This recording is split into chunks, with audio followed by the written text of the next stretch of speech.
Hello, everybody. What is it? Oh, it's exactly 7:30. Look at that. I was like, I'm running over here. Oh, my light's not on. My light's not on, and I don't have my mic down, and everything's messed up, and I'm wearing Golden Girls. Golden Girls.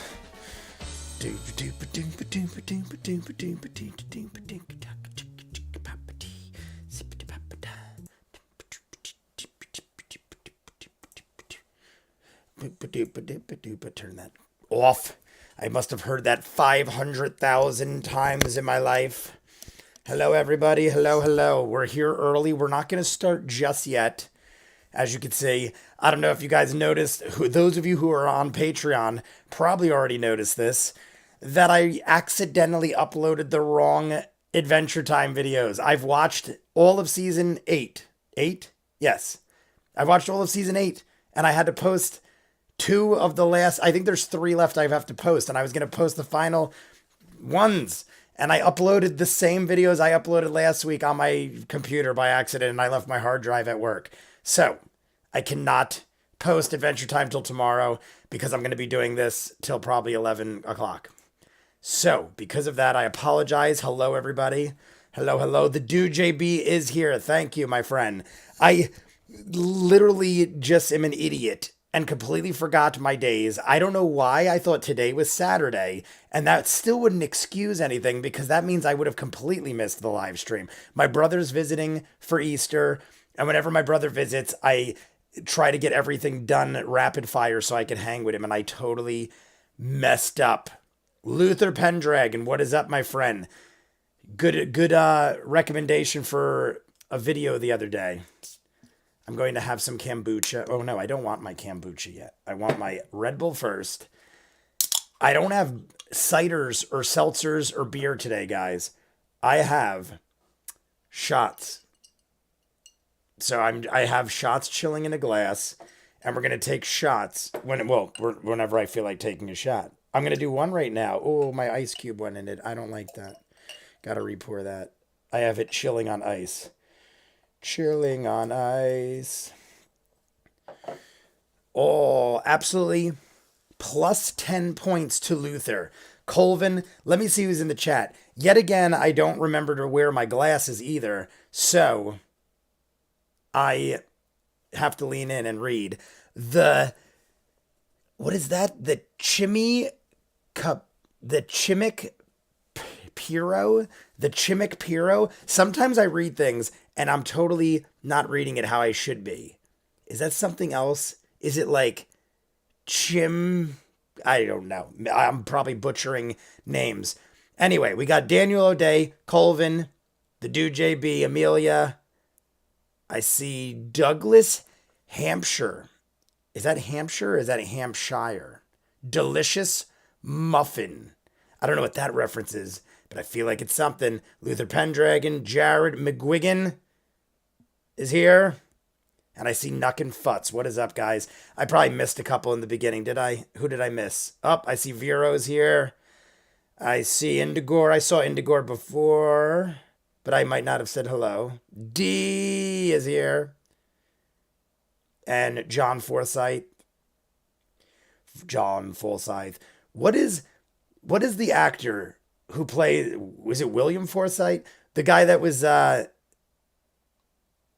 in the Steven Seagal movie. I mean, that's a very non-descriptive reference. He was in a lot of movies, but I think maybe it's John Forsythe. No, or am I thinking of you now? Either way, I'm losing my goddamn concentration. How's everyone doing? Like the video, subscribe if you haven't. I'm going to drink this Red Bull, and then we're going to start getting into things. I just want to make sure everything is going accordingly in the life of me. My brother had to go visit friends. My brother lives in Pittsburgh, visits like twice a year, and he's like, I'm going to go visit friends, so you could either come with or you could do something else. And I'm like, holy crap, I got to do my live stream. Good thing you decided to go visit friends. I mean, I did at one point remember without him saying that, but then I was just like, oh, big deal. I'll just do it. And I don't know. I'm crazy. Maya English. Hello. Lisa Pocky. We've been through this. Lisa Pocky. Hello, my friend. We have been through this. You're at home. Go grab your glasses, Jay. We'll wait. The problem is I haven't worn them in so long. They could be in like 10 different places. I feel like I know the top 3 places they'd be, but there's a good chance it's not in any of them. And I could see enough. It's like a struggle, but I'm not that bad yet where I could see enough. I'm making nachos for dinner. I'm going to be in and out. Luther, I hope you brought enough for everybody. Made pigs in a blanket for the stream. See, Colvin thought of us. Colvin's probably got a good 300 pigs in a blanket. Luther, I am just joking. You eat all the nachos. They're all your nachos.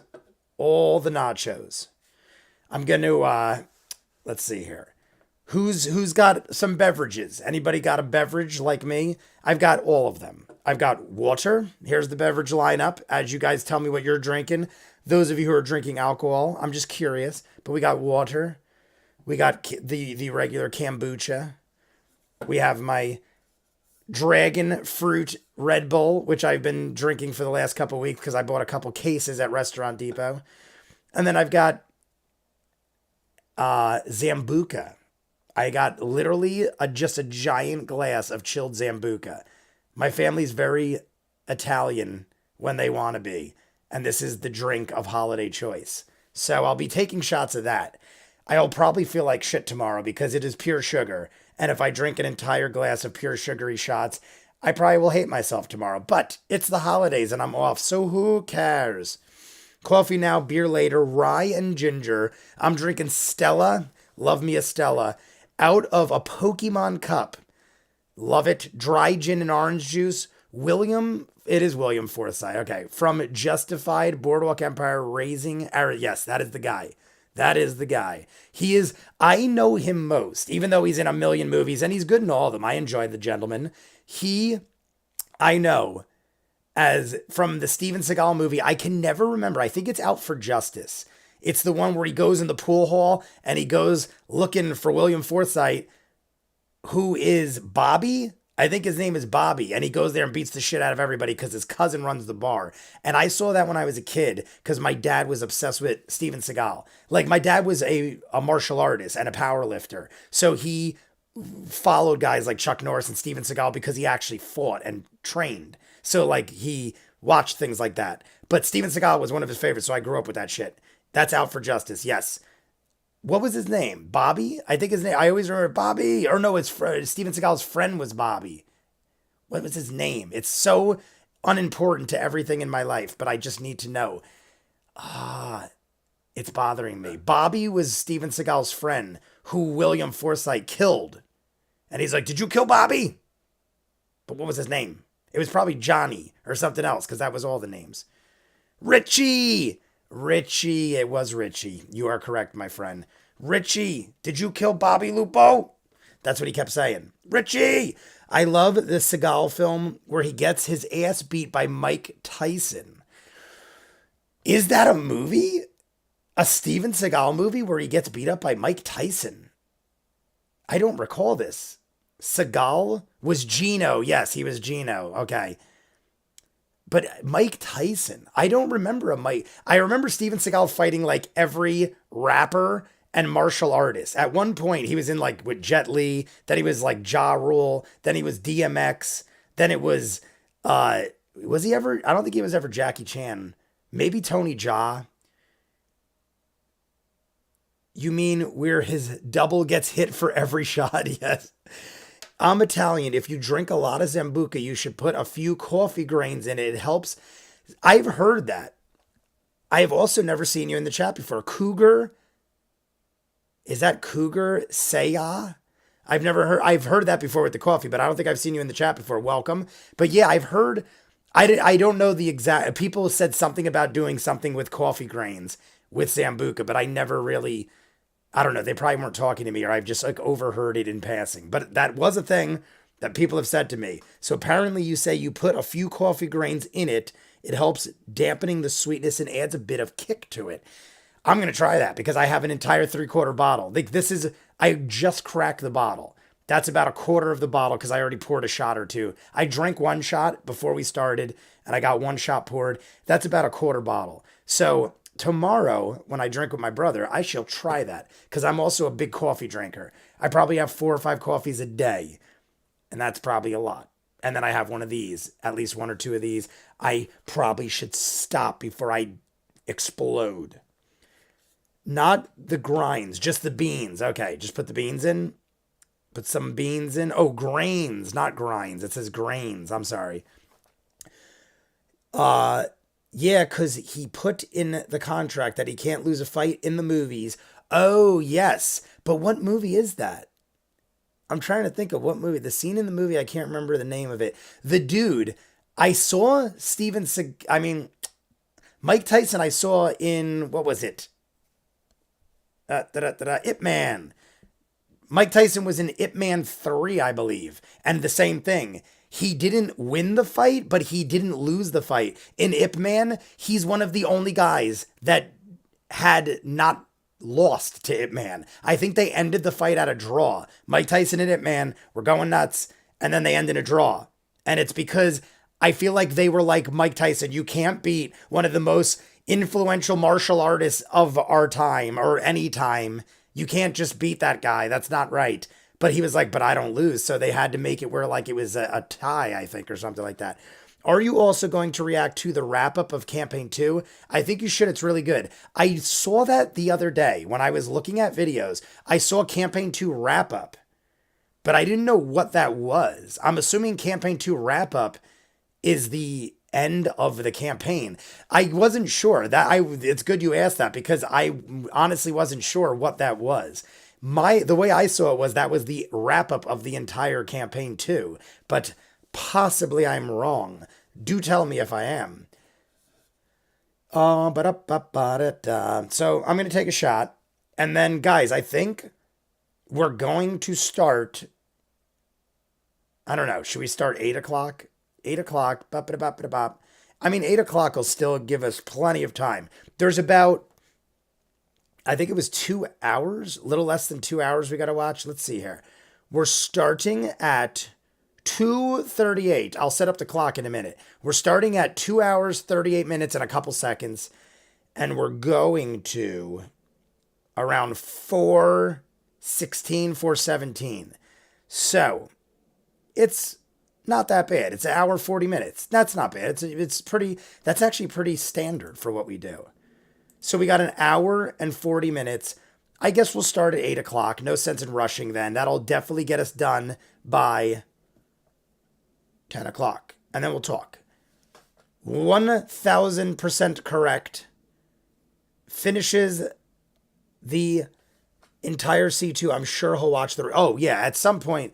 So, okay, so don't watch that yet. Watch that. I'm assuming I watched the wrap up at the end. Okay. Because part of me started thinking, what if it wraps up each episode? Like maybe there's a Talks Machina and then there's a wrap up for each arc or each episode. I don't know. It could have been handled differently. Neely, I definitely saw you before and I didn't give you a shout out. But Neely, are you going to react to the Scaling Songs video or are you worried about the spoilers? The dude, JB, I sent him the video. Yes, he just answered it for me. I was like, let me see if he already said it. The dude JB, right before I jumped on here, guys, I've been crazy busy all week, hectic as hell. But right before I jumped on here, I posted some videos on Patreon and read the emails you guys sent me.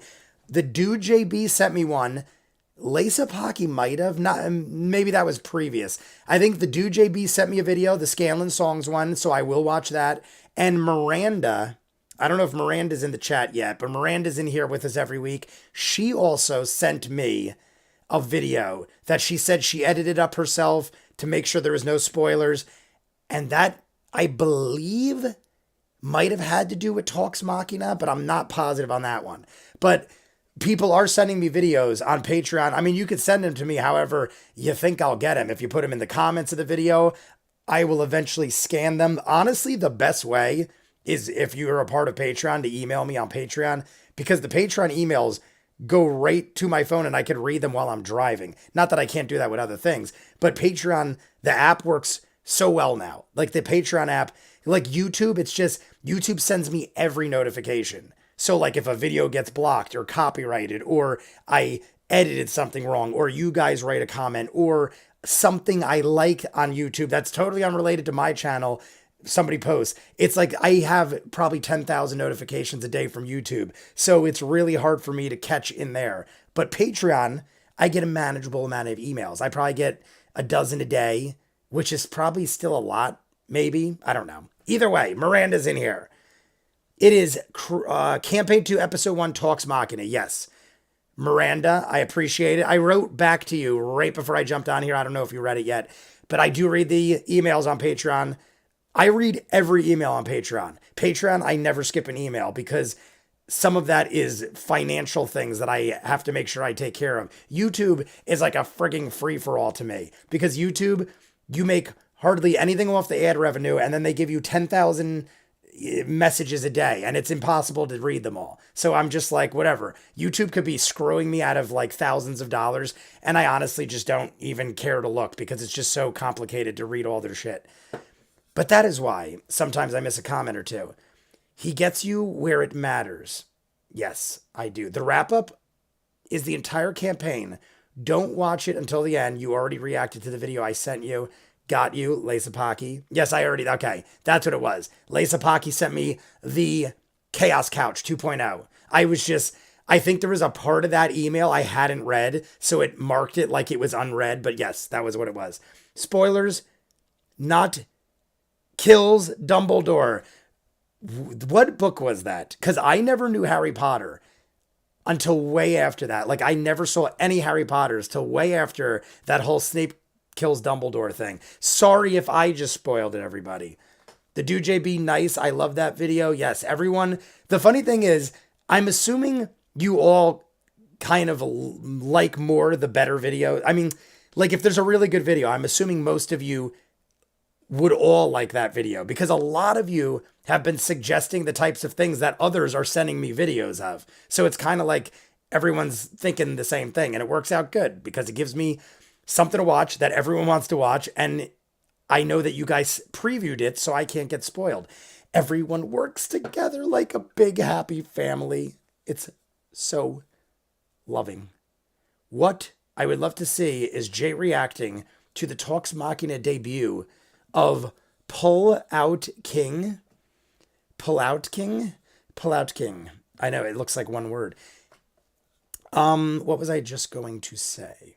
I was going to say something else and now I forgot. Sorry if I'm missing certain things, guys. The chat is moving at a good clip and I'm trying to just catch up to what is already there. I apologize if I missed something of importance. Where did we end? Just so, because we're going to start at 8 o'clock. Let me get the clock up. We ended where we killed the big baddie and we pretty much cleared house, right? And then we were deciding what we should do. Correct? Where it's like, I'm trying to remember exactly how we ended it. I feel like we had to make a decision. Should we keep going deeper or something? All my homies hate J.K. Rowling. Oh, I got, my God, how do I pronounce the name again? Oh my God, and there's someone else. Curtis Appleton was here. Oh my God, my eyes. I literally feel like I have aged 10 years. My eyes aren't focusing. It's Alki. It's Alki. That's what it is. I literally am seeing your name, and as I get closer, it's just blurring. And I've only had one shot. It's not drunkenness right now. I literally feel like as soon as I turned 40, that physically my body just started deteriorating. Now I have no eyes. I have no legs. John, I promise you next week. I have also never wore my glasses on stream. You guys might not recognize me and run in sheer fright of the look that I have when I wear glasses. When I was younger, I used to be really, really skinny. I was really fat. And then sophomore to senior year of high school, I was super, super emaciatedly skinny because I started running cross country to lose weight and I got like super skinny. And during that time is when I started wearing glasses. And I guess because I was so skinny, it didn't give me the chubby cheeks that I have when I put on weight. And with my glasses, people used to call me Arthur the Aardvark. They said I looked like Arthur because I filled in once I grew up. Once I became an adult, I filled in. I started lifting weights. I weighed 100 pounds my senior year of high school. I now weigh 200 pounds and I'm not overweight. I just became athletic and put on muscle and I got I do construction and stuff like that. But in high school, I was 100 pounds and I was Arthur. I have no legs. I have no legs. Yeah, I think we've done that before. I think you guys know what that's from. Yeah, we killed the big knoll and they're about to talk about next steps. Okay, there was nothing. Yeah, there. I remember that being way easier than I imagined, them taking down the Big Daddy Knoll. And then it seemed like we're kind of like plotting our next move. Does anybody have an answer to my Patreon question? I really enjoy the reactions. I want to see more. Curtis Appleton, what did you say? On Patreon, how much do I have to pay for MLP full episode reactions? Because you didn't continue on. Curtis, it is 2 episodes every week without fail. I've never missed a week in like 2.5, 3 years. Every week there's 2 episodes of Adventure Time and 2 episodes of My Little Pony. And I've literally never took a week off. Ever. Even like on holidays and vacations, I've gotten far enough ahead where I've published 2 episodes of My Little Pony and 2 episodes of Adventure Time every single week since the day Patreon started. That is the longest running show and has never missed a beat. So just so you know, My Little Pony and Adventure Time next week start season 9. So My Little Pony will be done next week. This is the last season. Adventure Time still got another whole season and then Distant Lands. But yes, Lisa Pocky is right. It is $5, but I think it's $7 if you're overseas. I don't know. Patreon handles all the thing. I just know the lowest tier in America is $5. But somebody told me if you're overseas, they tack on another $1 or $2 or something like that, possibly. But my thing is $5. That's what I have it at. $5. You get everything. You literally get everything. I used to have it where there was $1 if you just wanted a specific show and $3 if you just wanted 2, but it just got so complicated and I'd have to tag every video like this is for this once everything got to like hundreds of patrons, it's just too chaotic. So now everyone gets everything for $5. But if you do higher tiers, you could request shows, you could get movie requests, you could also get exclusive voting rights, you could vote for certain things, but the higher you go up from there, you actually get way more perks and stuff. Either way, yes, that is the answer to your question. Every week, 2 episodes of My Little Pony, and like I said, we're on the final season. So we're way ahead. We're 4 seasons ahead of what's on YouTube. 4 seasons. Let me get the clock. I'm going to do the clock now, guys, and we're going to start at 8. So let me just get this baby up here. And it's not, just to go back to the whole Patreon thing, I've said this to people before, it has nothing to do with trying to make money. And I'm not saying anyone's saying that. I'm just, to answer a future question, if somebody is curious, the reason I do it like that is because I just physically can't edit everything. If I had the time, believe me, I would. I miss doing My Little Pony. It's just not enough people were watching it in order for me to grow the channel like I want to watch. I did My Little Pony for 2 years, edited up on YouTube, and it gets almost 1,000 views a month. But like back, it's just, I want to build the channel. It's too hard to build a channel doing the same show for 3 or 4 years if it's not growing enough. So I still do it on Patreon because I'm not going to just stop the show and I enjoy it. But in order to grow the channel and do the things I want to do, I just gotta change it up if people are not following it. It's just the way it is. It's not my choice, basically. I'm just leaning more towards what people want to see. Otherwise, I'm standing on a live stream with nobody watching me, and then I cry. I do lots of crying. All right, we got the clock up. Let me go back to here. What is happening? Bidet, bidet, bidet, bidet, bidet, bidet. All right. The clock is up. I just got to move it over here. Where'd it go? I just had the clock. Did I just? Oh, no. Wait, there it is. Okay, there it is. Oh, I'm an idiot. Never mind. I just opened the clock in the same window that we're all talking, so I can't see anything. Give me 1 second, my friends. I think Lisa Pocky said we could go to 2 hours and 39 minutes, which is probably correct because it looked like Matt Mercer was talking about something. Also, guys, All right, I'm going to move the clock over here. I'm going to get this window over here. Setting up everything. You'll start seeing things changing on the screen, guys. Get my clock over here. And then I'm going to tell you guys some news about, I mean, nothing crazy, but interesting thing that I discovered yesterday right after I do this. Doobie-doobie-doo. I'm just fixing the black screen so I can shimmy it on up so we can read the subtitles. We'll go to about there. And then I'll move the clock into this position over here. Boop. And then if I bring this baby down like that, we should be good. Should be good. Let me just raise that baby.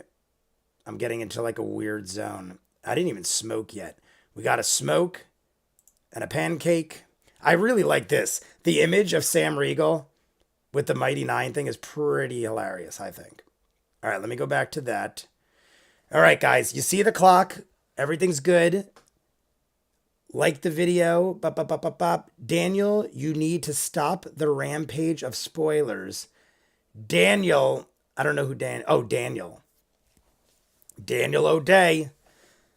Behave, my friend. We're at 239. Got it. Pinky could beat Goku. I hope so. Have fun. Carl Davis, have fun. Where's Carl Davis? Hey, sorry, likely not catching the watch along tonight. I'm watching some live D&D improv at the local theater. Hope you all have fun. Carl Davis, are you still here? Because I'm going to take a shot for you since you're going to be leaving us. This is in honor of Carl Davis, who has joined us for most, if not all, the live streams of Critical Role. To the great and powerful Carl Davis, who will be watching D&D live. I'm assuming live, unless the improv theater has a TV of people playing on YouTube. It's possible, but I assume you mean live. So cheers. This is the first shot of the live stream. We will be starting in 3 minutes. 8 o'clock, guys. We're going to start in 3 minutes, and then we're going to roll with it. Like, subscribe while I hammer this shot down. Callisto, Warrior Queen. Sorry you're late. You are not late. You're early because we are all early today. Cheers. I'm going to take this.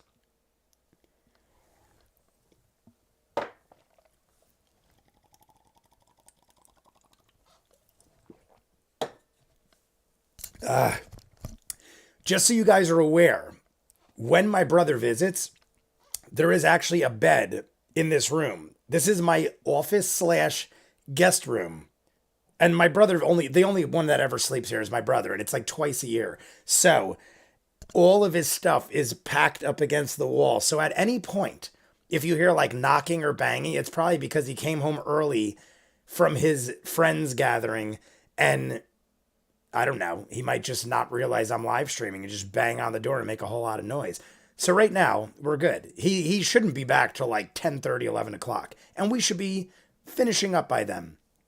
I'm going to tell you guys one more story, and then we're going to jump in. So we might go a minute or two past because I have some interesting news, and you guys might already know this. But yesterday, for some reason, I don't know why, but I was looking up something.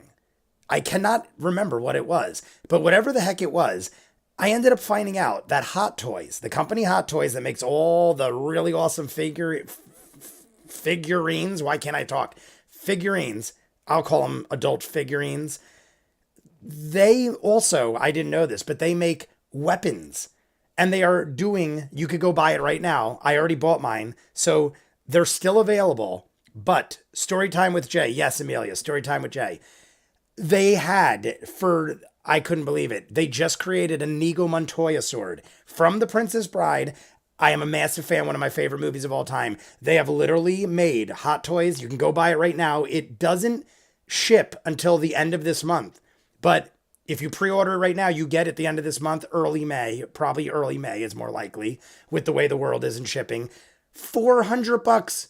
You get one of 700 Inigo Montoya swords. And I already bought mine. $400. Go get one right now. $400 you get, and it's all legit. It is certificate of authenticity. Rob Reiner gives like a thing commemorating the whatever anniversary. What is it? 35, 40 years?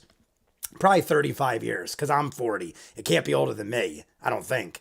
But I literally just randomly came across it and they were like, order while supplies. And I'm like, done, click, click, click. One of my favorite movies ever. They also then took me down a rabbit hole and you could get the Dread Pirate Roberts sword too. But the Dread Pirate Roberts was Cary Elwes and I don't really need him.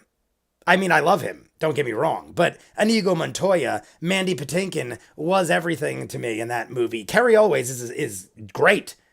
Many people are great in that movie. But I bought Inigo Montoya's sword. And it is going to go up on this wall somewhere when it comes in at the end of this month. So that is awesome. But here's the thing. $400 isn't a small amount of money. But I feel like that should cost way more than $400. I have so much movie memorabilia. Something like of that quality and that caliber to me should be way more. So to me, it was like a phenomenal deal. And there's only 700. They're all numbered. So I'm like, if I don't buy this, I'm going to regret it. And they're going to sell out. They always sell out. Hot Toys always sells out of their exclusive stuff. Daniel O'Day, sorry, that was a miscommunication between the mods. I have a Longclaw from Game of Thrones, official replica made in Damascus steel. That's awesome. I after I bought it, I started looking at other things and I literally was like, I am not looking anymore because if I look for 20 more minutes, I might like try to spend thousands of dollars, but then I'd have a debt on my credit card and I don't need that. But yes. And the last part of that was, even though I just told you I shouldn't spend 20 more minutes on there, what ended up happening, guys, is it was 700. See, that's to be expected. I would expect more than that, honestly. My lightsaber, I have a custom-made lightsaber from Saberforge. It was over $1,000, and it is literally like this big. I mean, it has a thing that lights up. You could add to it like an accessory, but it's literally a baton. It's a metal baton, and it costs over $1,000. But Star Wars is like my favorite thing ever. So I was like, whatever, that I just sold my car and bought a lightsaber because that makes sense. That's what you do. You're 1 minute behind. FYI, your video is queued up 1 minute behind your timer. Oh, bam. Good man. I totally forgot to change this. Good call, my dude. All right. Should we start it up, guys? The last thing I'm going to say, everyone start giving me the thumbs up when you're ready. Like the video if you haven't. Like, subscribe, give me the thumbs up. And I'm going to tell you one last thing while we're waiting for the thumbs up. And I'm pointing like this, like a crazy maniac. Let's get going, baby. Here we go. The Dude JB. We got Lisa Pocky. Everyone thumbs me up. And here's the last thing. When I did buy Inigo Montoya's sword, I randomly saw, and I'm not even kidding you guys, and some of you might be like, no frigging way, and I couldn't believe it either. Hot Toys just started making Mighty Nein 1/6 scale adult figurines. Mighty Nein ones. They only right now have Bo and Ford, but they are going to make the rest of them, they said, and they just started doing Vox Machina. Right now they have Vax and Vex. So they have Vax and Vex. They said you could start pre-ordering Grog, and they have Bo and Ford from the Mighty Nein. And they said they're going to keep going till they get all of them. So I bought Bo. Even though I ragged on Bo, this is how much you could flip-flop me in a show like this. Even though Bo started out as one of my least favorite because she just annoyed me, I just spent $200 on a giant Bo action figure. I didn't get the Ford one. I didn't really like the way it looked, and I honestly just couldn't buy more things because I've already put myself into debt. I think that was Sideshow. Yes, it is. Isn't Sideshow the same as Hot Toys? Because whenever I go to Sideshow, in the Sideshow website, it links me right to Hot Toys. So I always thought they were the same. But either way, I got some toys coming, and I still am on the waiting list for Frumpkin. But I got a really awesome bow action figure. So here we go, guys. We are jumping in. We're going to do the Wayne's World 3, 2, 1. Wait, is that 3, 2, 1? Now I don't even remember myself, guys. I have ruined my memory of Wayne's World. We're going to do 3, 2, 1, go. So ready? When you guys are ready, no stress about the bow raging. Interesting, I thought they were two different companies. I always thought so too, but if you go to Sideshow and then you click, it sends you to Hot Toys when they go to the action figure department. But then they do have a different department for weapons and artwork. Either way, I'm just going to buy everything I see over time. And we're going to see it back here. We're going to get a Betty White Hot Toys. I'm going to get, I wonder if they probably really do have that, honestly. Ready, guys? This is the real countdown. Here goes the countdown. I'm getting the clock up over there. 3, 2, 1. Boop. We're in. We're in. Oh, I got to get the clock back. Knoll ears.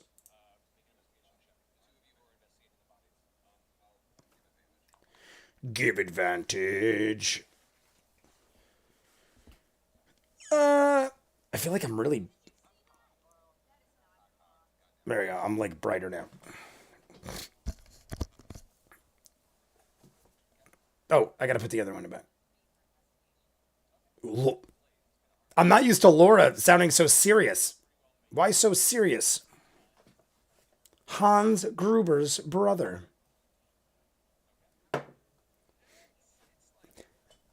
The glaive. I immediately thought this. 6 pounds, that's it? Yeah. Guys, a regular sledgehammer. I use them every day on my demo jobs. A regular sledgehammer, 15 to 20 pounds. A glaive of that size should be like way heavier. This is obviously not based on a true story.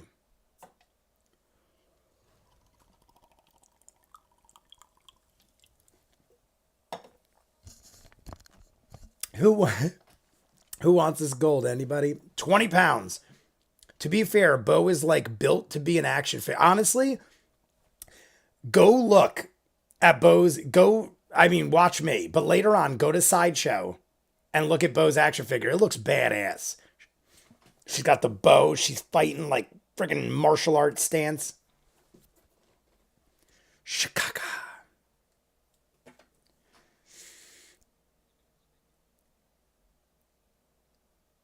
I'm waiting on Khary.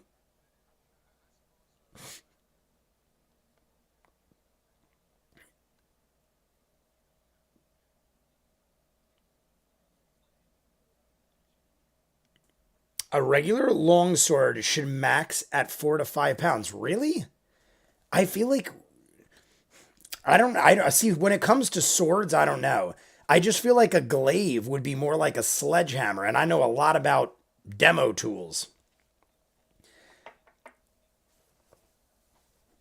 This shirt is a triple XL, guys, because it's the only size they had of the Golden Girls shirt.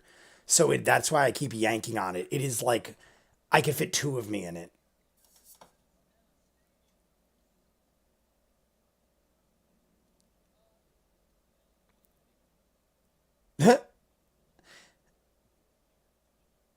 Look at Sam's face.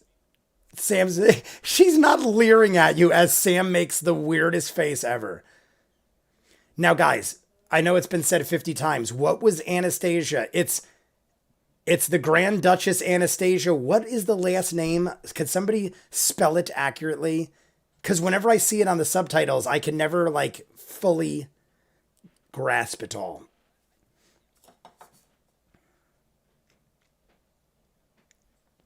Awfully big eyes. I love Kari's voice. He's so charismatic in general. Glaives should max out 6 to 8 pounds. They weigh come from... So I guess he looks in a book, because he went in a book. So they must have a layout, I'm assuming.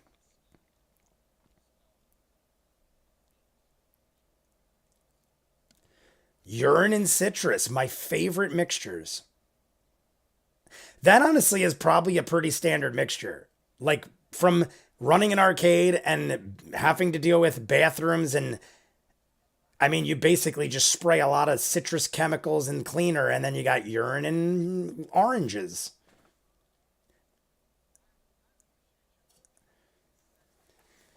Excitability. All right. Uh, all right. Duchess is going around. Have I know this has probably been established, guys. Did you catch that they call her Stacy? Yes. You guys, people told me in the comments and stuff. Yes, Stacy. And you said it's like an inside joke with Khary.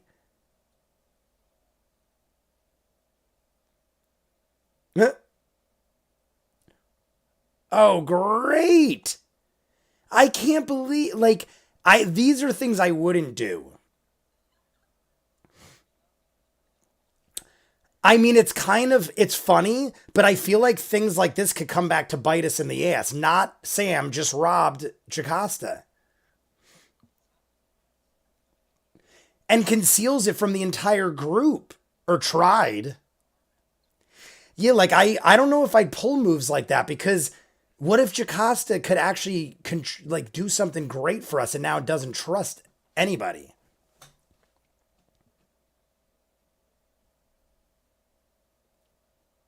Mine's negative. Marisha is a 13 and Travis is a negative. That's how extreme they go.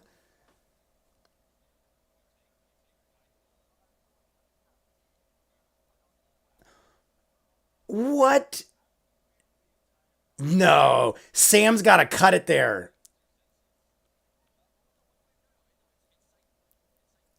Yeah. Wait. I feel like you would still, your other senses would be more perceptive, wouldn't they? Jocasta should have intense spider sense of someone stealing a pouch of gold. I don't even know why Sam's pulling that. I would not. He got away with 9 gold. I would have cut it there. 9 gold, cut it there. You're good. Oh, God.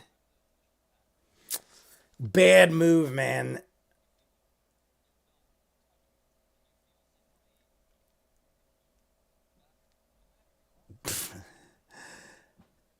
Not is a compulsive thief. She can't control. I guess that's the character. That's.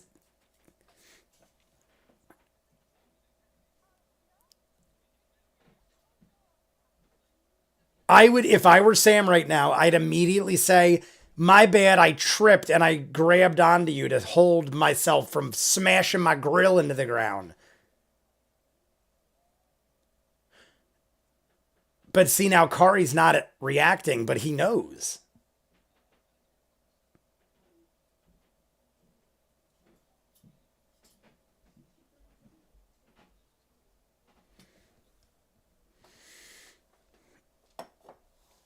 Oh,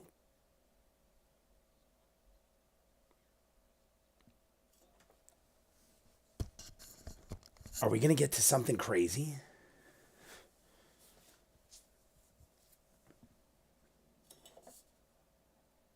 Uh oh. I'm picturing we're getting into like Temple of Doom and they're going to be like Haldarum, Sudarum, all these people. That's what I'm picturing. But there's no one there yet.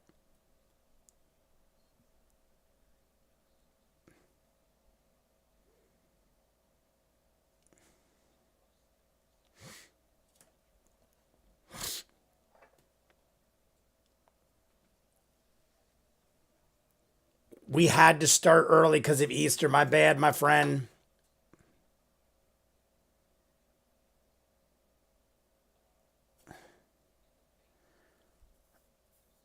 Two humanoid figures. Oh. So there's gotta be.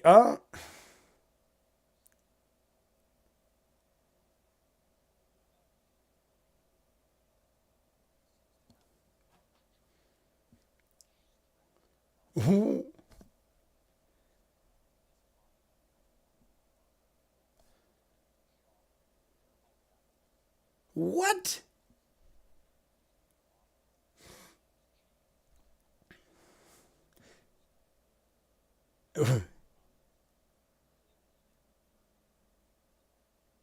So are they performing like a ritual?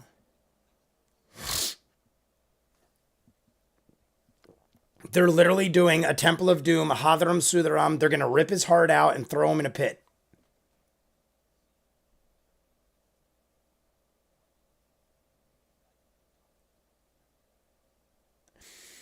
We got to stop this. I was going to check my radiator, but I got to wait a minute.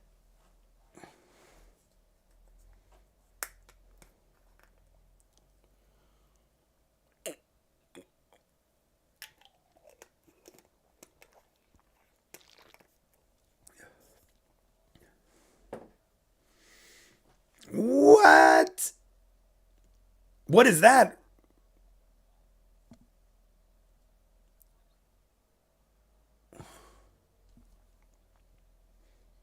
I don't want to jump to conclusions. Please explain, my good friend. So Jocasta knows more info than we.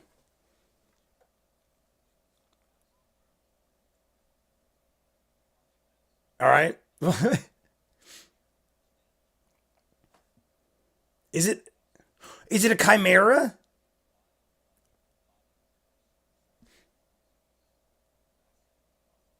It sounds like a chimera.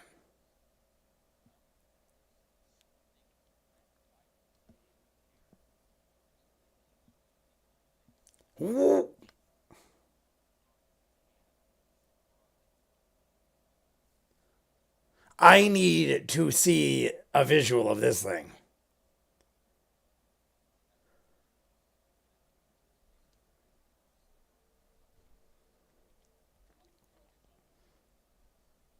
What is happening? This is not what I envisioned. Oh, the Inagu.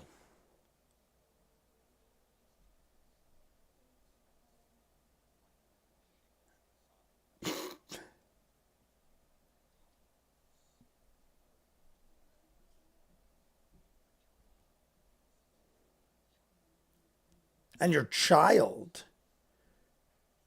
Is there another tiny one?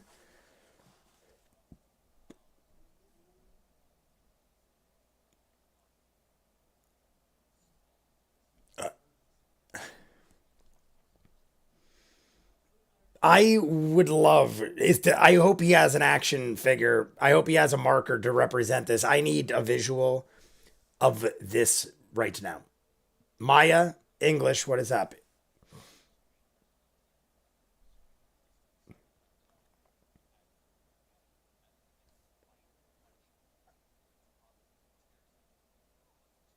Uh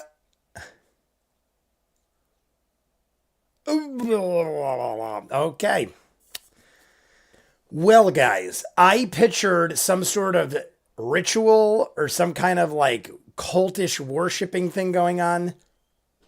That's a little more violent than I imagined.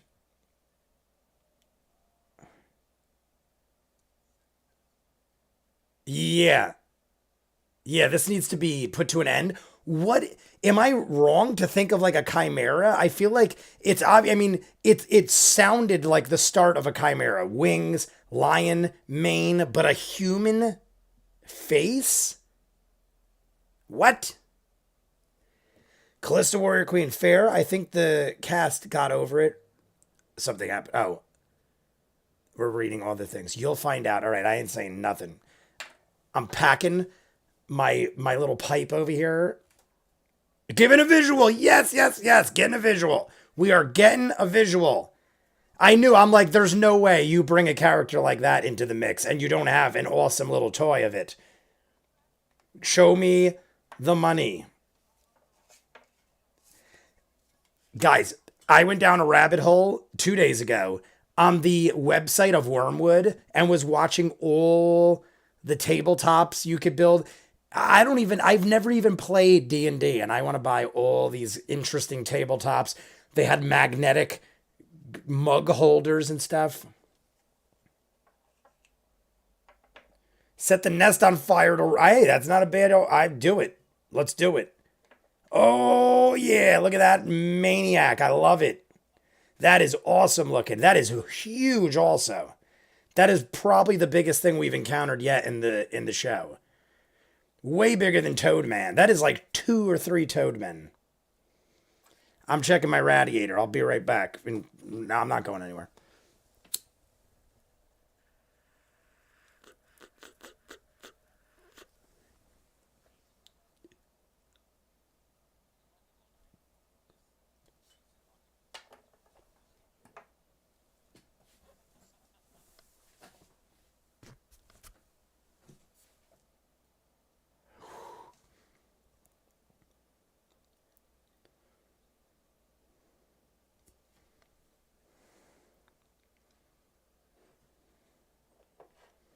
Human sacrifice, dogs and cats living together, mass hysteria.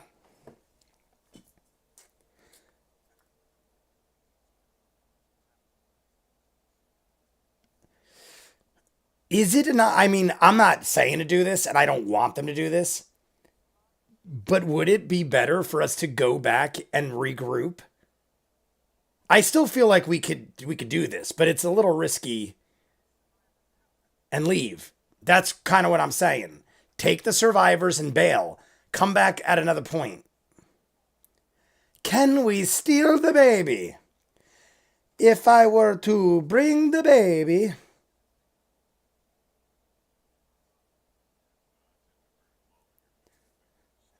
Yeah, let's not be stealing babies right now. We're stealing. These people are crazy, but I love it. I love it. I mean, it's insane. We got not stealing from our new friend and Jester wanting to steal the baby of a giant flying lion head woman face. Ah, but that's a lot of work. TNT boomsticks? Yeah, we do have the boomsticks. That's not a bad choice. I dig that. I'll buy that for $1. Certain combat, yeah, you run for them, run from them. Not material instinct is all over the place. I mean, I do have to. We have established this. How I said they do have to kind of roll with the way their characters would act. Molly's done it. Jester's done it. Bo's definitely done it. And honestly, I've only loved her more for it. So let us just be ourselves, and all will be one with the universe. Who needs a blessing? Caleb. Yeah, give Caleb the blessing. Yes. Pretty shitty at stealth is Caleb.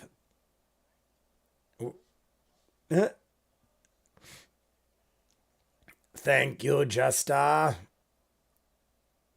Jester always giving blessings. What a lovely. I'm French. You can always try and run. I certain combat. Yeah, you can. Oh, no. I honestly thought I read it wrong. I didn't realize it until I looked again. Haha. But hello, yes, you're fine. You're fine. I just naturally assume it's my mistake because I read real fast and I'm half blind.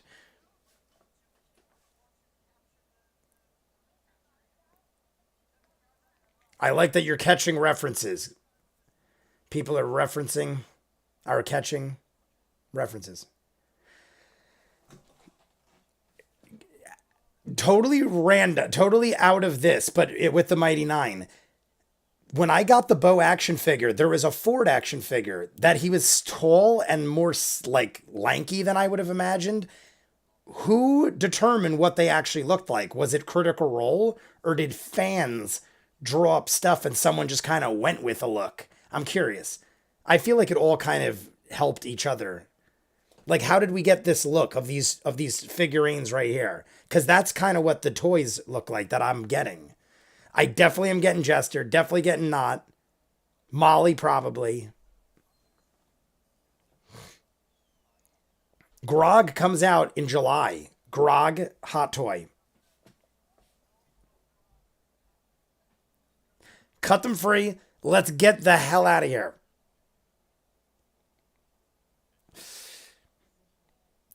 Oh, why don't we just do the Halt? Khary has Halt. It worked wonders for Big Daddy Knoll. Just Halt this dude and grab the people and run.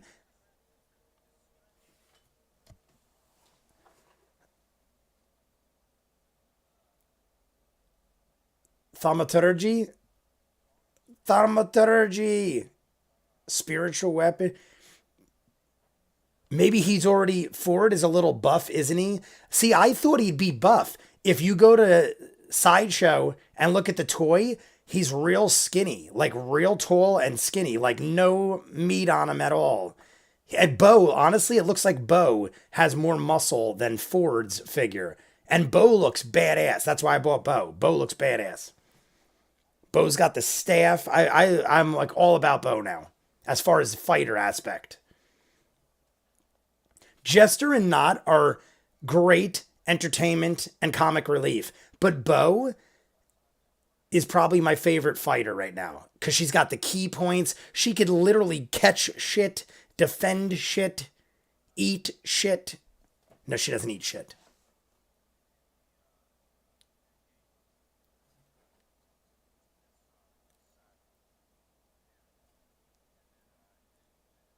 Ah.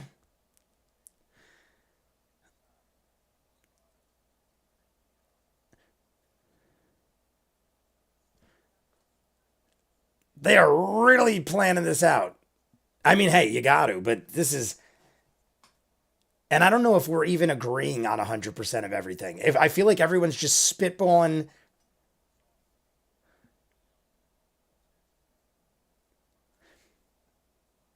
Are we coming to an agreement?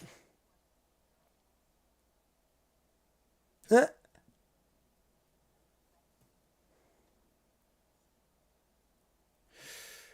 Look at Sam does not look pleased or wanting to do this very much.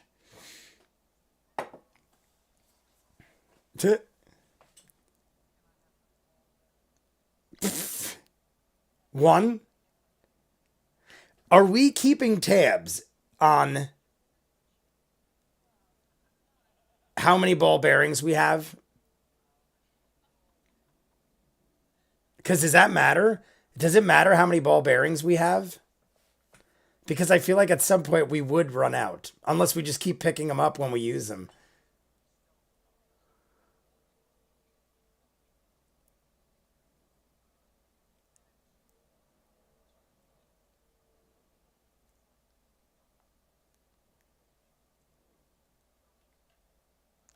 Into the room.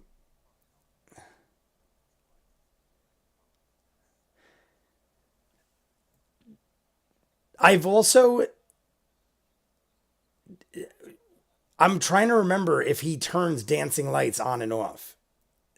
Or is dancing like, because I feel like dancing, I guess he did say turn it off and then he just put it back on. I'm almost thinking like dancing lights has always been on, because how else would we be seeing, right? Like it's dancing lights has had to be around us pretty much the majority, if not the entire time.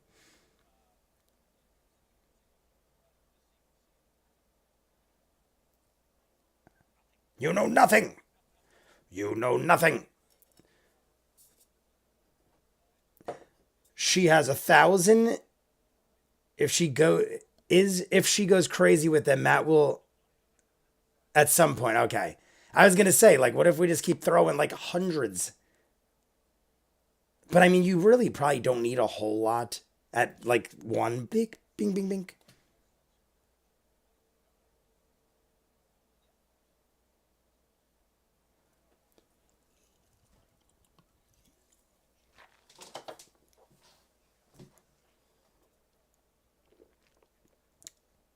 You could run out, but things like that are cheap. Jester never skips leg day. I always did. I always skipped leg day. There was a time where I could bench almost 400 pounds and I probably couldn't squat that. And that's horrible. Because most people that could bench a lot could squat like 1,000 pounds. And I couldn't even probably, I mean, I probably could squat the same, but I sucked. I never did legs. I skipped legs. I maybe did legs once a year. Nobody sees the bird's arrival. Action equals 6 seconds. Dancing lights is a cantrip, and he turns them on and off at will. It just takes an action. Okay, that's right. I knew it was something simple and didn't cost him a lot. The little things I need little refreshers on. All right.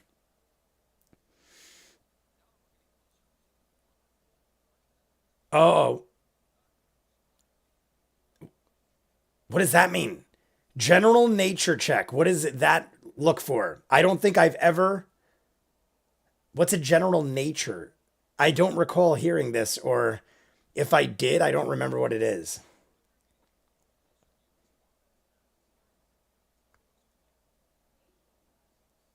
It's a manticore. Oh my god, it is. I was thinking a chimera, but a manticore. Adventure Time. We just had Tiny Manticore.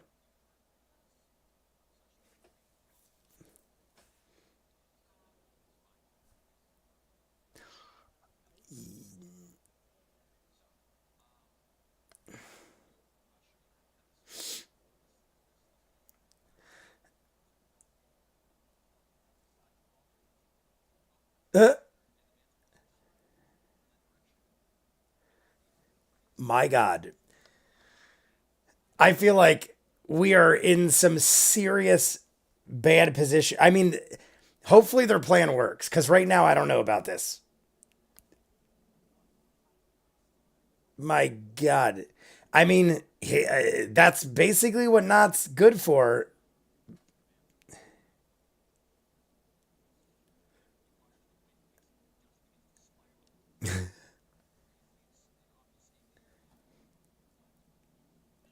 My All right, so clearly the Manticore went for it. My fear was that they wouldn't fall for it. I thought, based on the size and what it was, I thought it was going to not fall for something like a ball bearing and go kill Not. I feel like that thing will kill Not like immediately. One round, one action, one good roll will probably destroy somebody. That thing is massive. Like, I don't know. I mean, it's not, it doesn't necessarily mean just because its size is so big, I don't know. It looks deadly.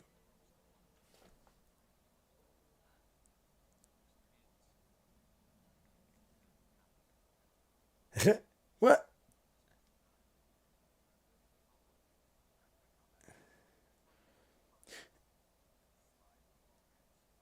I was going to say, we're not in combat yet. You threw a ball bearing.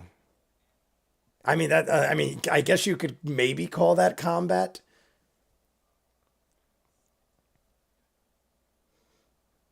I'm the tripwire. All right, here we go.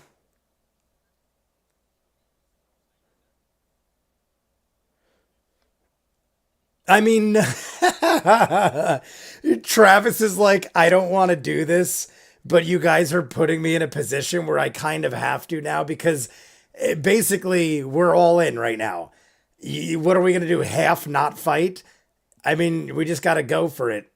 Go for the glory, Huck. Let's do it. We see Caleb doing this. He's apparently trying to use Doctor Strange's method of opening a portal.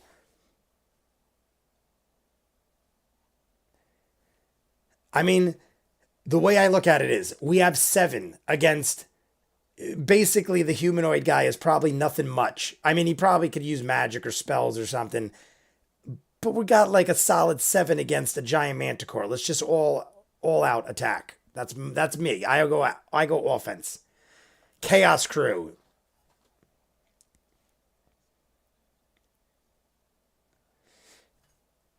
Guys, who wants we're not going to pause it, but who wants a shot break while we talk and watch? I'm going to do another shot. Who wants a tribute? I'll shout out you and I'll cheers and we'll all do a shot together while we anticipate, because the manticore is about to fly and kill us all.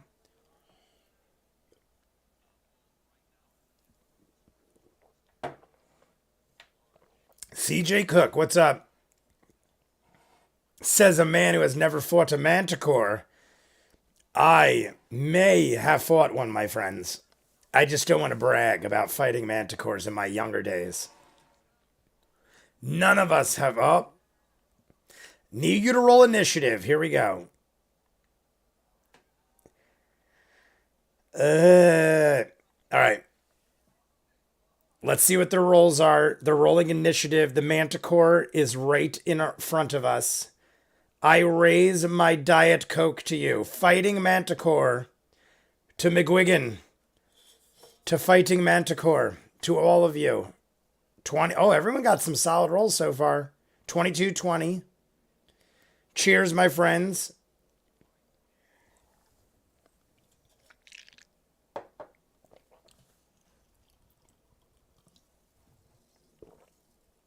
I'm going to finish this Red Bull now, because if I drink this much later than now, I'm going to be up till like 2 in the morning.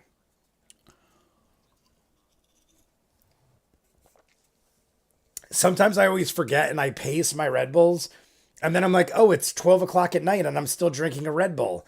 And then it keeps me up till like 5 in the morning. So I'm done with my Red Bull. We now have kombucha, water, and alcohol. I fought a beholder, but not a manticore. Well, my friend, you're young. You're young. I am 5. All I did was I go, you are young, and then I look and Khary says, I am 5. But he meant 5. He rolled a 5. All right, top of the round. Here we go. We're getting into solid battle now. Vicious Mockery. Molly's up. On the manticore.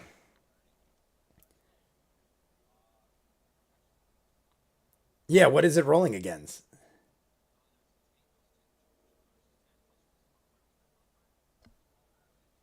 Oh, then we're good. Oh, we just got it. Molly just gets it. All right. So it's not really a hearty blow, but when Molly out of nowhere will just shout demonic insanity, and I totally forget that he's supposed to be like that because it's vicious mockery. He mocks viciously. Hence the name. Back it up, back it up. All right. Hey, Manticore's got disadvantage and lost 1 hit point. We're going to add up the hit points. He is -1 at this point with disadvantage. Now, is disadvantage immediate? Does he immediately have disadvantage? I don't know. How's that work? Does the Manticore immediately have disadvantage against the next attacks, or does that go to the next turn? I'm assuming he immediately has disadvantage. Oh my god, I forgot to undo my belt, and it's stuck in my ribs. I mean, my gut, because I ate too much. Oh, my belt. I just had to undo my belt. I Falchion. I feel like the Falchion and the Scimitar are their own characters.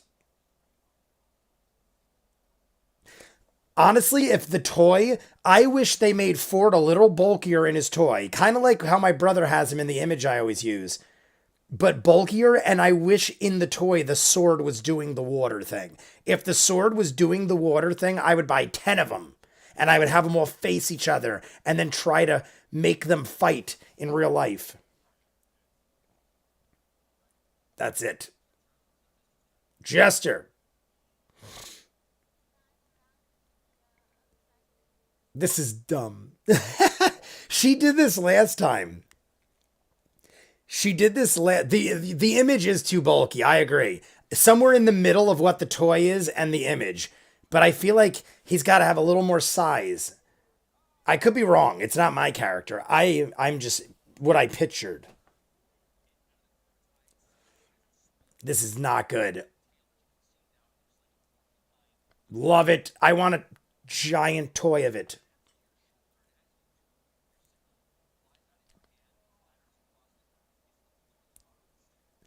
All right, so far we're not doing amazingly great. Oh no! Toll of the Dead. I'm always expecting her to just toll the dead. She's just dancing. I'm like, what is she getting ready for? After getting swole. I love it. Hey, dance. Just get up and dance.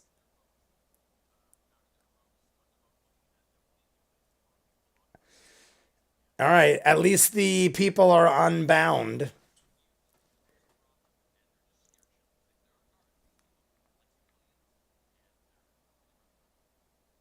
They're having a they're having an off day. It's not every day you get tied up and almost sacrificed to a manticore and its baby. That's not normal for most people. There is another dude, but here's my thing. Normally, I wouldn't fear the priest, but I am afraid because this happened in many video games in my life. I'd beat the shit out of the Manicore for 2 hours, and the priest would keep healing the friggin' Manicore. That happened in every role playing game I did.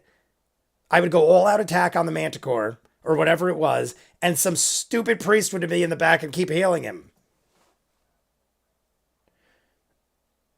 There we go. Persuasion number 9.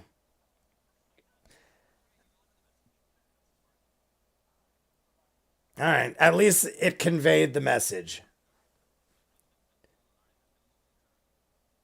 I. It's funny how much I see Callisto put always go for the mage users, magic users. I mean, growing up, I realized how much important healers and mages and clerics and stuff like that are. I just could never be one. But I realize the importance and the greatness, and most of the time they're more vital. Like I remember in World of Warcraft, barbarians and stuff were like a dime a dozen. Tanks, I was always a tank, and you always had tanks.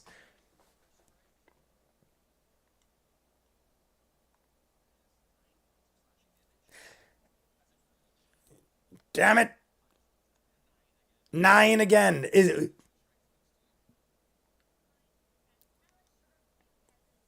hellish rebuke. A natural 20 on Ford. Are we going to get some serious beating here? Jester is getting some damage. Ford is about to take something. We don't even know how much the Manicore has. The Manicore could easily have 100 hit points. 3d10.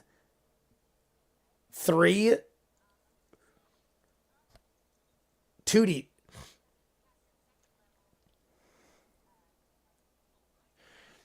She just told Matt Mercer what's happening. That I thought it was going to be way more, but hey, 13's still good. The way they were reacting, I thought that was going to be insane.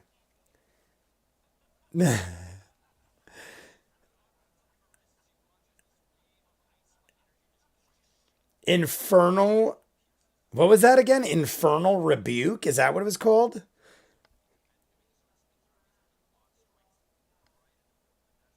Natural 20 to Ford.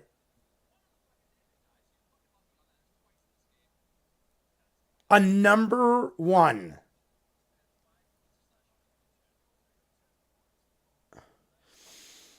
How lucky is that? Matt rolls a natural 20, then rolls a 1. Ford does twice the damage it did back.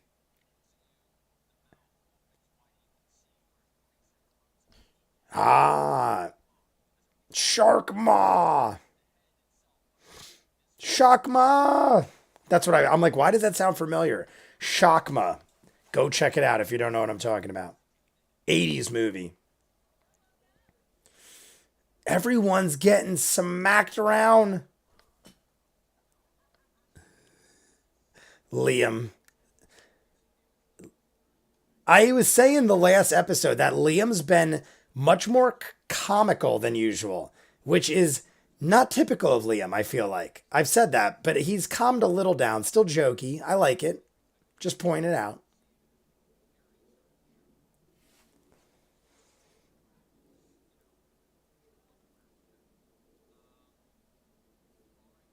All right. I was gonna say, does the Manticore? I mean, it might as well move. That thing could probably freaking go anywhere. Where'd it go? Oh, it's up in the actual sky.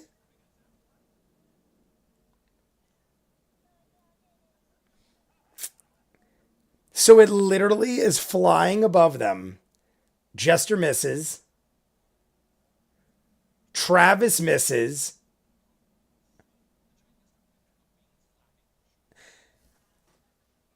I mean, even if they rolled good, how would they? I mean, I guess they could use. All right, bows up.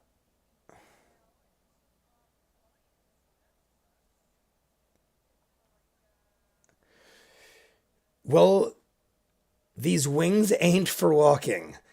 What does it say? Liam is actually a really jokey character, but I think Caleb is more subdued. That's what I figured. I just feel like the last couple episodes he's been very jokey, which I like. I just it's weird to me because he's not been like that as Caleb either. Is he using what is he using to stack the manticore up? Are those almost look like those timers of sand that you tilt? Maybe they're just cubes. I thought it was like those timers you see in board games with the sand.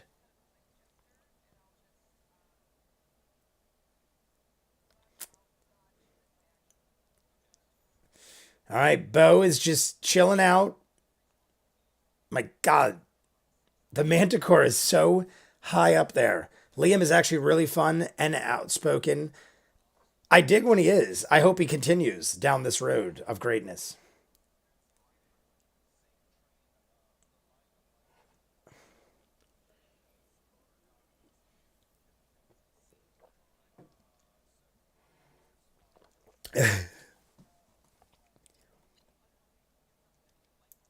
All right. We are making dancing lights more visible in this atmosphere.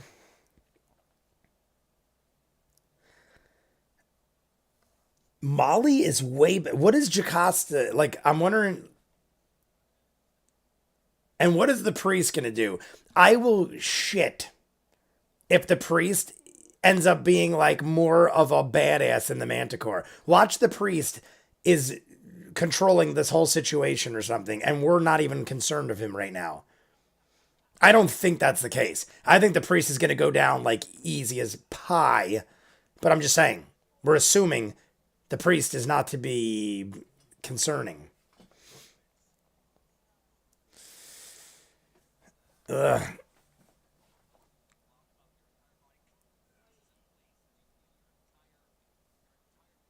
What is he? Oh, I thought Sam was passing something to Molly. You have been paralyzed. He's got a little thing on him. What is that on Ford? He just put something on Ford. Is that just a random marker so we know he's paralyzed, or is that actually representing something? Because all I see is what looks like a bottle cap or something.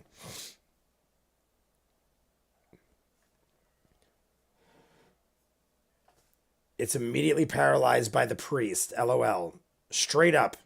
It's a marker to remind them he's paralyzed. It's a paralyzed. So that is a common thing. All right.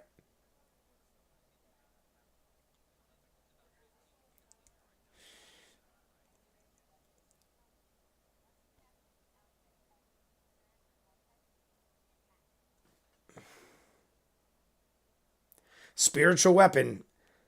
Because Jocasta has the same. I don't know if they have identical move sets. I call them move sets. Maybe that's not the right way to put it. But I feel like Jocasta and.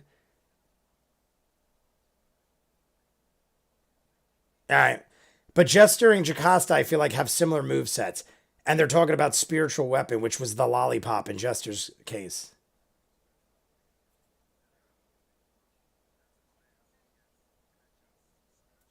Here we go. Khary is doing, or Jocasta, spiritual weapon. They're the same class but different subclasses. As big of a Batman fan as he is, I feel like Jay would enjoy the Darrington Brigade. Many have told me about the Darrington Brigade. It's come up often. I don't know what that is. I don't know what a Darrington Brigade is. but it's come up often enough where I assume I'll like it. But I'm guessing it's something Batmanish, similar. Nunchucks. Have fun with it. All right. Khary is trying to decide what. Just go with your first go, Khary. Estelle. Guys. Estelle Getty. I swear to you, I did not plan this at all. That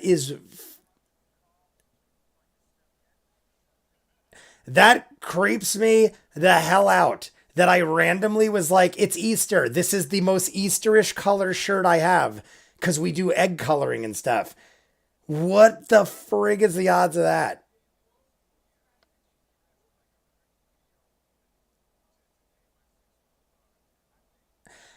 That is the weirdest shit. I am not even kidding you. I literally, right before I came in here, I even told my family, I'm like, I'm going to go do a live stream. And they're like, with the Golden Girls shirt, isn't it for the other thing? And I go, yeah, but it's Easter and it's like an Easter color. What are the odds that I would even have a shirt like that? I'm like totally mind screwed by this.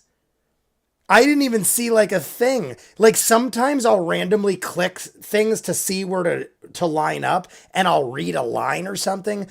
That is just weird. Shit like that happens to me all the time, but that's what are the odds I would have an Estelle Getty shirt and wear it? You guys have probably never even seen the shirt. I wear it like 3 times in my life.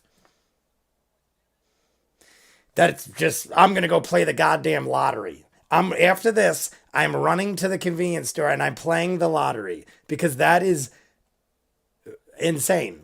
I feel like I am just filled with luck right now. I'm just going to touch things and bless them. I don't even know what's happening in the show right now because I literally just got like mind screwed by this whole situation. Vicious Mockery, back into the fight. There is literally an Estelle Getty walking. I'm like totally not even thinking of what's happening right now. I'm just surprised he said it. There is actually an Estelle Getty walking around right now or floating around. That's bizarre. That might be the only time this ever happens on this show. I feel like in the history of my YouTube, that's happened like 3 times with weirdness. But that's really friggin' weird. There was a time I wore like a Norm Macdonald shirt and it was the day after or the day before he died. But like, that's not like I wear the Norm Macdonald shirt all the time. This is weird. Sorry I'm talking about it so much. It's just freaking me out. Just a bust of her. Okay.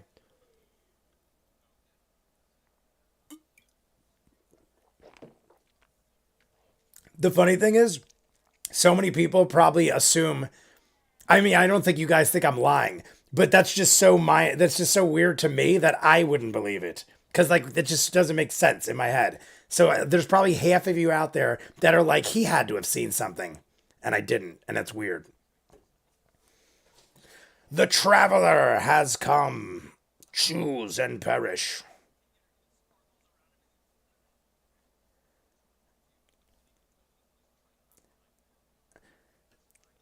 Focus. We know you don't know anything.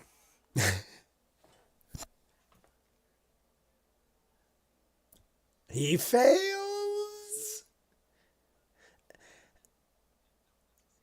Oh, look at this. He teases us with it fails. Oh, wait, no, never mind. You're dead. I'm going to kill you right now. I know she's not dead right now, but she missed out. Guys, like and subscribe if you haven't. Megadev, hello. I don't know if you asked a question or do we? I don't know. Oh, it was from something before. Megadev, welcome. I know I remember you. I know you're not new. Megadev. Save yourselves. All right, we're doing a shot. I need to chill. I need to calm out. I chugged the Red Bull, had Estelle Getty walk into my life. And now I'm having a freaking heart attack. Let's engage the priest. I have a ring. Let's propose. Cheers to the priest and our engagement. Cheers.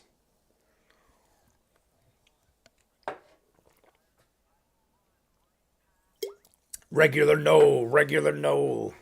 How did that start? Was that like just them saying it like that? I'm pretty sure we watched it happen in real life, but I'm wondering if that was from something previously that I missed, like an inside joke.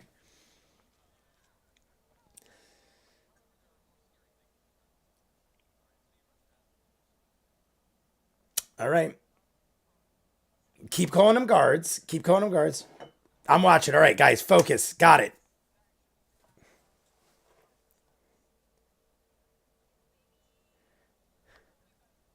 Oh, no way.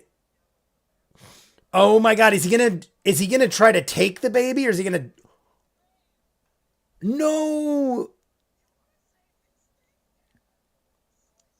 Oh my god. I can't not I can't not. I can't help but to not. That might kill a baby. Oh my god, it's gonna die. It can't even. Oh my god. 17 damage on a baby that can't even defend? What is he doing? Oh my god. That. Oh my. I.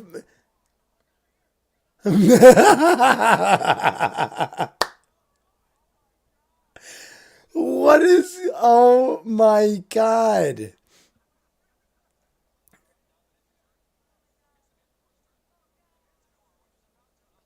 Like, what? Oh my god. I mean, no, you're right. Tactically, it is a great move. But I almost, like, in my mind, I'm always going for, we could have probably sold that. That's literally where my mind's going.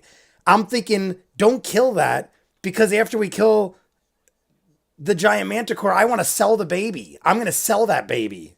Baby manticore's got to be worth some big money. Oh my God, we just murdered a manticore baby. I actually like, I hurt. I hurt because I'm thinking a manticore baby has to be worth a couple hundred gold, guys. Am I wrong? I'm not even mad he killed the baby. I'm mad he lost money in my mind. Whoa, Jay, I know, guys. This is we're in medieval times in my mind. I'll sell manticore babies if we can help Gustav buy his carnival back. I'll make this game all about buying and selling manticore babies. I cannot believe because you killed its baby. I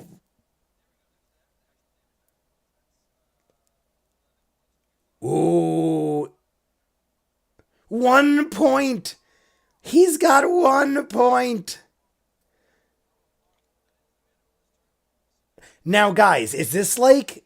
I know we've probably went through this before, but I need a refresher. Is this like role playing games? When I used to play some role playing games, like Super Nintendo, if you got to 1 hit point, that was as good as dead. Like you'd pass out and you'd be worthless. Some you had to go to zero, but some, if you hit one, you still were kind of like down and out in Beverly Hills. Bow is up. Bow is up. Grab Ford and get out. Yeah, because Ford is paralyzed. We could all go down. We maybe have 20 hit points off the Manicore. I don't even think we hit 20 yet. There was like a 1 and an 11. Maybe one other, like a 4 or 5. There's like roughly 20 hit points off the Manicore right now. I also just drank a lot of kombucha, so I'm sorry if I'm burping and making faces.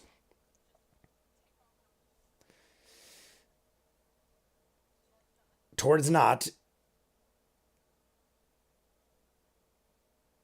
I love the music. You guys obviously could hear it when you're watching along, but like it's getting like thriller music, like dun dun dun dun. Carry not like a football run, yeah, running back style. And she's a monk. She does the parkour stuff. She's good. Let's do it.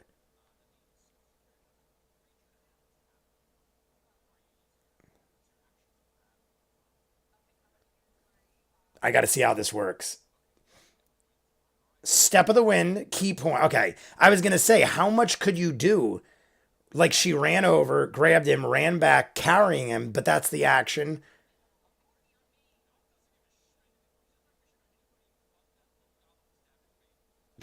True. That's very. I mean, I would have assumed that. Marisha's trying to say I thought I'd take the focus off not, but you just murdered its baby harshly. Like you could have probably thrown a rock at its head and killed it.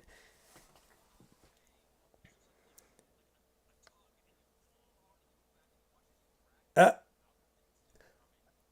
oh my. Uh, Not is suffering severe damage, guys. Or pretty much, yeah, like not okay. Not okay at this point.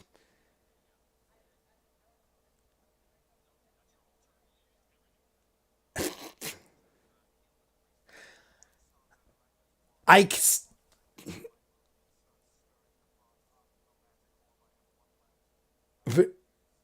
he's doing the Doctor Strange thing.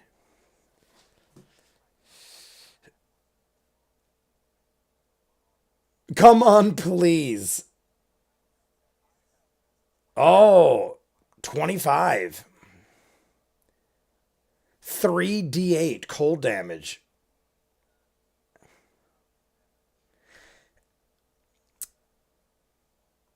I've already said this, but I'm guessing that the Manicore has upwards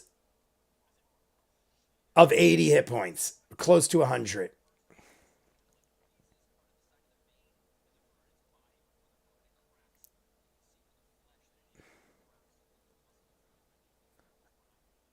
Little bit of woundedness.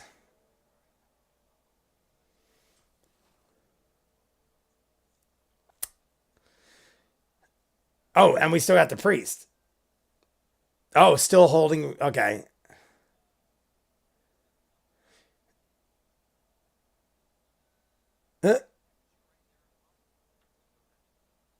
Oh my God. So no problem.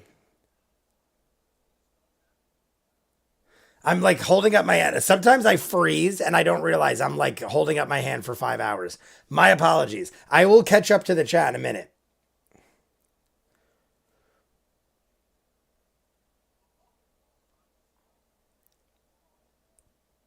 Oh, is she down? Oh, she's done. I was going to say Jester's like possibly still alive or just enough to get her. Oh my God.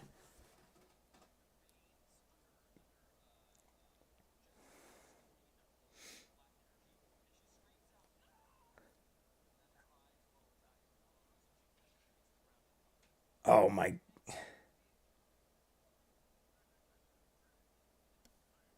Yeah. One, two, three. I'm trying to think of. I don't think Jocasta didn't take any damage. Molly didn't take any damage. I don't think Caleb did either.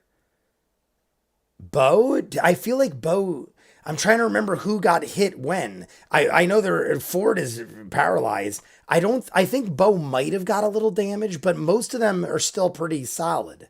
But this friggin' thing could take us out in like one hit. I mean, two hits, but like one and a half actions and you're down if the roll's good.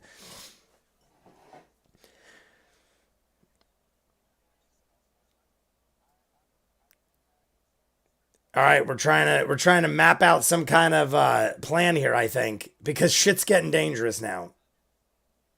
I mean, we might not even be halfway done with this Manicore yet, and we already lost uh, almost half the party.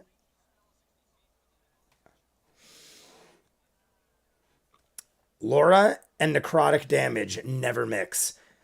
Double checked on IMDb, he also does the voice for the video game. Liam doing the Doctor Strange thing, he voiced him in the anime. Really? I did not know that. That's awesome. Liam voiced Doctor Strange.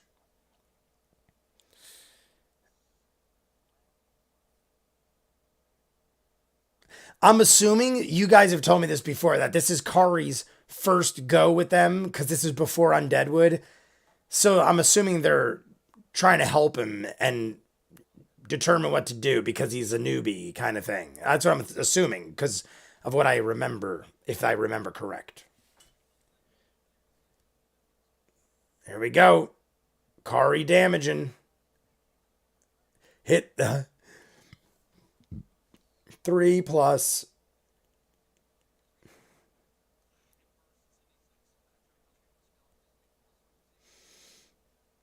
Concentration.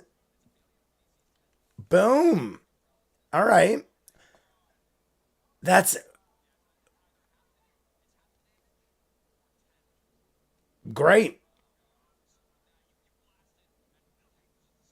All right, so the rolls favored us, and Khary breaks Ford free of his paralyzed imprisonment. So now we're back in favor, I think, because now I mean, Ford, I was counting as a third dude down right now, at least. He's back in action. He did suffer damage. He isn't 100% by far. I feel like he's at least down to more. I feel like he had more than half damage done to him. I forget what his hit points are. Estelle Getty is moving. Estelle Getty is on the move, guys. I keep looking up at the top where the Manticore is, and I keep not forgetting, but I keep seeing the baby. There is a baby Manticore up there, and it was slaughtered. Slaughtered baby.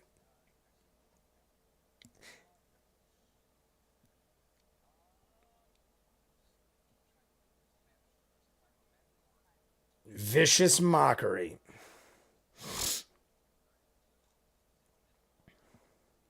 Vicious mockery. Yeah, Khary. I keep saying Khary. Khary, I think, only played D&D with his kids. Vicious mockery did not work quite well. Here goes Ford.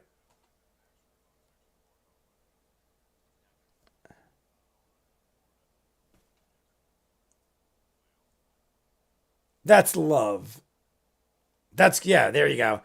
He's doing it to Jester because then Jester could heal not.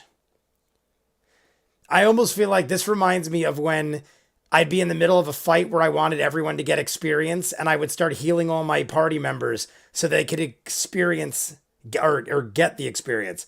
Because otherwise, there were some role playing games where if your characters died, they missed out on the experience, and you get some crazy experience from bosses. But obviously, that's not the case here. Fair enough. Oh, priest fighting. Uh, uh. I guess that's allowed. Yeah, 50 gold gone. Yeah, I saw that when they just used the potion.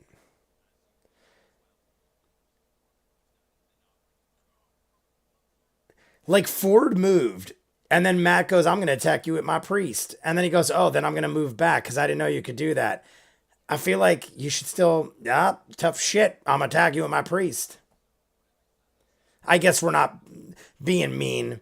Like you guys have said before, we're not out to like get each other. So if it's an innocent mistake, but I feel like I don't know. I don't know.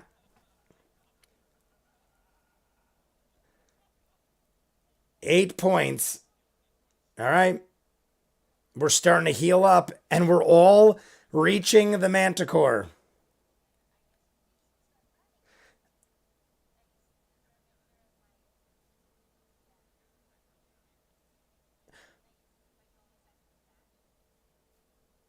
You do not have that. Sorry. You can't dash, Jester. How dare you?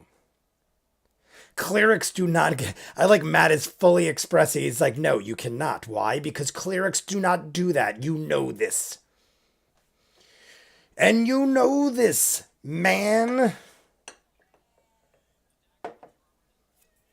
All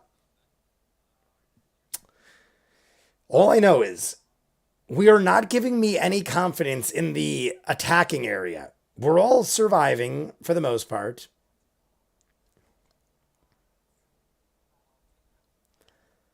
I can't not love that not even in the face of death is just keep going.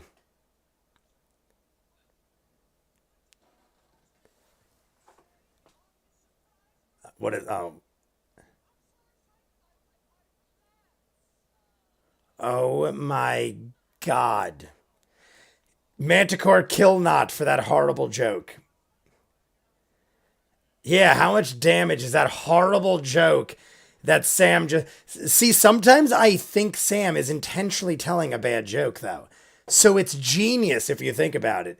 Is it not genius if you know a joke is going to be taken badly, but you still tell it for the sake.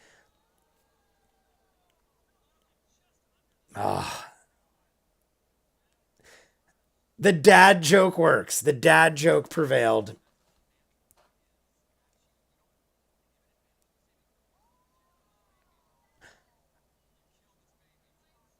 You killed its baby. See, that's what I want Matt to do in many cases. And it didn't work anyway.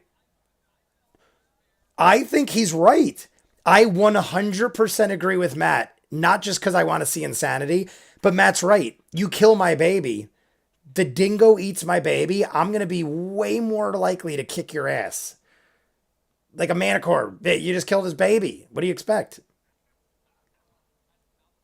Jesus.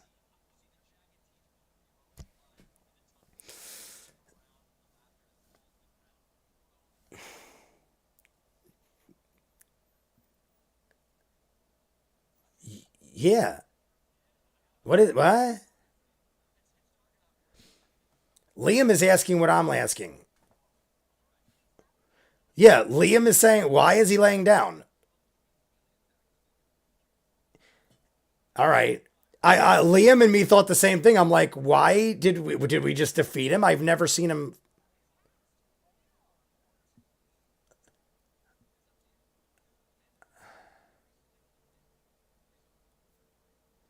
The fact that Matt is saying it's pretty hurt is making me feel like we should finish it off.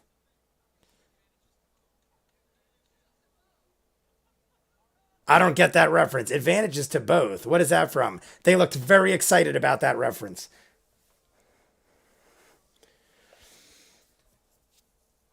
No ears, so it's worthless to us. Okay, there are ears. We gotta kill him. Whoa, Khary just got violent. Yeah, I would definitely take this dude down. Yeah, let's take him. He wants him on the wall. That's a whole nother story. But I'm just making sure that's still rolling. Guys, like and subscribe if you haven't. Like the video. We got to hit 50 likes or I self destruct at midnight. I think I honestly thought the Manicore was going to be stronger. And we killed its baby. We killed its baby.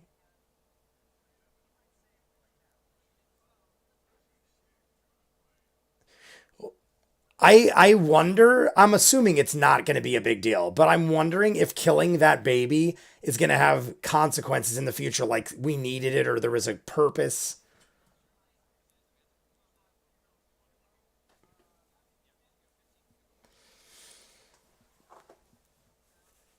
Yep. All right. Bo drops him. He goes running. Or she. She goes running, meaning little Miss Not.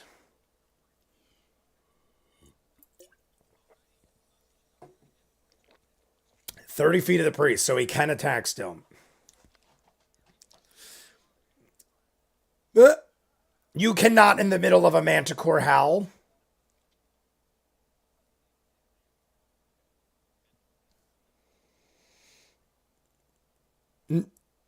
I hope it makes it. I want it to win because I know we won't die and I want to see continuing battle.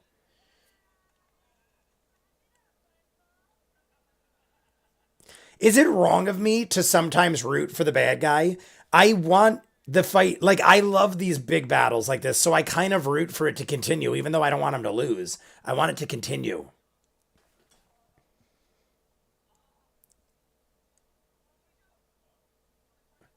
Fighting. At this point, like, why, like, I'm trying to wonder what the advantage would be to not fighting at this point. At this point, the mana core's down. Are we afraid of what it's doing? Like, is it going to possess us or something? Because I feel like we could easily take these two down and get more shit. Nine.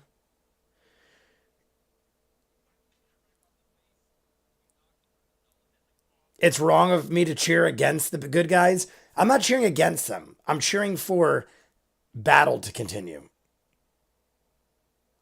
Well, then, don't.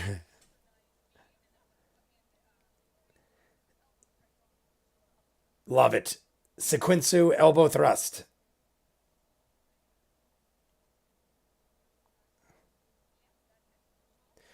Don't patronize me. What movie is that from? I feel like she's specifically quoting a movie. I know that's probably said in a million movies, but I feel like she was specifically quoting, "Don't patronize me," and then you whack a guy. It was in a movie.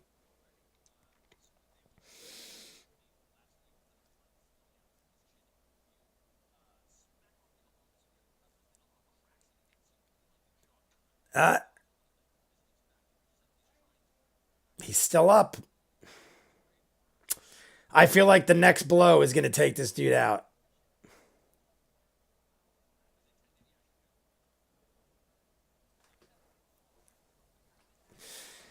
Imagine 10 would have defeated him and now you just ruined everything, Marisha. I say this all the time. Marisha makes the most math mistakes. Nothing against her.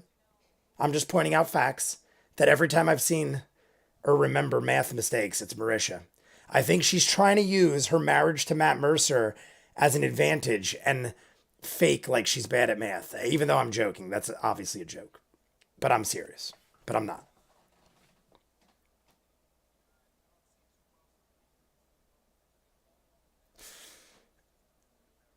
Just.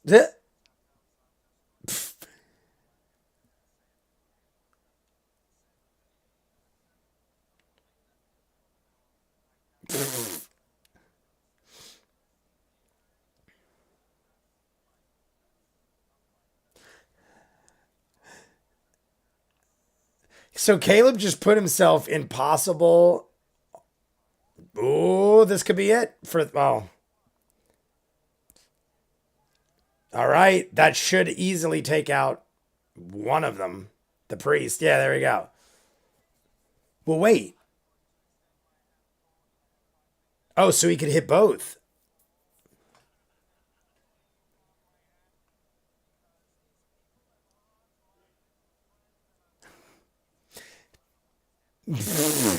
They've hurt my little friend. Frumpkin still down for the count.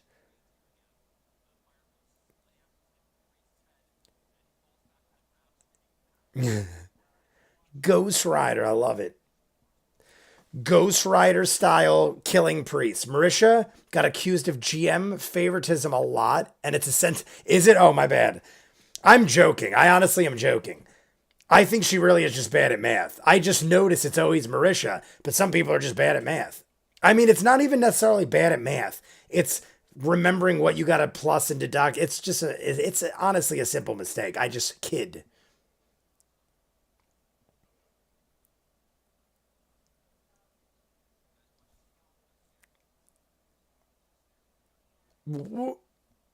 Well then, what was that? What?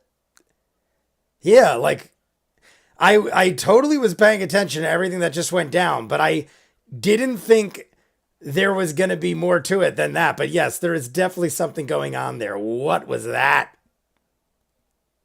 He Ghost Rider style burned this priest, freaked out, and then stared at him on fire, and everyone noticed, and Matt made it a point to make it a point. Estelle Getty. We still got Estelle Getty.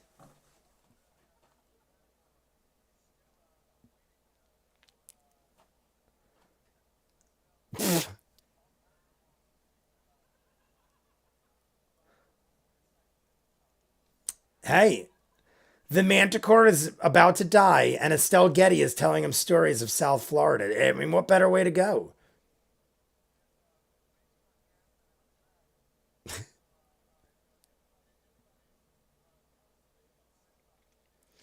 I love that Khary is doing an Estelle Getty impersonation of talking to a Manticore. What do I need to roll?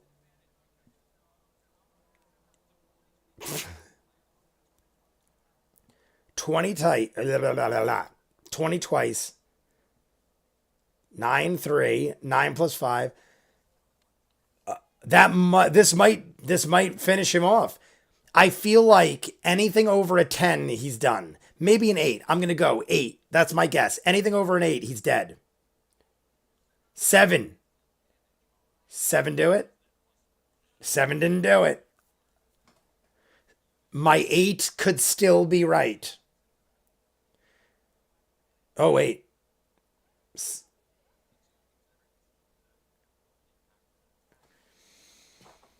All right. No.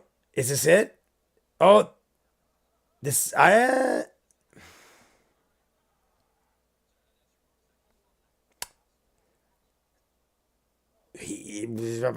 mean, this could technically end it now. I feel like anything. I feel like anything at this point. Like 2 or 3 kills this thing.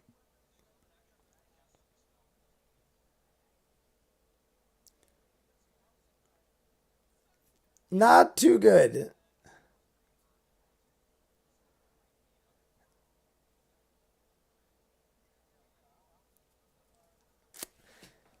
I mean, we're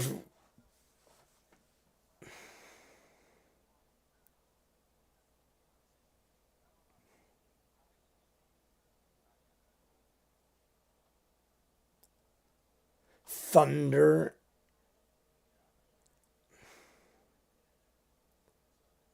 I was gonna say, I feel like this is a no-brainer. My thing was Sacred Flame. I knew he had Sacred Flame. I just didn't know. I feel like anything will kill this thing at this point. So like, just like let's just all just start attacking. We'll maybe if we roll really bad, we'll lose 1 or 2 people, but who cares? We'll find more friends. I'm joking. That. How do you want to do this? Here it comes. Figured it was coming. How do you want to do this? But I mean, I'm happy Khary was able to do it. So let's cheers while we listen to Khary. This is for the final killing blow of the Manticore, whose baby was slaughtered by Not after robbing Jocasta. Not you have been a bad one this episode, but entertaining. Cheers, my friends.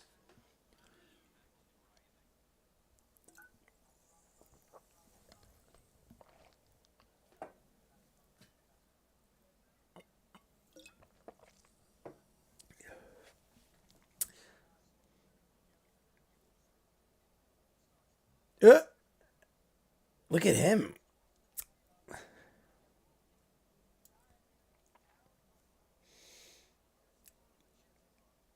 Uh, Very, very. Oh my God! Yeah, everyone's just like, I did it.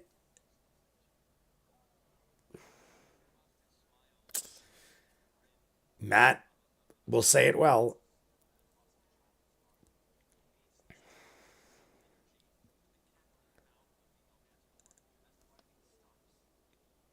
The,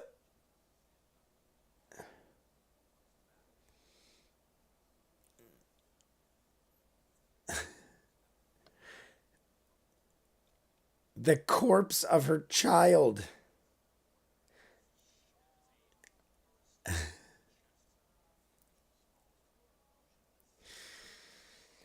Now, can we sell the bodies?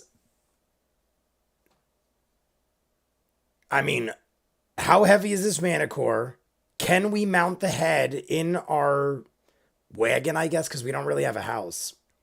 I want the Manicore's head. I want the baby. I feel like we could sell a lot of this shit. Like even well, we got the ears from the priest. All good. Made the best of it. Carl Davis. What is up? My bad. I'm. Uh,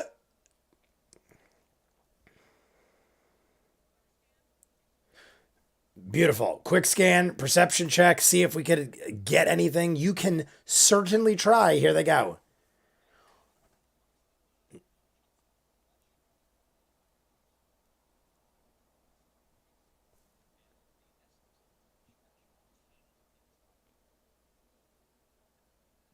Yeah, the priest probably is rocking some expensive shit. I would imagine if this dude is at that point, I mean, maybe he's not carrying shit with him though.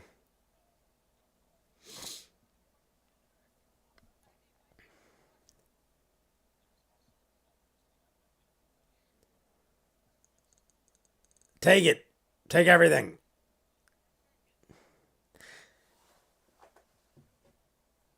Oh, that's interesting.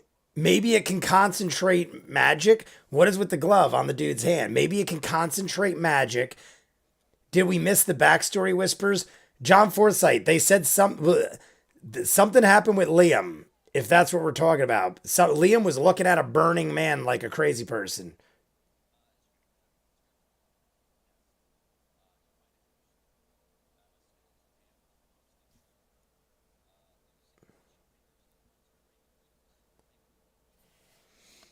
All right.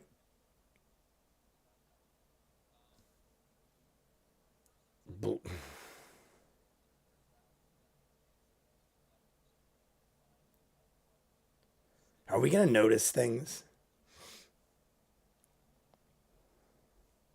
I thought we were going to like recognize something immediately.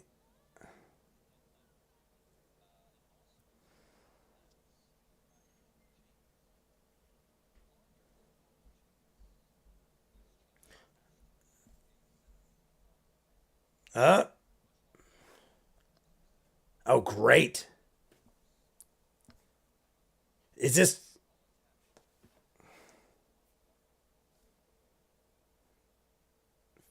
4 or 5 feet? Was it for the manicore? Hmm.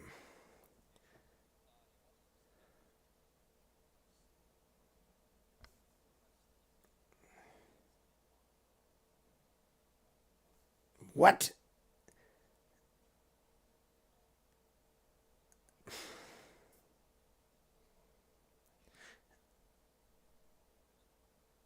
What? There's giant. He's saying that it could be for the manicore. It would fit the manicore, but it might not be for the manicore. But why wouldn't it be? I'm trying to think of what else could it be. He said 4 in 1 foot. I don't know. I mean, it sounds like it's for the manicore, but I'm thinking, why is it so clean and room like?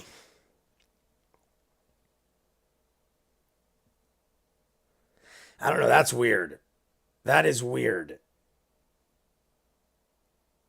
Oh, fuck that thing. Like, why are they shiny? Why is there was magic binding it? Why was it laughing? Like, is that like I don't know. The whole laughing thing was like making me think something was up.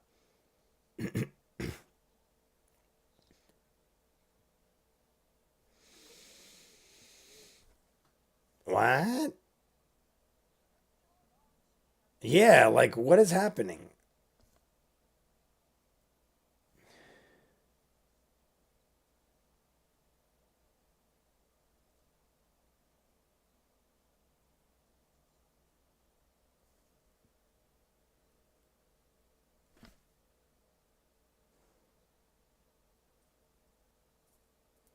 All right, he's just calling him out.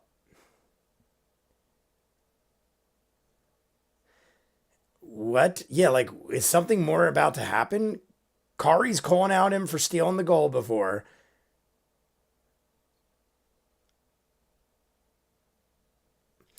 Khary acts so mysterious that I expect something crazy to happen, but then it's just like, nope.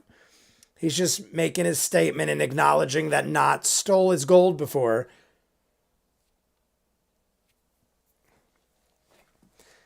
Yes.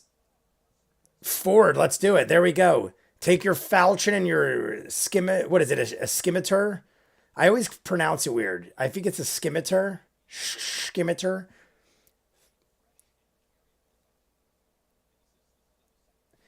Yeah, now we've got another head. Bigger than the Toad Man.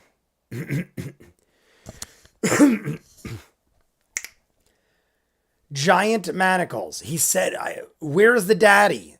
I just realized, where is the daddy manicore? This is the female. The baby was there. Where's the daddy?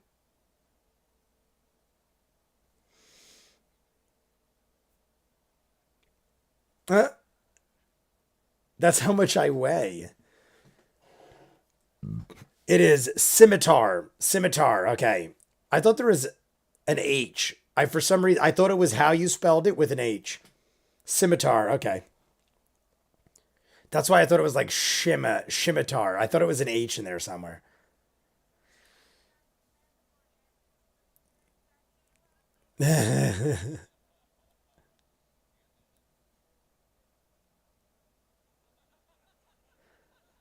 uh, my God. Look at Liam. Oh my God. Over his head.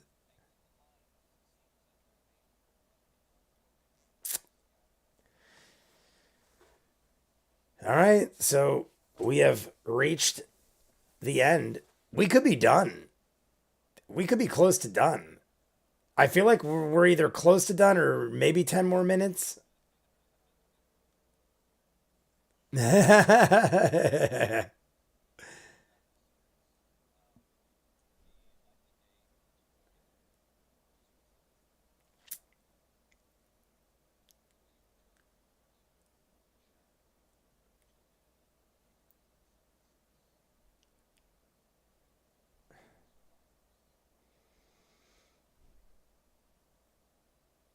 We're just watching Matt.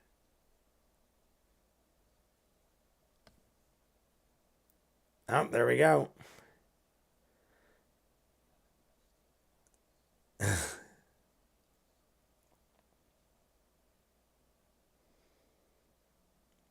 As well as the Manticore head. I feel like after a day's travel, that thing is gonna stink and be collecting bugs. And this poor horse. I'm assuming also at some point our poor horse is gonna just drop dead from exhaustion. Like, have we been feeding the horse properly? I mean, I guess it is at the thing. I'm assuming they're feeding it.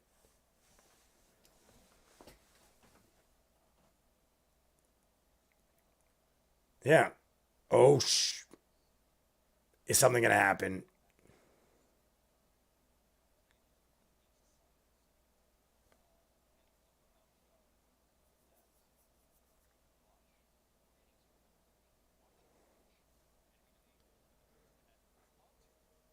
I'm wondering if we're gonna run into shit. Yes, Molly, way to put it. I like that they're doing that because it shows confidence. I'm digging it.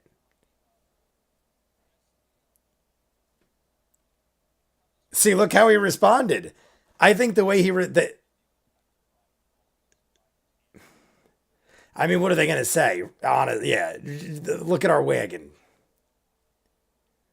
Yeah, what is the guard gonna say? He's gonna give a shit when we're carrying a cart full of bodies and a manicore head.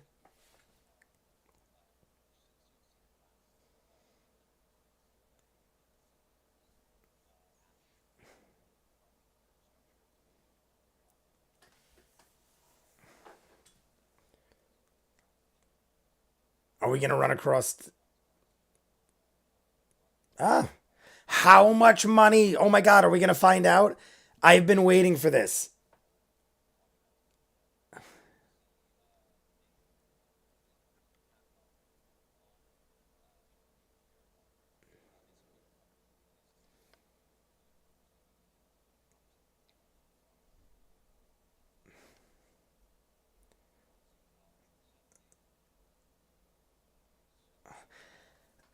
I mean, I'm assuming they're happy, but we also are owed lots of gold. Watch they stiff us.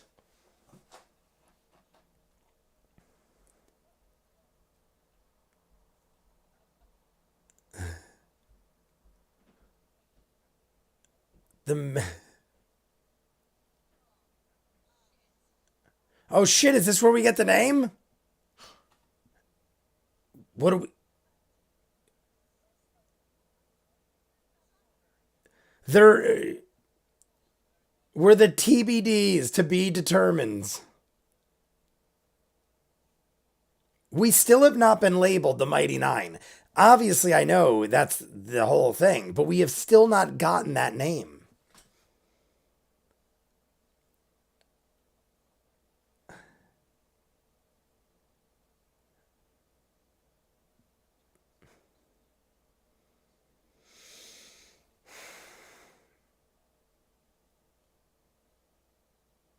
Who? Oh, Jocasta?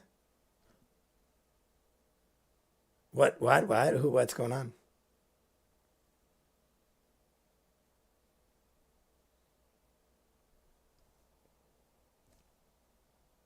Yeah. That was a little. Like I said before, Khary is so mysterious. I don't know what to think of things.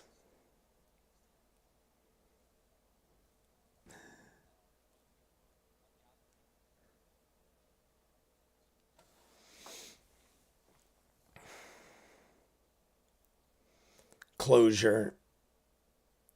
I mean, hey, some of these people might think they're still out there suffering. At least they get closure.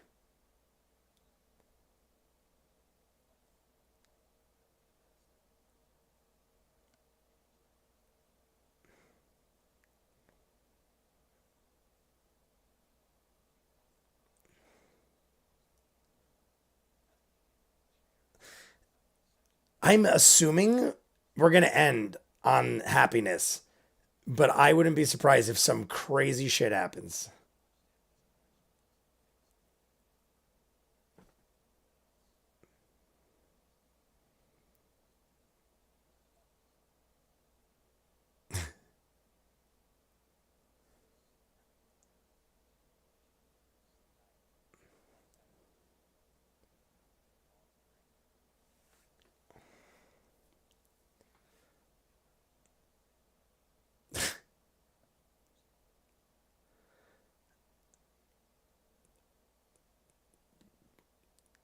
All right, here we go. I was going to say, are we going to get our money?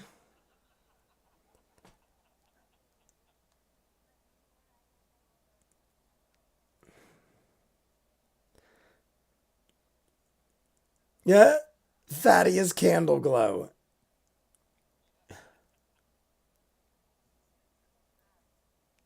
Yeah. He, he did say that. He did ask. So, hey.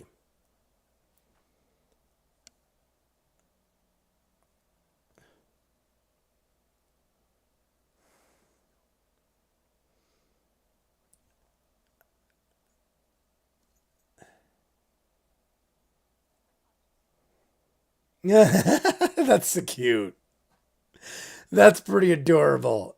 He steals money from a stranger to give it to Caleb for books. He's just a compulsive stealer, like you guys said, just a compulsive thief.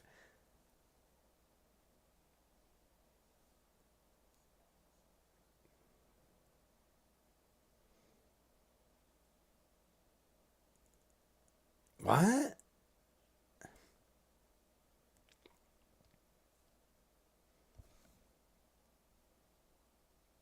So that is it for Khary. I started thinking maybe we're going to get him again. All right, I figured it was coming soon. I wasn't sure. I wouldn't have been surprised.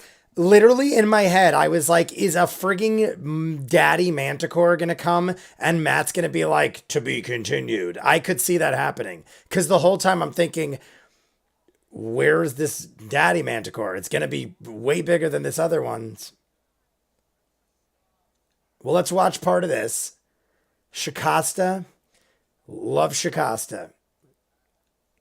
See, I'm assuming, obviously, don't say anything in the chat if it's a spoiler, but I'm assuming whatever he put that looked like an H is something I'm not supposed to know yet, or is it something I'm missing?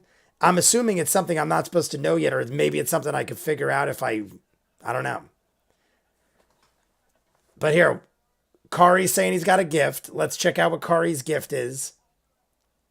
He has a present for all of us. I am going to get one as well. What is it? Gloves? He's got gloves on. All right, I'm watching. People said watch, watch, watch. It's another 3 minutes till the art. So let's watch the next 3 minutes and then we'll talk. It's still before 10, so we're making good time. He's got doctors, like those bluish doctor gloves on, obviously. What is that? 20-sided dice. What is up with it? It's made of anthrax. What is he doing with it? Ass 20s. I need to know what the hell's going on.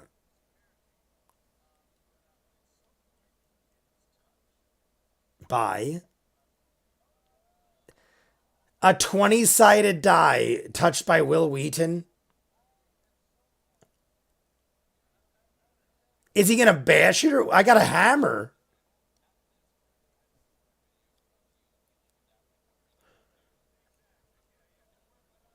What is...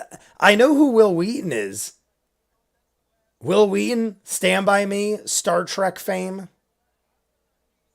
But...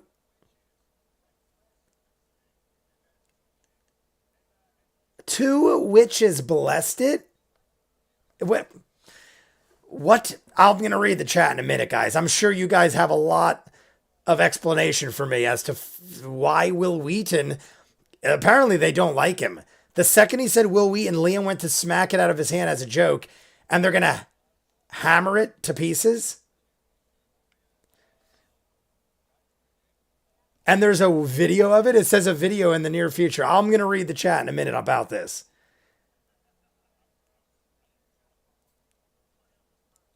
The plan. About a minute left, guys. I just want to see in case I missed something.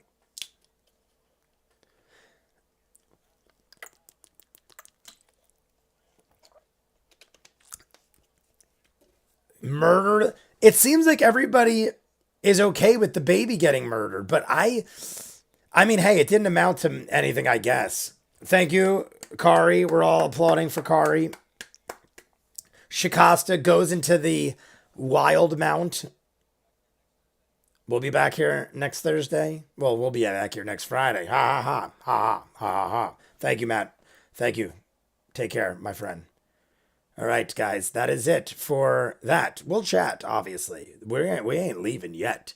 Let me remove the clock because the clock is no longer needed. Let me move this little baby back down because we don't need that anymore. And let me get rid of this, right? I could get rid of this, I think. I just want to make sure before I click it. And we're good. All right, guys. Let me read the chat real quick. I'm going to read the chat like up to the Will Wheaton part. Watch, watch, watch. Lisa Pocky was saying watch. Okay, so the next thing Khary does require some explanation. Oh, boom. We were getting the explanation. The funny thing is I saw the dude JB write that right before he explained the dice thing, but I thought you were explaining what Khary was going to do to continue the show. I didn't realize you were explaining what he was just about to do. So I probably should have read it. Always watch until the fan art appears. John Forsythe says, but which is correct. I do now. Sam P, great episode. I like not killing the cub the most. All right, first off, I'm wondering if I should, let's read the Will Wheaton part first because then we'll talk about the episode. Okay, so the next thing Khary does require some explanation. Will Wheaton played in campaign 1 and he notoriously has the absolute worst roles ever. I mean, it's shocking. Okay, I thought they disliked him as a person. I was like, oh my God, they really dislike Will Wheaton. So it had nothing to do with them having disdain or hatred towards the man. He just has bad luck and they didn't want to touch the dice. I literally thought it was, I didn't think it was a bad luck thing. It's a bad luck thing from what you guys are telling me. I literally thought they disliked him and they're like, we don't even want to touch it. Now it's a totally different story in my mind. Only reason I say that is because I've never watched Star Trek. I've told you the guys this before. I've seen The Wrath of Khan. I've seen one or two of the newest Star Trek movies that J.J. Abrams did, and I've seen the first episode of The Next Generation. That is the extent of my Star Trek knowledge. And I was trying to react to it years ago on my channel, and CBS literally was like, we don't give a crap what you do. We do not want you reacting to Star Trek. If you guys look on YouTube in general, there is a extreme lack of Star Trek reactions by anybody. It's because CBS flags you for pretty much anything you do. You could put in a couple clips and they're going to flag you. So no one, I know at least, reacts to Star Trek, including myself, because of that. It also prevents me from ever watching it. And I've always wanted to kind of watch it because my brother and my cousin claim it is one of the greatest shows of all time, specifically TNG, The Next Generation, TNG. They say that is one of their favorite shows of all time. And I eventually will watch it, but I would have loved to react to it. And it's one of those things I might just have to do on Patreon only because YouTube will not allow it. Until I've said this on other live streams, I find that CBS is the worst of any company I've ever had to deal with. The worst trouble I ever had was Star Trek, Twilight Zone, and I know there's another one, I'm forgetting it, but all of them are CBS shows. So I literally will not do CBS anymore. If a show is on CBS, I will literally, Big Brother. I used to try to do Big Brother, never happened. So I just totally avoid CBS shows at this point. They ruined it for me. But Will Wheaton makes sense now. I don't know if you actually ever find out in campaign, just an unfollowed thread. Once used by Will Wheaton, quick burn the table, know the building. I thought it said bum the table. Will Wheaton. So the next thing Khary does requires some. Oh, I already read that. Oh, I did. I'm an idiot. I went back up. Will Wheaton has a horrible curse where he always rolls one or very low numbers. I don't know how much of a spoiler it'll be, but how was he on often? I mean, was it just one time and he just did that horrible? Or is he on often enough where it's just that bad, where it's an ongoing thing? I don't know if that's a spoiler, and if you could tell me. It's obviously campaign 1, so it's Vox Machina. Maybe he comes into this. Maybe you guys don't allow him in the room because of the bad rolling. But they love Will, but the curse is real. R.I.P. Bowie. Will Wheaton rolls terribly, and people think any dice touched by him catches his curse. Look, the Wheaton curse. You guys might have already said this, but they said in a separate video they were going to destroy it. Do they actually do that in a video? I'm assuming yes, if they said it and they made such a big deal of it. If not, hadn't murdered the baby, Ford might be dead for good. I see that. I understand why it happened, and I understand the consequences that could have happened because of the situation at hand. But in my mind, I don't know. I mean, I guess that wasn't a bad move, but I literally was not thinking, let's use the baby as a way to distract the mama manticore. I'm thinking we kill the mama and the baby we either use, like maybe we don't even sell the baby. Maybe we use the baby, or what if we kept it? Like, all right, I know this might sound crazy and it's totally irrelevant at this point, but follow me on this and tell me how insane I am and if this is something that could happen, or if this is like out of the realm of possibilities. And this is me talking after 4 or 5 shots and a 2-hour live stream. So I'm getting a little crazy and ridiculous, but hear me out. If we didn't kill the baby manticore, didn't run around and kill the baby manticore, could we, in this world, say we killed the mama manticore, we kill the priest, we kill everybody in the vicinity. The baby, Matt said, didn't even open its eyes yet, I feel like he said. It didn't even open its eyes yet. It's totally defenseless, couldn't even defend itself. What if we never killed the baby, kill everything else? Could we have domesticated this manticore baby and had like like a battle manticore that fights for us and like alongside us? Is that a thing? Or am I thinking crazy? Because I would have done that if I couldn't have sold it and made money. Like, I mean, even the dead baby manticore, couldn't we sell the dead baby? I know that sounds crazy, but I mean, we're selling the ears of Knowles and stuff. Like, couldn't we get more money for a baby manticore? But even if we couldn't, if we didn't kill it, could I have turned that baby manticore into some fighting beast? Because that's what I love. I love Final Fantasy 3, where you'd go to the Veldt and you'd kind of like tame beasts.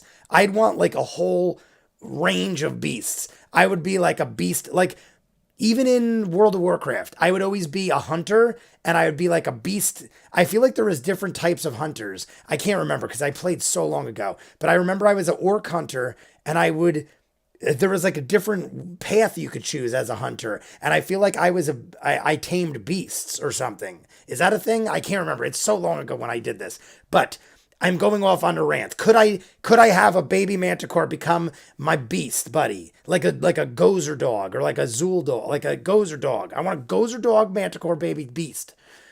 Anyway, back to the chat while you answer that question, because it's very important on the survival of myself in real life. Is there an actual video of the ring being destroyed? Question. And you are new. How do I pronounce this? K-Dodice? Is that K-Dodice? I don't know if I'm pronouncing that horribly wrong, but K-Dodice is what I'm thinking, and I hope it's right. I think apparently Will rolls significantly higher than standard deviation for net ones or something. Higher than standard deviation. Okay, so he's just more prone to be a horrible roller. No Will Wheaton's dice are just cursed. Oh my God, I just went really far down. Let me go back. Where did I finish off? It just totally went blip and all the way to the bottom. Where did I lose it? Terribly, blah, blah, blah. Touch the dice. Guys, oh wait, okay, here I go. I was going to say, I don't know where I left off. Tal'dorei hexed Will Wheaton. It explains the Percy rolls. I think the H was for hush, just a guess. See, that's what I was either thinking hush or halt, because he made it a point, speaking of Jocasta now, it said he took a read and put like an H.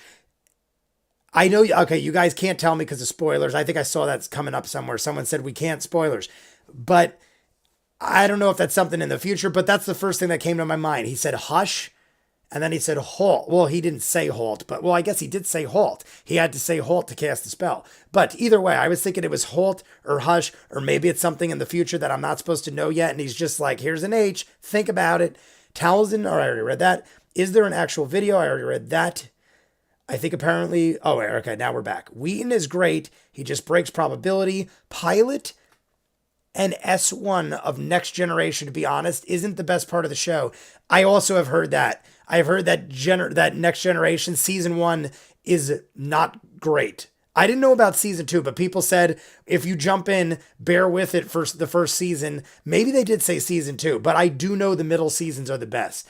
And my brother and my cousin both tell me that. They are also massive fans of Battlestar Galactica, which I just finished. Last week, I posted the final episode of Battlestar Galactica. It took me over 2 years to watch it. It was like 60 plus episodes, counting the miniseries. And I did one a week, give or take. Sometimes I missed one or two. But counting the miniseries, I did it for almost 2 years. And it finally finished last week. So, great show. Loved it. Phenomenal. I wish there was more, honestly, of that specifically. I know there's a lot more spin-offs and stuff, but I wish I had more of that because people told me they never tap back in. I can't believe with the way it ended that at some point in the last like 20 years, because it's got to be over 20 years ago. Yeah, it's like 20 years ago? I guess about 20 years ago. I thought by now they would have made like they do with everything. Firefly had Serenity. All these shows had movies or seasons that came years later. And I don't think every show's got to do that. And a lot of the time I don't like when they do that. But with something like that, I'm surprised they just haven't. Whether it's the right thing to do or not, I'm just surprised they haven't. He played in campaign 1 a couple of times, but he plays with our people, and it's a constant thing. He plays other D&D games and is notorious as a terrible roller. I think that's hilarious. The reason I immediately thought maybe they didn't like Will Wheaton, like the person, I don't know. Literally all I know Will Wheaton from personally is Stand By Me. Whenever I hear Will Wheaton, Stand By Me was one of those movies when I would go over my grandma's. Don't ask me why, because it's kind of horrifying, especially I feel like I watched it at a really young age. And it'd be like a, coming of age movie growing up, kids and stuff. But then there was a dead body and it was kind of scary and dark. And like at the end, his friend gets stabbed and dies, and there's the dead body. And Kiefer Sutherland is a freaking psychomaniac who, at a teenage level, wants to murder and stab people, which is psychotic. But I mean, it didn't mess me up, I guess, but I don't know. I always had a weird view of Stand By Me. There's people I talked to growing up who'd be like, oh, Stand By Me is such a great movie. And I guess because I watched it at a young age, I'm like, I'd rather watch The Goonies. Put on The Goonies. That makes me feel happy. Stand By Me doesn't make me feel happy. Stand By Me is a great movie. Don't get me wrong. All-star cast, great movie.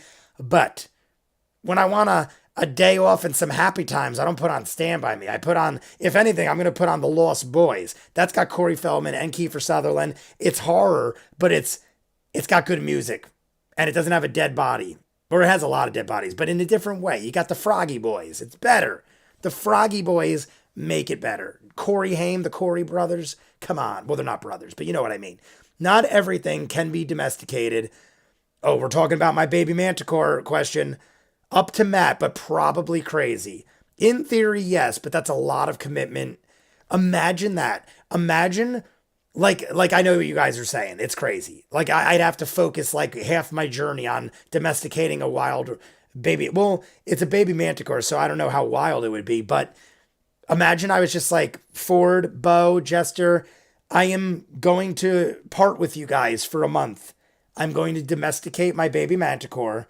And you guys continue to kill gnolls. Well, it kind of said that was it. Yeah, like, am I incorrect with that? That might be spoilerific too. I don't know. But I kind of feel like Matt said that's, at least in that mind, that was kind of it for the gnolls. I'm guessing we could probably still encounter more along the way. But I almost feel like that was sort of it for the gnolls. He sounded like he was wrapping it up. Like, all right, the cave is clear. Everything's good. You go back to Oilfield. You sell your ears to Bryce. You do your thing, and we're on to episode 8. I mean, we could still, like I said, be dealing with gnolls, but I feel like we might be, for the most part, done with that or something. I don't know. I guess we'll find out. Either way, I'm going to tell Bo and all them, I'm going to go domesticate my baby manticore. I think I could do it. I would do it. Like a Ashley Johnson thing. Ashley Johnson goes away for a couple months or weeks, and I know it's for a show, but we could domesticate baby manticores. Come on. And then we sell them. We don't even take it with us. What if we sell it? Domesticate baby manticores, train them to be fighting beasts, and then sell them for like a couple thousand gold. You know someone would pay 1,000 gold for a fighting baby man. Well, it's not going to be a baby after I teach it. In theory, yes. Not everything can be domesticated. We already read that. All right, how far did I go down that time? Manticores are somewhat intelligent. That would be hard to do. By the time it was old enough to do battle manticore, this campaign would be over. Okay, by the time... All right, so it doesn't age rapidly. I thought maybe it aged quicker. Manticores are very intelligent. That would be very evil. and that would be very evil. Ryan Smith, it would take a lot of animal handling checks. Like, what if I just kept rolling natural 20s? Every like, I'm just magical in myself. Like in real life, I am magical. Domesticate, maybe, but not because they're like as intelligent and sentient as a human, but it's up to the DM.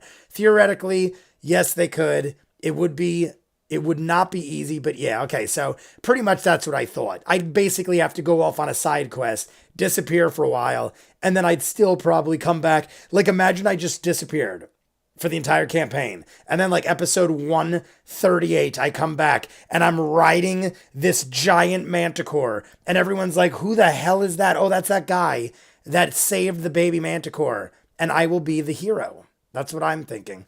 Manticores are somewhat... Oh, I already read that. Let's see if I could go. Oh, I still can't go. Didn't Matt also say that the baby was covered in eyes? Covered? I thought it said the baby could barely open its eyes. We also have Cartagia 64. Is that correct? Cartagia? I don't think I've seen you in the chat before. Welcome. I always welcome new people. And I feel like you are the newest one of all the names I've read. If I'm butchering your name, I apologize, but I think it's Cartagia. 64. Whenever I see the number 64, it always reminds me of Nintendo 64. Because I feel like that is the first 64 that mattered to me in my life. The H stands for hot tub. Hot tub time machine. Oh, I finally caught up in the chat. 20 to 30 easy. They came back with Picard. I don't think it lasted or COVID fucked it up. 20 to 30 easy. Whoa. I'm trying to think of where Lisa Pocky is obviously talking about Star Trek. 20 to 30 easy. I'm trying to think of what that is referring to from before. But we're talking about Picard. They came back for... Oh. I think we're talking about the cast coming back for Picard from The Next Generation.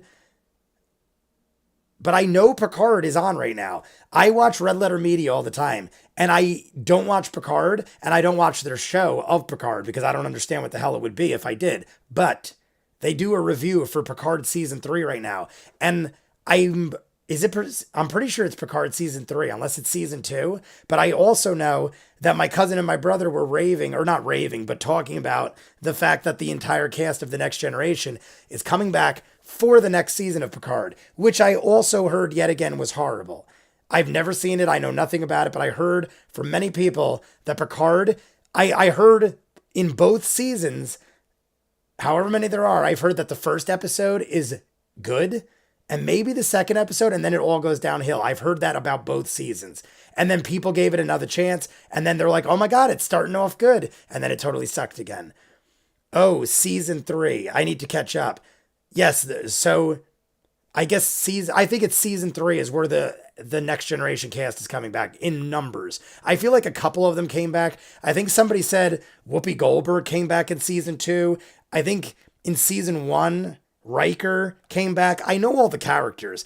I cannot know things like that with like living the life I live in sci-fi world of this and YouTube, and my brother and my cousin being massive fans my entire life. I know all the characters. I know Whoopi Goldberg is like a bartender or something, some kind of like space bartender or something, but I don't know her name. If I saw it, I'd probably recognize it. But I know Riker is the guy with the beard. I know most of them. Season 3 is actually really good. Oh, so Season 3 is what just started. We got Guinan. Is that how I say it? Gunan. I am horrible at pronunciation. Lazapaki, unfortunately, it's down in a different section of my apartment complex and the Wi-Fi doesn't work. Oh, we're talking about something else. Good luck domesticating a dinosaur. I honestly feel bad for Will Wheaton because of ACQ Inc. and early Campaign 1. Every time I've seen him play D&D, he has to deal with toxic people. What is ACQ? Is that, I'm assuming that's a abbreviate ACQ Inc. I don't know what that is.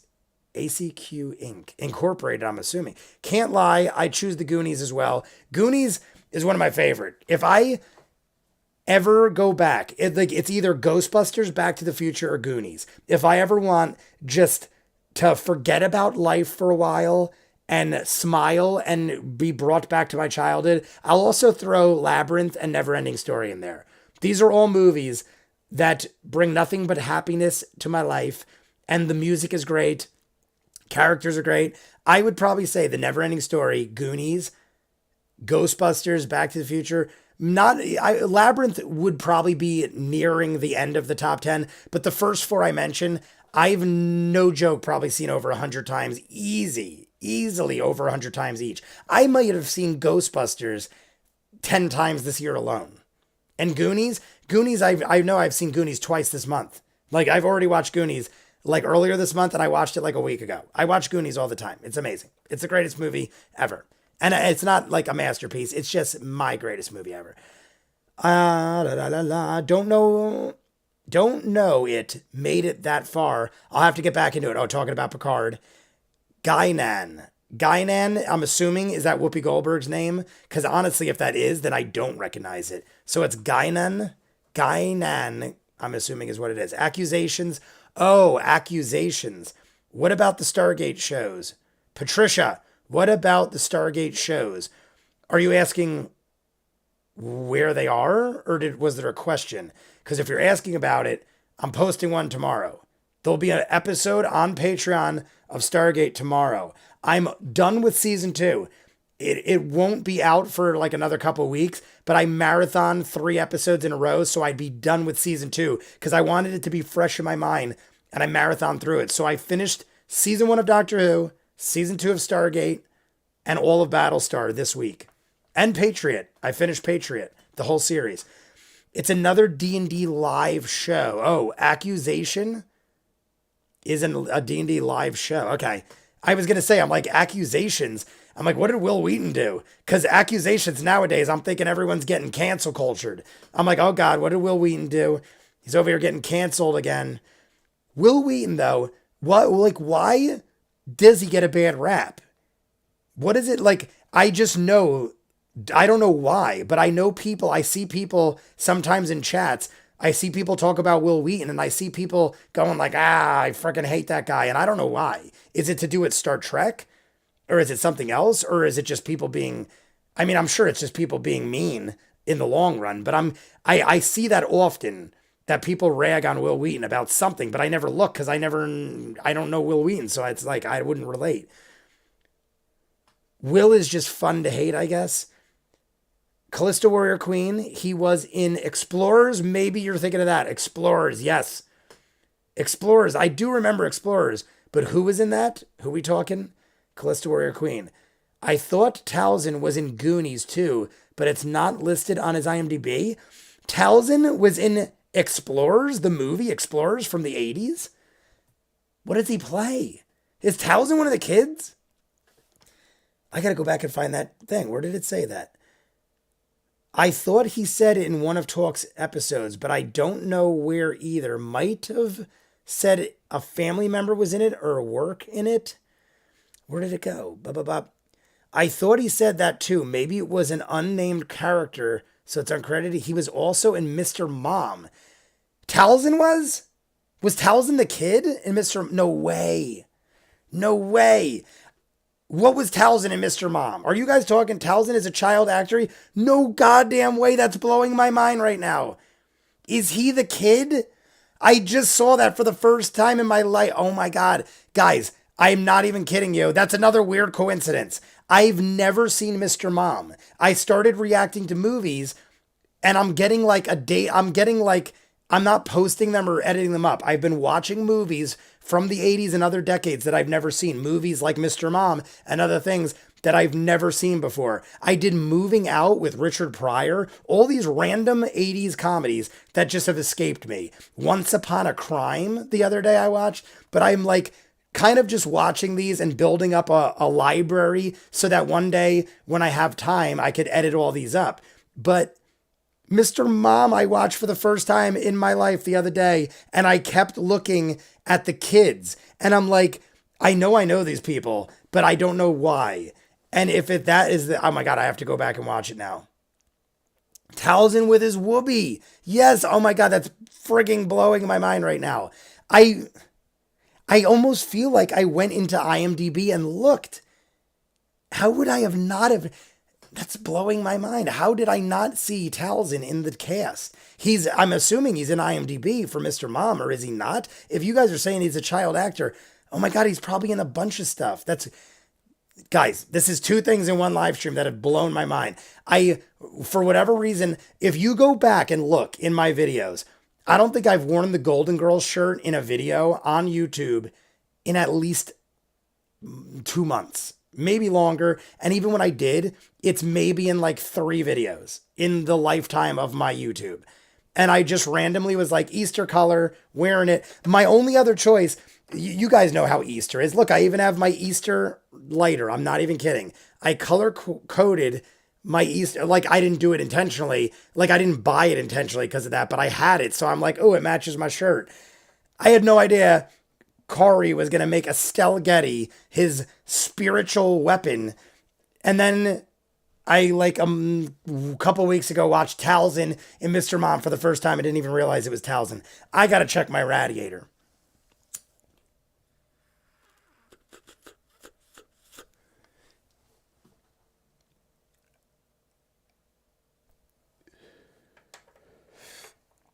I knew Ashley Johnson was on Growing Pains, but only because you guys, that was another one. But see, with her, with Ashley Johnson, I knew her as a child. I'm like, her, I know I saw in a child's body.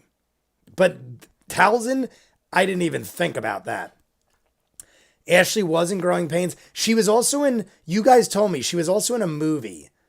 Like maybe a couple movies as a child. She was a child star, so she's probably in a couple things. But I feel like I remember her from other things as well. If you guys tell me, I think we talked about this already. But the Tal'dorei thing, I had no clue. Kenny Butler. Oh, wait, let's go. Tal'dorei plays one of the little brothers in Explorers, I think. I'm literally, after we are done with this, I have both of those movies. I have Mr. Mom and Explorers. I'm going to go back and I need to physically watch this in action now because it's friggin' blowing my mind. I just can't believe that is never... Like, I literally, like, I look into all these people. I literally take these people and I look into them all the time, and I had no clue that was a thing. I don't know. I just don't know how that could have escaped me after the hundreds of videos I've done on Vox Machina and other things. Like, I'm just surprised he hasn't spoken of these things or it hasn't come out, because I feel like the other people have talked about it. Tal'dorei with his whoopee. Seriously, Jay, focus. Yes. He is on IMDb, Mr. Mom. Okay, I'm going to have to go check this out. He's in IMDb, but he's just a little sweet, angelic kid. It's hard to connect to the mohawked man we see on Critical Role. Ashley was on Growing Pains. Thank goodness for that radiator. Like 3 out of 7 of the cast were child actors. Ashley was in Growing Pains. Sam was on Broadway. See, I'm curious. Sam was just on Broadway, though, because then I probably wouldn't recognize Sam. I haven't seen a whole lot of actual Broadway things. I've seen musicals that are Broadway adaptions on film. But I've only seen, on actual Broadway, I've seen Chicago, Rent, Phantom of the Opera. I've seen Chicago and Rent several times. Chicago and Rent are the only ones I've seen more than once. But then I've seen Phantom of the Opera. There's a couple other things, but I haven't gone in a very long time, and I didn't go a lot before that, so it's not a lot of things. Ashley was so cute in Growing Pains. Sam was on Broadway. Ashley Johnson is also the waitress. Oh, that's right. Yes, waitress in Avengers, but she's grown up. Is she something else I'd remember as a child? Because I feel like I did see her in like a movie as a child, maybe even a tinier person than she was in Growing Pains. I feel like she might have been like a really tiny child.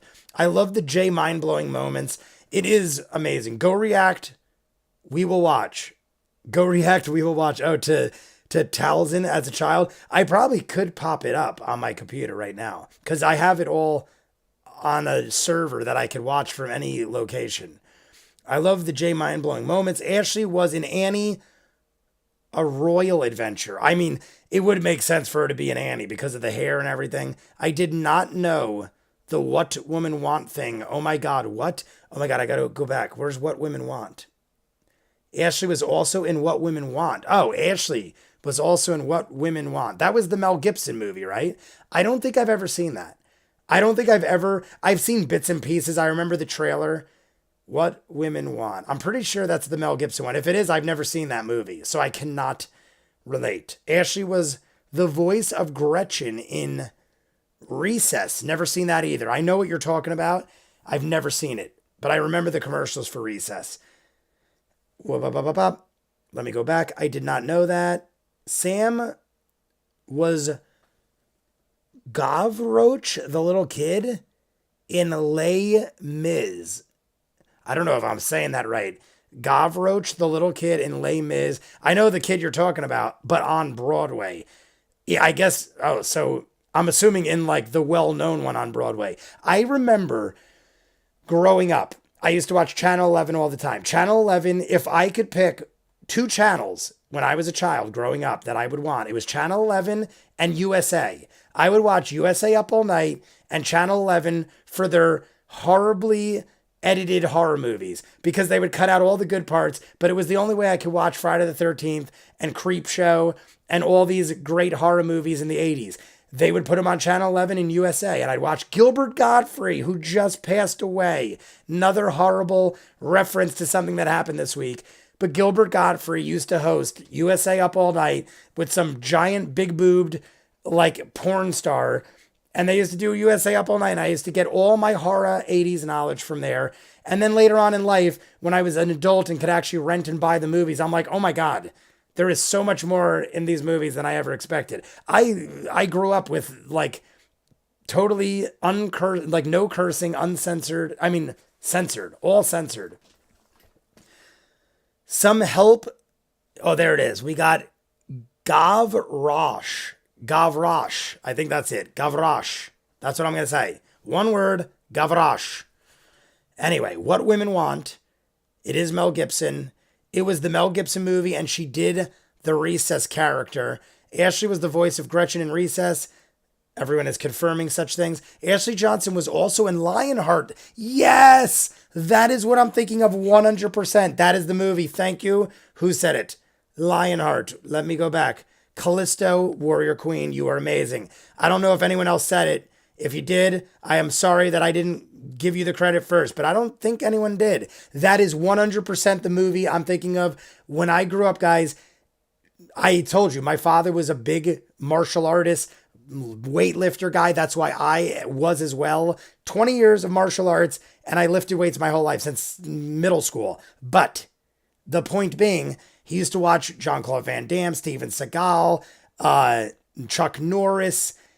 I'm trying to think of other guys. Charles Bronson wasn't a martial artist, but my dad was a massive Charles Bronson fan. My dad was a basically quote unquote tough guy growing up. Like, he would box, he would wrestle, he was a tough guy. So he would watch all tough guy movies.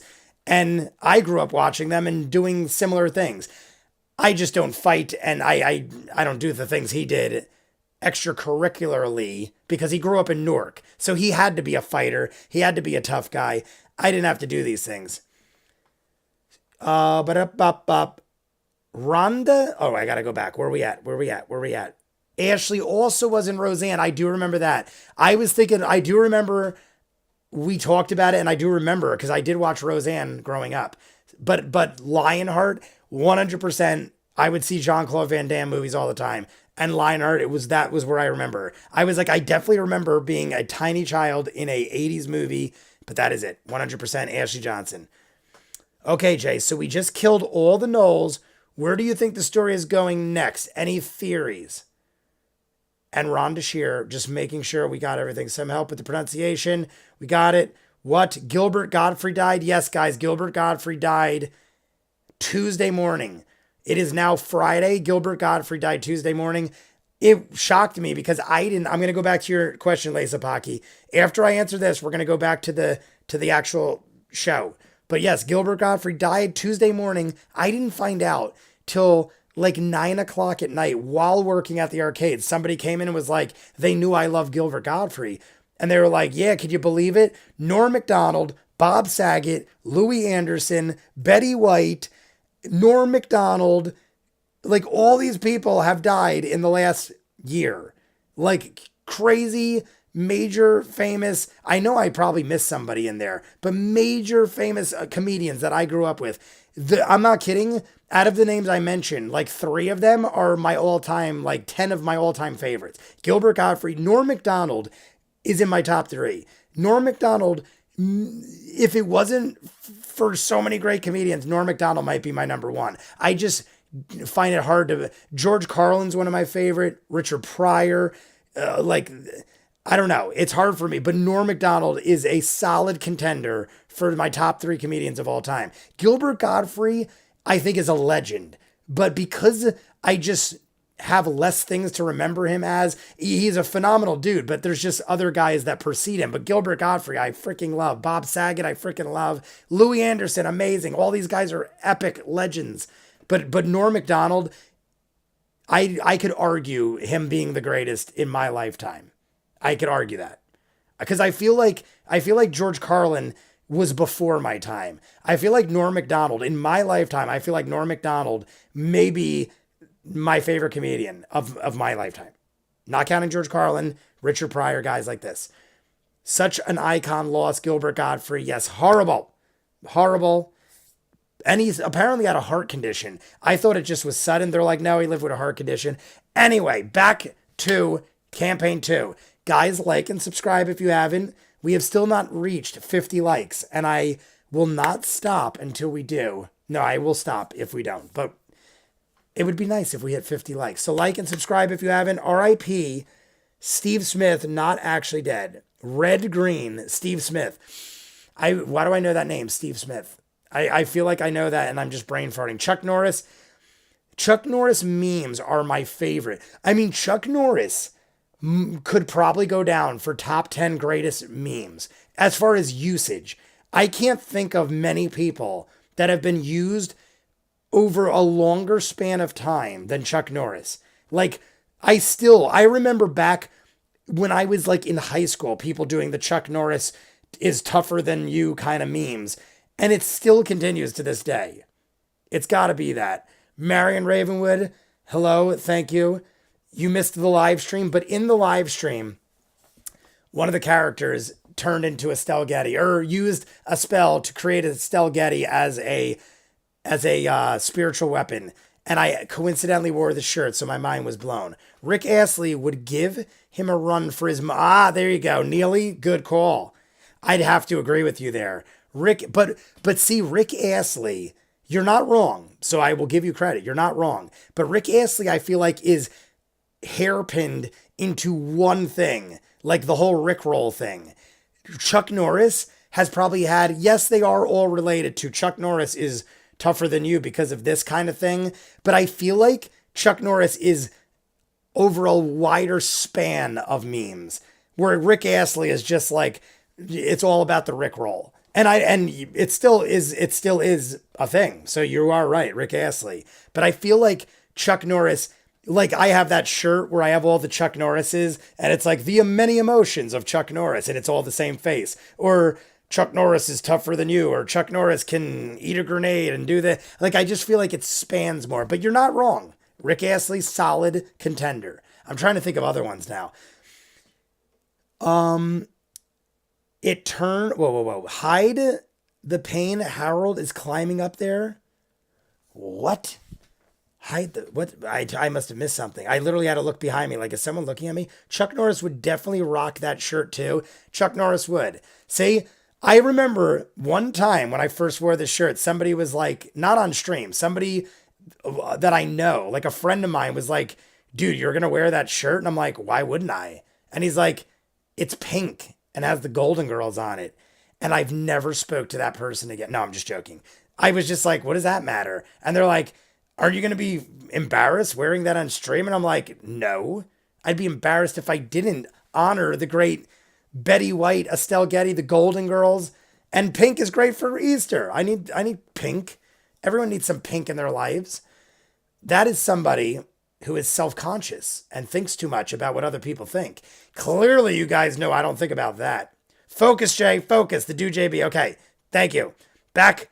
Okay. Thanks. I'll watch it now. Chuck Norris was in a variety, definitely. I went to the library and asked for a book on Pavlov's dog and Schrodinger's cat. The librarian said it rang a bell, but she didn't know if it was there or not.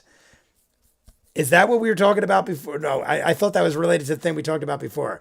The Golden Girls never get old. All right, back to everything. Lisa Pocky said, where do I think it's going from here? So, like I said before, I don't think you guys could tell me because it would be a spoiler. And even if it is the end of everything, I kind of got to experience it for myself. So what do I think we're going to do from here? I thought at the end there, when Jester unscrewed the jar of Knoll ears, I thought she was going to be like, Bryce, we want our money. I wanted to know how much we're dealing with at this point. We have a cart full of bodies. We have a jar full of ears. We have survivors. You guys could tell me this because it wasn't a spoiler, and you might have told me in the comments, but I didn't see it if you did. Don't we get a different price for people dead and alive? Or am I totally crazy and none of that even happened? I feel like Bryce set a price on dead bodies and a price on alive people, and then we got the Noliers. So am I wrong about that? Because if we get things like that, I mean, we got over 1,000 gold easy. Easily over 1,000 gold. I mean, we might have upwards of close to 2,000. Alive is totally worth more. Dead or alive is the cat. Yes, Marion Ravenwood is saying it to the other thing before. Yes, different price for living. Yes, dead bodies, ears, and survivors. Oh, we got Christine Lawson. Have missed watching your stuff. Well, I'm happy to have you back. I'm trying to see if I missed something. I think we're all good. Focus. All right, we're all good. Yeah, but he doesn't like quantum mechanics. We saw quantum mechanics. Callista Warrior Queen. Quantum mechanics. Jay Schrodinger's cat is that physics thing I used to talk about all the time. Yes, Marion Ravenwood. I totally remember Schrodinger's cat. I knew Schrodinger's cat way long ago. Just in case you're wondering if I'm blowing that off like I don't know what it is. I do know what it is, Marion Ravenwood. So yes, quantum mechanics, physics, quantum mechanics. I'm just trying to see how we're relating all this. Alive is totally worth more. Yes, different price of blah, blah, blah. But doesn't like... I'm just trying to see where that all related is what I'm trying to get at. I feel like I missed something where we're relating all this. And or I'm just insane, or I've drank too much, or all the above. I just don't know anything anymore about anything. It was the dude JB, not me. Oh, okay. It was. Oh, we keep saying it. Oh, everyone keeps saying it. Oh, focus, Jay, focus. All right, now I'm getting it. Chuck beat cancer twice because he didn't listen the first time. Yes. Chuck Norris jokes. I see them. Chuck Norris was in I must have missed a couple things when I was rolling through. Chuck versus Rick versus Cat. Okay, see, now I'm going back. I must have just scrolled through a bunch of things. When I missed like 2 or 3 things, I get so confused. Anyway, I apologize. Well, they are really small. It takes them a long time, and they get paid hourly for service. The quantum mechanics was in relation to the joke. It's all good. That's what I thought. Okay. I just wanted to I assumed it was all related to the joke, but then I started thinking maybe I missed something in the middle, and then I have to go read everything again to make sure that I'm not missing things. So I'm going to pour another shot.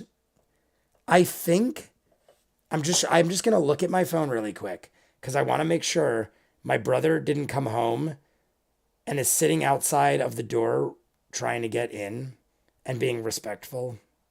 Let me just see on the camera. No, he's still gone. Okay. My brother's still gone, so all is good. Sometimes my brother will not, if he knows I'm in here, which he can clearly hear me, he'll just go sit on the couch and probably fall asleep and just let me talk all night. So at least, but now it says my front camera's going off. Watch, he literally is pulling in the driveway. No, it's a bird. It's a bird. Did you say you were getting the bow statue, Jay? Yes. So let me finish the question, and then I'll go to that question because we're all caught up in the chat. But yes, I'm getting a bow statue. I'll show you guys, actually. I'm going to show you guys in a second. But as far as the show, I'm thinking we're going to get paid heavily. And since we're back at Allfield, I don't know if me talking about this and I keep bringing this up.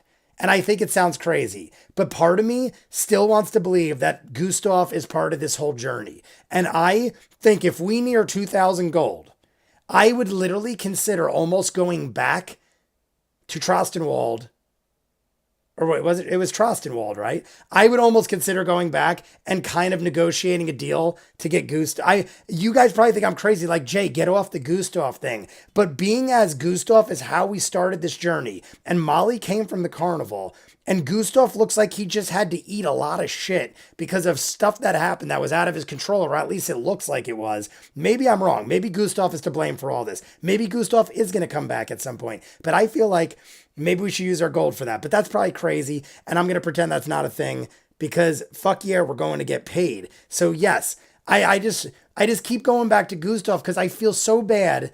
Like I would feel hurt if a crew of people like this, now granted they're all not at fault for anything, but like they all come through and Molly's working for me, and then some toad man ruins my carnival, all these people die, and now I'm stuck holding the ball and I owe $3,000, give or take. I know it's less than that, but I owe 3,000 gold now because of a bunch of shit. And I know it's his carnival and there's liability, but that's why you have insurance and stuff. He shouldn't, I mean, maybe back then that's how shit went down. Like freaking, what's his name? Candle, what's his face?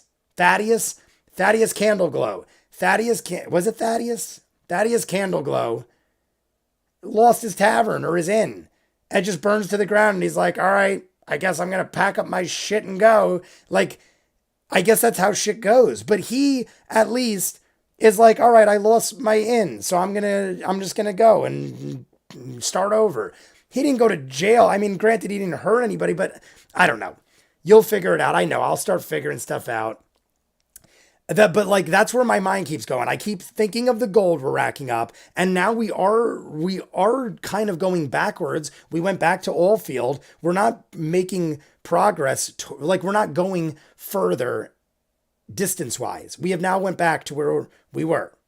I don't know. I feel like I'm wasting time coming up with all that. But besides that, we're going to have to go forward now. What? We're going to Zadash.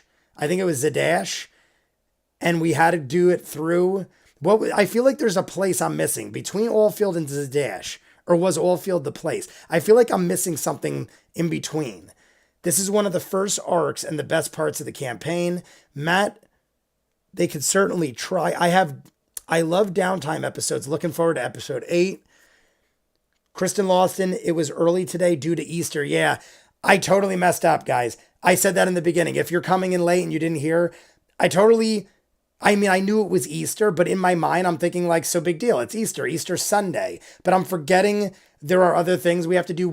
My family, we color Easter eggs. My brother comes up from Pittsburgh, so he showed up last night and we did a bunch of family things. We had an early dinner today, and now tomorrow morning we got to do a bunch of stuff, and we're painting Easter eggs and all this stuff. I just honestly didn't think about it. I'm just like, oh, Sunday's Easter, so I don't do anything Sunday. I'll just make sure I do my Sunday videos early, and I didn't think of the rest. So I ended up jumping on here hours earlier. I think we started the actual show at 8, so we got an hour and a half jump on the actual show. Allfield was on the way to Zadash.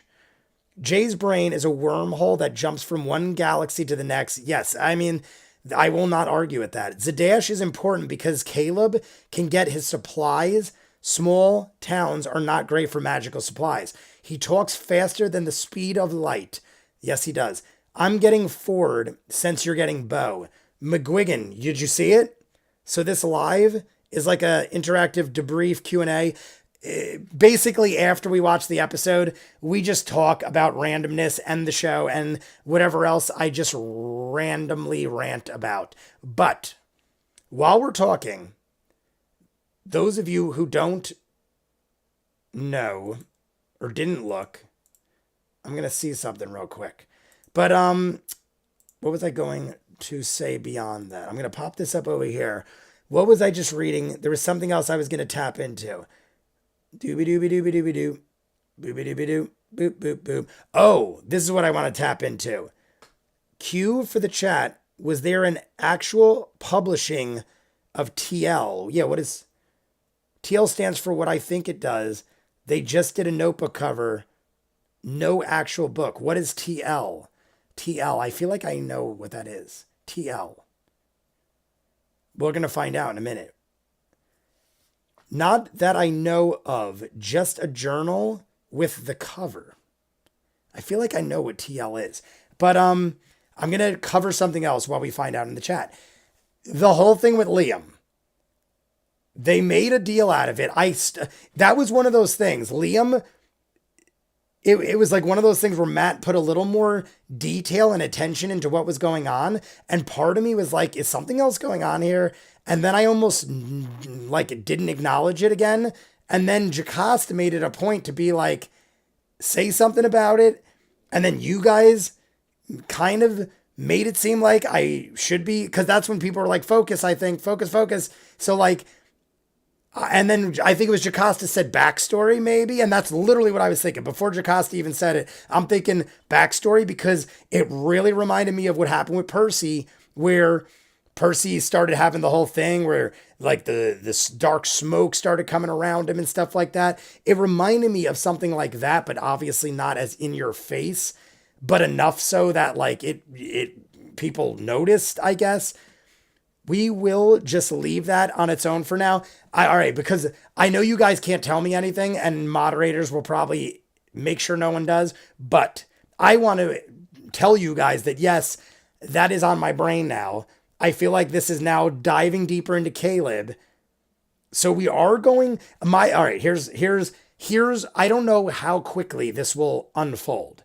Maybe in episode 8. All this will happen because I'm assuming we're going to have a good 3 or 4 hours in episode 8, just like every other episode. So here is my theory as to what I think all of episode 8 will include. I feel like we're going to, in part 1 of episode 8, 30, 40 minutes of part 1 that I do, we're going to do like get our money from Bryce, kind of regroup, figure out, talk about it, see what we want to do. I feel like that's going to be most of part 1 that I do. That's the first 30, 40 minutes, depending on how long the overall episode is. It depends. Besides that, then we do the hour-long Patreon. I feel like by the time we do the hour-long Patreon, we're already going to have decided what to do and where to go, or at least the direction we're going, probably towards the dash, because I don't know why we'd go anywhere else.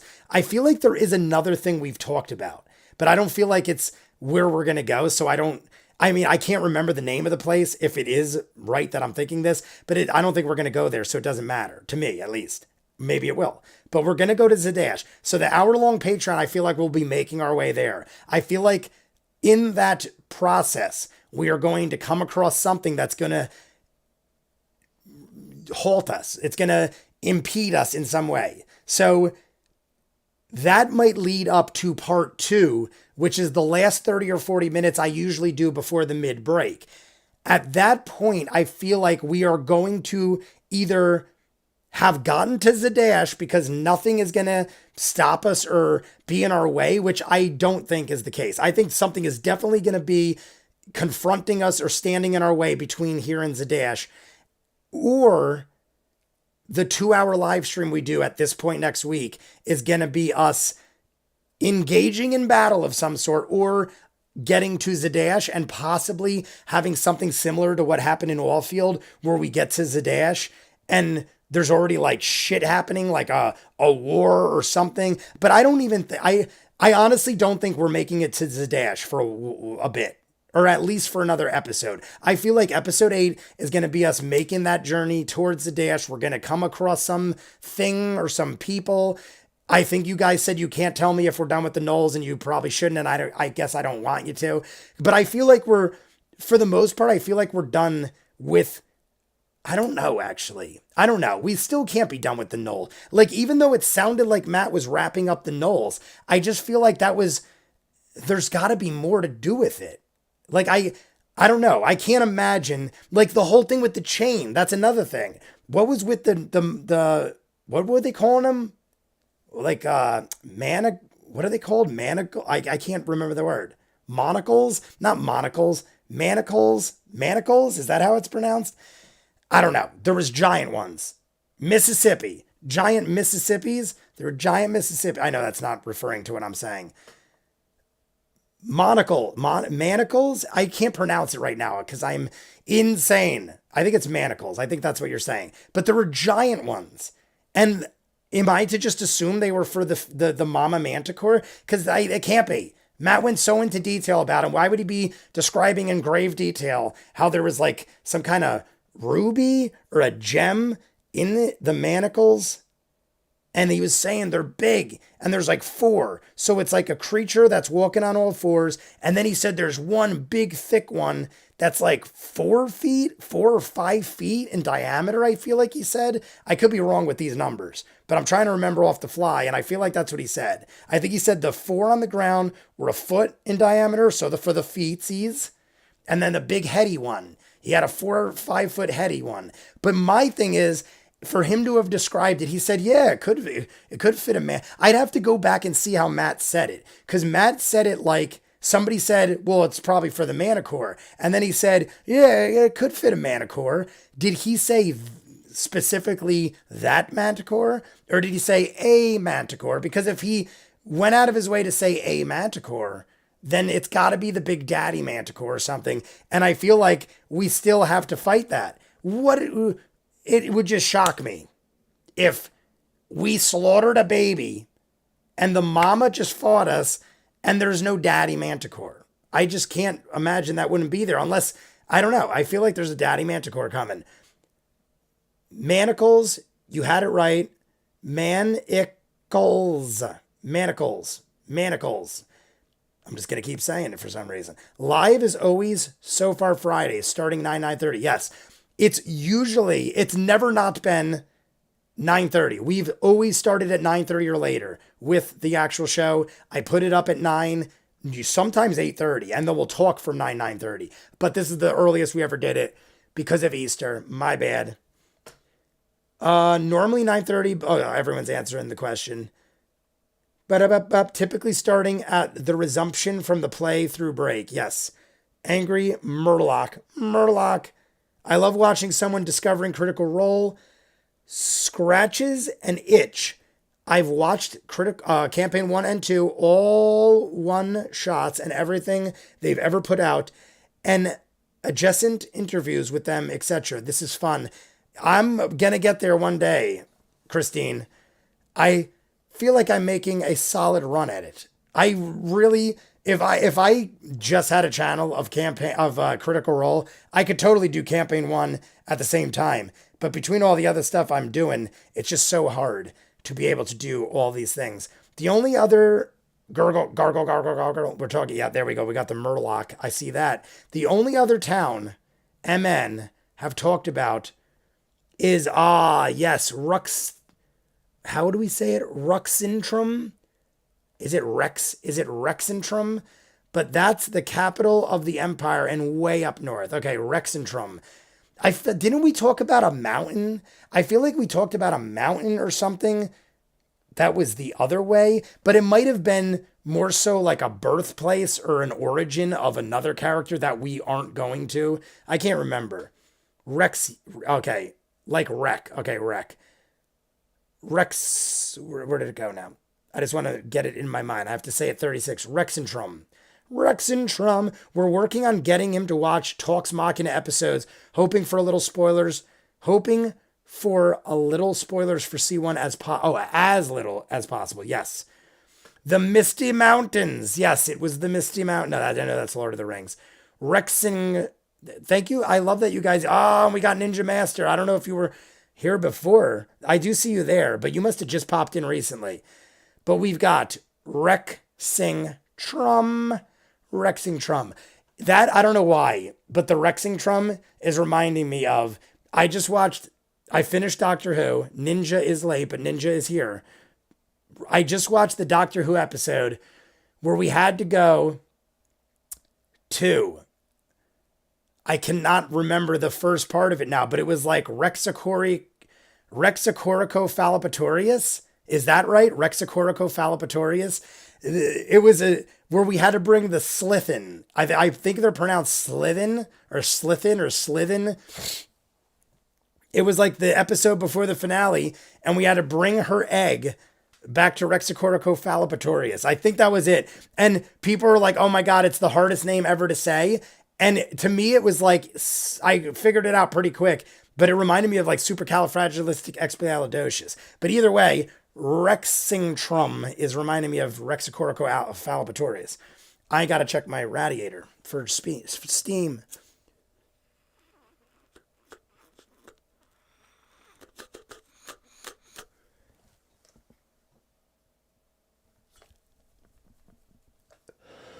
Ow! I burned myself. I hurt myself. What is that from? I hurt myself. That's a parody movie or something. Anywho, Ninja's late. I need to learn up this stuff. Crazy cool stuff. Marion Ravenwood, I suggest you get involved. It's quite lovely. I mean, you obviously are getting involved, but I recommend watching this stuff. Ninjas are like wizards, never early or late, but exactly when and where they are most needed to be. I figure so much. And I've said this earlier, Ninja Master, you weren't here in the episode. You obviously can go back and see. Like and subscribe if you haven't, guys. I just periodically will say that till we hit 50 likes or I will cry. But I totally forgot what I was going to say now because I have to tell silly jokes. Oh, Ninja Master said, checking my radiator too. Where are we going? What did he say? Now I completely forgot. Learn up on this stuff. Wizards. Yes. During the episode, I said, as a youngin', no, let me clarify. As a youngin', I would always pick the barbarian or the warrior or the guy that was most capable of brute force and the biggest. Maybe not the tallest. I don't like tall characters. I just like jacked, monstrous barbarian type warriors. But I still will pick them to this day. But now I have a much greater respect for wizards and mages and clerics after having grown up and played WoW and other things and seen in things like this and fantasy and sci-fi, having seen how important they are and how vital and how honestly most of the time they are more capable of things, I still would go for physical strength. I don't know. Maybe it's just the demolition man in me. The demolition man in me. I am Sylvester Stallone. Maybe the demolition man in me, or the weightlifter, or the fact that I used to be an aggressive bar fighting drunk. I don't know. I feel like I always would go for physical strength. I mean, don't get me wrong. I totally see the point of being a mage and a wizard and a cleric, and it makes sense. And it probably is the smarter way to go, honestly. But I just want to be a crazy fighting maniac. I just want to, like Grog. That's why I love Grog. Grog would just drink and be like, point me in the direction of where I swing this giant axe, and I will kill people. And that's all I want to do. I just want to drink. If I lived in these times, especially these times, like nowadays, you can't be that guy. You can't go out in the streets with a giant battle axe and drink publicly and just be like, I don't like the way you did that. I'm going to fight you. But if I lived in the Wild West or the medieval times or something like that, I would 100% be all about getting drunk every day. And just, I wouldn't be mean or a bully, but you bet your ass I'd be out there making money and killing fools and bad people and stuff like that. Support classes are my favorite. See, here's another thing. Whenever I played WoW and games like that, the first person I'd want on my team is a mage or like a priest or something. Like when it came to WoW, one of my best friends was I think I've told you guys this before. One of my best friends was in, I cannot remember the name of the guild now, but I used to tell you guys all the time. I think it was like DLM or something. I can't remember the name of the guild now, but it was a top tier, top ranked guild at the time, like worldwide. And he was the priest in this guild, and he used to help me run through stuff all the time, but I obviously wasn't in that guild. I was nowhere near the level you needed to be, but he was that good where he would be in this guild and he would kind of like jump in and help me run through stuff and everything, but amazing. And I cannot remember the name of it. I used to talk about it all the time and I cannot remember. Either way, I would be like, dude, could you help me with this? Because he was a mage and he had a mage and a priest, and both were freaking out of this world ridiculous. And he was a skill level unlike anything I've ever seen. But so you meant for Sean Bean to die? Oh, wait, I've got to go back. I must have missed something. What is your favorite? All right, let's go back. Here we go. Ninjas are like wizards, never early or late. We saw that. Checking on my radiator too. Who is your favorite C2 character so far? All right, we're going to go from that. Maybe that's what somebody said. Great question. I don't know if that was the great question, but it is a great question. What is my favorite C2 character right now? Guys, I'm not kidding. Right now, I'm going to show you who my favorite character is. We're going to see. We're going to see right now. This, my friends, is my favorite character, and I just purchased her. And we're going to see, because I'm going to flip up this screen window. If I know where it is. There it is. Ready, break. Boop. That right there is my favorite character right now in campaign 2. That is the Sideshow, which I thought was also Hot Toys, but I'm not 100% sure.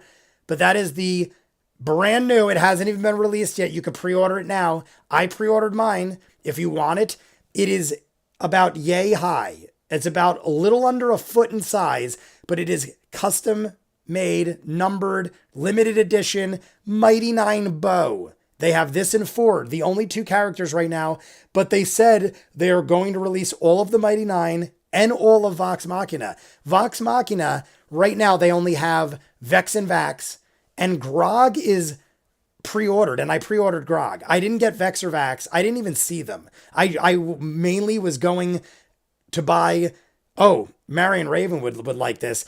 Last night, I bought Inigo Montoya's sword off this site.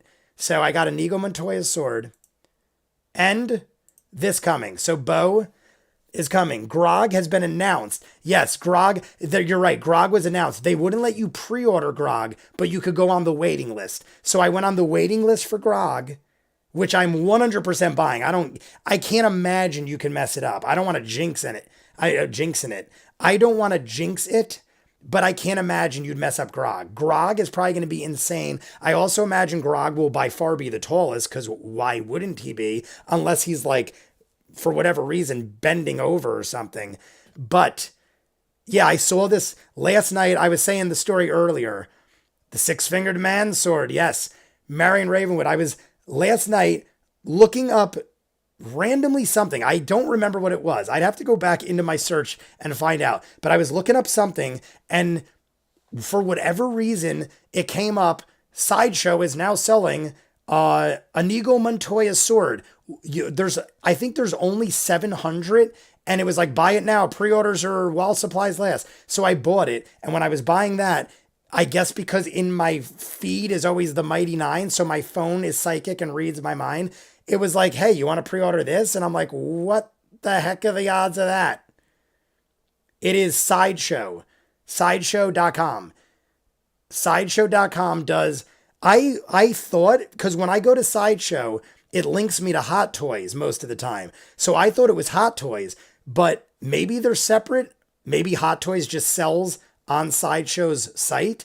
All I know is this is saying it's done by Sideshow, but it's Critical Role, 100% doing it. But I recommend, I'm not sponsored by these guys. If anything, I probably should be sponsored, because I probably just told a bunch of people this exists, because I didn't know either until last night. I just randomly came across it. I think it's $195 with shipping, because it's like $20 for shipping, and it's $175, I think. It was about $200. For $200, it'll ship to your house.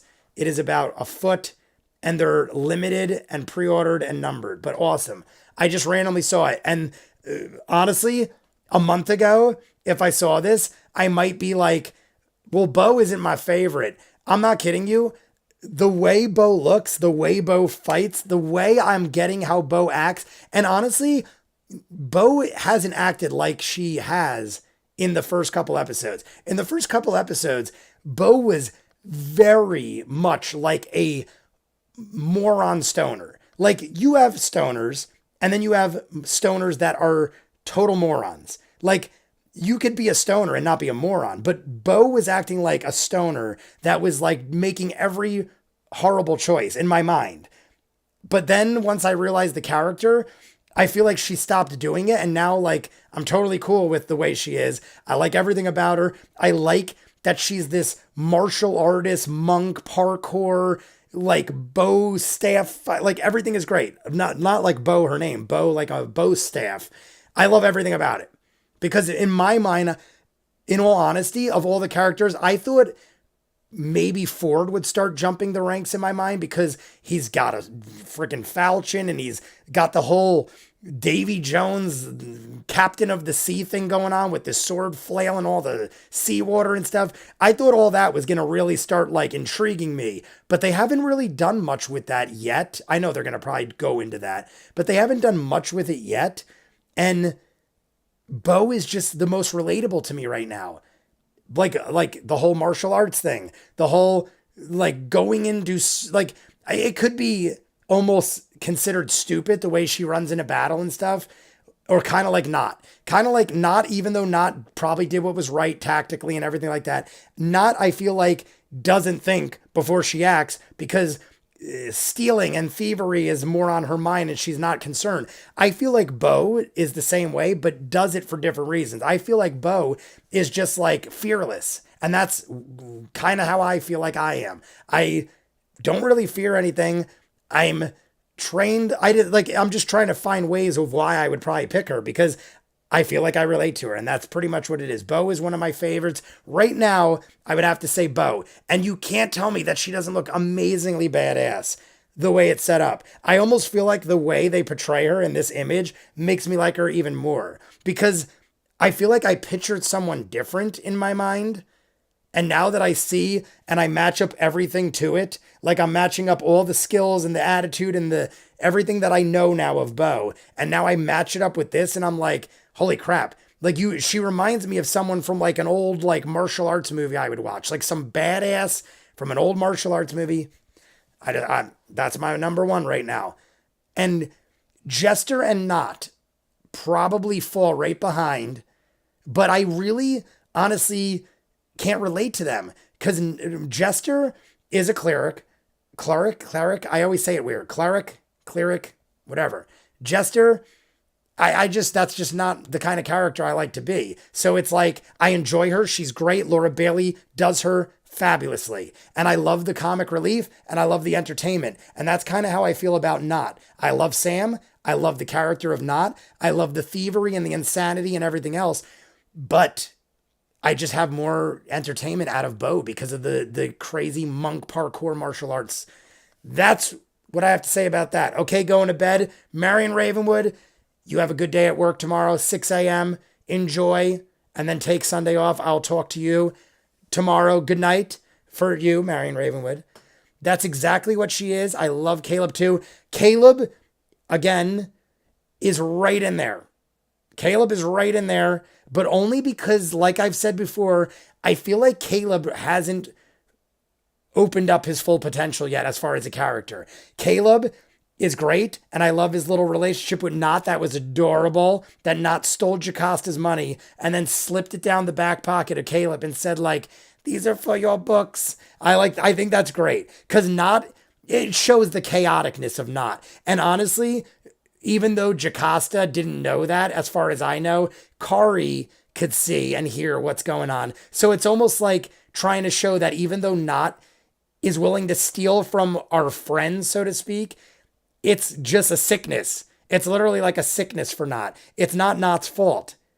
It's like Not has to steal, but Not doesn't want the money. Not's not stealing because she needs gold. Not's stealing because she just has to steal. And then she's like, what am I going to do with this? Oh, here, Caleb, you want more gold? Just like how she gave Caleb the gold for the books originally. So I totally get Not, but I still can't relate to that because I don't steal. I mean, I don't, not that I would steal, but I don't need to steal. I've always been able to work for my stuff and I just work hard. Basically, that's it. I mean, I understand that's not the point of Not and everything like that. I'm just saying, like, as far as being a rogue and a thief, I mean, I could associate with the rogueness because I've said to you guys before, a lot of the martial arts and stuff they teaches you like stealth. You got to be stealthy. You got to be like a ninja, so to speak, because that's part of it. But I mean, the whole thievery thing and the goblin and everything, I love it as a character. But I mean, as far as relatability, Bo just took me over. I'm shocked because in all honesty, if you went through the first like 2 or 3 episodes and told me that by episode 7, Bo would be my favorite by kind of like a landslide right now. Like like right now in my mind, I have the backstory going on with her because we have the whole thing with her making this like journey, but we don't really know exactly what's going on. But like, I mean, the whole thing intrigues me. And we also, I feel like, know more about her backstory than others, even though we have little tidbits here and there. And 4 does have a bit on the surface. I feel like we still know more about Bo, or Bo just intrigues me more on the sake of wanting to know what her training could get her to. Like, I assume as she levels up, she's going to be able to do some crazy shit. Like, if I think what she does is badass now, as they level up, it's only going to get better, obviously. So, I mean, that's what I'm looking at. That's what I'm thinking about. And I think it's going to be great. Like Tony the Tiger said, I had the "you don't smile enough" conversation back in the day with one of my first bosses and told him, I don't do that shit. Hire someone else. And and blankety blank blank, rough start, LOL. What did that come? I want to jump into the conversation, but everything I want to say is a spoiler. So I'll just say, can't wait for you to see more of these characters. What did the "don't smile"? I'm trying to think if that came. Damn it. I keep showing up late to these. Amy France, what is up? Happy to come in to a bunch of Bo love, though. She's amazing. Jester is a cleric. I thought she and Not were detectives. I thought she and Not were detectives. I mean, I hope they are. Good night and good night and good night, Marion Ravenwood. Okay, going to bed. Oh, we already read that. Did I miss something? I took her that way. I took her as like being not great at peopling. On the other hand, there is always some guy telling a girl to smile, and guys don't get that. She does grow as time passes. All right, we're talking about Bo. I had to go all the way back. Lisa Pocky says it's $195 before shipping. Okay, for Bo. She's very cool. We're going back to Bo. I think I caught it up. Have you had the chance to rewatch Legend of Vox Machina? Do you view it differently after seeing it? How I have not rewatched it besides the edits, but honestly, I probably rewatched it 2 or 3 times just while editing because I keep going back and forth, and then I'll be like, oh, what just like while I'm re-editing, I'll rewatch scenes just to take in things that I might have missed or want to rewatch. I don't know though, because rewatching it that way is not the same as actually just sitting down and rewatching it. Because I'm almost like rewatching the same thing like 10 times in a row. And then a lot of it I'll cut out. So I obviously don't rewatch that part. But I haven't actually sat down and rewatched it. I probably will. Maybe, I just had to burp. Maybe, I don't know if you guys would be interested. And I don't know when we do it, if anytime soon, because the month of April is going to be hectic with Barry and Russian Doll and all these shows coming out in the next week. But maybe like a good 6 months in, maybe we'll do on a Sunday, instead of like a one shot or something on a Sunday in a couple months, maybe we'll do a live watch along and rewatch Legend of Vox Machina. Like do something like we're doing here, but just do an entire live watch along. Because I think 20. I think you could do it in about 4 or 5 hours. And I've done 4 or 5 hour live streams. I used to do them every Sunday for football, so it's not like a big deal. Maybe we'll do something like that. But I'm going to put back up just in case, for whatever reason, that will draw attention. I don't know why it would, but I'm going to put the black screen back up just in case. But we are now, Jester is my favorite, but I honestly love them all. Everything except the last, oh wait, let me go back. I don't know where, oh, something about a spoiler, okay. Bo is my favorite too. She isn't good at peopling. Oh, I think I just, oh no, there's a different one, but it's kind of similar. She isn't good at people in general, but you would be hard pressed to find as loyal a friend as her. Jester's probably my favorite after her. Glad you're loving it. What is up? Adrenaline Kid. Adrenaline Kid. I definitely feel like I've seen that name before. We'll have to do them on Saturdays. What do you mean? Oh, there was something in the comment. Something in the comment was probably spoilery, Luther. I didn't see it though, so it doesn't matter. Are you playing... Yeah, thank you for whatever it is, Lisa Pocky, if it was. Are you playing D&D yet? I have not, Christine. Have you watched any of the Hardbook Helper series? I have. Not all of it, but I have watched some of it. Many of you have suggested it. To further understand, yes, I was going to react to it, but they're very short, so I went through a couple of them. The last word hasn't been outed yet. Oh, okay, there's something there. Has Jay seen any of the Critical Role live? Audience sings the M9 intro song. Not really a spoiler since they basically basically the Legend of Vox Machina intro. He isn't at that point yet. At some point, I will react to all these things. But you guys usually tell me when it's okay to watch them. I do have those videos you guys gave me. So I have one from the dude JB, which was what was it? The dude JB sent me one that was something. Miranda sent me one that was Talks Machina, episode 1 of campaign 2. The dude JB sent me something that was funny. Something funny with like Sam or something like that. I just can't remember what the heck it was. But I will be reacting to those tomorrow. Those will be tomorrow. At some point tomorrow, I will react to them. Probably get them out Sunday after Easter. My brother is leaving Sunday night. So even though Sunday is Easter, he will be driving home that night. So I'll probably Sunday night edit them up, even though it's Easter, because once he leaves, this is my life. I just sit here and do these things. But I'm going to give you, this is what I'm going to do now at the end of every live stream. We've been going 4 hours now. We're over 4 hours. So I'm going to cut it here because my brother isn't on camera yet. I have cameras all over my house. Just in case you guys wonder why I keep saying I'm checking my cameras. I live on a large estate, I guess you'd call it, and I take care of my parents. It's not like a rich estate. It's like a farm. Let's call it a farm. But I have cameras around so I could see if people are approaching and stuff because I have people that deliver medical supplies and stuff for my parents. So that's why I have cameras. It isn't like I'm Scarface over here wanting to know every person that approaches my villa. It's that I literally need to know when deliveries are being made. I literally have cameras throughout the house so I could make sure my parents haven't fallen. Like, I've fallen and I can't get up, like stuff like that. That actually happens in my life. So I have to do it. There's been times literally where I've just been scanning cameras and I've seen my father fall over and I have to like run over. As horrible as that sounds, they're still alive and well and they're fine. But these things happen. So that is why I just, because sometimes people will go like, why do you have cameras in your house? Like people have doorbell cameras and stuff like that. I have like a dozen cameras all over my house. So that is why. You are a good son. I try. The way I look at it is I was a crazy drinking college kid and I probably put my parents through hell through most of my 20s. Then in my 30s, I became an adult and started working and making money. And now I feel like in my 40s, I should pay it forward and take care of them when they need it. And they need it. So it kind of worked out. But obviously, I could just walk away and be like, bye. But that would be horrible. My sister helps too, obviously. My sister, everybody helps. My brother helps. Everyone helps. It's just my brother lives in Pittsburgh, so it's hard for him. Either way.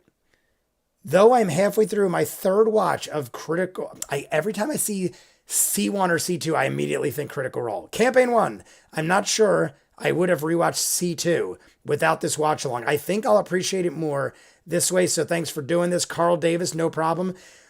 Do you think, I guess by that, you do think Campaign 1 is better than 2? Out of all of you, I mean, obviously, it's not going to change the fact I'm doing Campaign 2 because I'm loving it, and I am going to end up doing all of them at some point. But just out of curiosity, who thinks what's better, C1 or C2? What's better, Campaign 1 or Campaign 2? Just out of curiosity. I obviously don't know. Right now, I'll tell you what, based on what I've seen, because I feel like I've probably seen enough content maybe. Would you say at this point I've seen enough Campaign 2 content to compare it to the amount of Campaign 1 content I've seen in animated form? I feel like that's almost equivalent because I've seen, at this point, we're through 7 episodes. I've seen a good 20 to 30 hours of Campaign 2. Literally close to 30 hours of Campaign 2. Campaign 1, I've seen less than 10 hours of show. But I've seen a lot of videos. I've got a lot of background. I've seen a lot of origin stories. A lot of people are saying Campaign 2. Campaign 2 is my favorite. I enjoy these streams, Jay. Thanks for giving me a group to talk about Critical Role with. McGuigan, thank you. I always like a McGuigan in the chat. I love a variety of names. And obviously, honestly, I was going to say, whenever I see your name, I don't know if this is a good thing or a bad thing, but whenever I see McGuigan, it makes me want to take a shot. Because I think of like Irish whiskey or like Glenlivet or Glenfiddich or something like that. And I think McGuigan, you're damn right, McGuigan, we got to take a shot. That's what I keep thinking. But guys, I love that you're part of it. I don't think I've ever had a live stream that is consistently growing and having the same people. And there were like, when I did football streams, it was so random. Not that that mattered because I still did it every week. I enjoyed doing football streams, but there'd be some weeks I'd have 3 or 4 people. I kid you not, for 3 or 4 hours. There'd be some weeks I'd have 3 or 4 people. And it wasn't because I had low subscribers, because then the next week, the very next week, for no other reason, I'd have the same tags, the same thing. It'd even be like a mediocre team that they'd be playing. It wouldn't be like an all-star game or something. The next week, I'd get like 1,000 people. And I'm like, how does this make sense? And I'd get like a good, like there'd always be like 5 to 10 people that would jump in and be like, hey, what's up? Kind of like you guys, but you guys come in the dozens. There'd be like 5 or 10 people that would come in my football streams, be like, yo, what's up? Just wanted to say hi. And then they dip because they didn't really want to watch the Saints game because I would only watch New Orleans Saints games. So I didn't care because I was going to watch the game anyway. But then like next week I'd have 1,000 people and I'd be like, I can't even read the live. The chat would literally be like, brrr, and I'd be like, oh my God. And then I'd tell my brother like, dude, like we had 1,000 people last week. You got to moderate because I need people to help. And then next week we'd have like 12 people all day, 12 people all day long. And I'd be like, there is no rhyme or reason to this. It isn't like where you guys are like anticipating the next week or the next episode, or we got our part 1 and then our hour long and then our Patreon. And I mean, like we have like a routine, and you guys, I mean, I'm assuming most of you, if not all of you, have seen it. So you guys know what's coming. Like you guys knew the Estelle Getty thing was coming. You guys must have literally been thinking, did Jay go and watch this already? Like, even though you guys, I'm not saying you guys think I'm a liar or you think I'm faking it or something, but like some of you in your heads had to have been thinking before I knew Estelle Getty, some of you had to have been thinking, why is he wearing that shirt? Did he hear something, or did like maybe some of you thought someone spoiled it for me? And then I'm like, well, since there's a spoiler, I'm going to wear the Golden Girls shirt.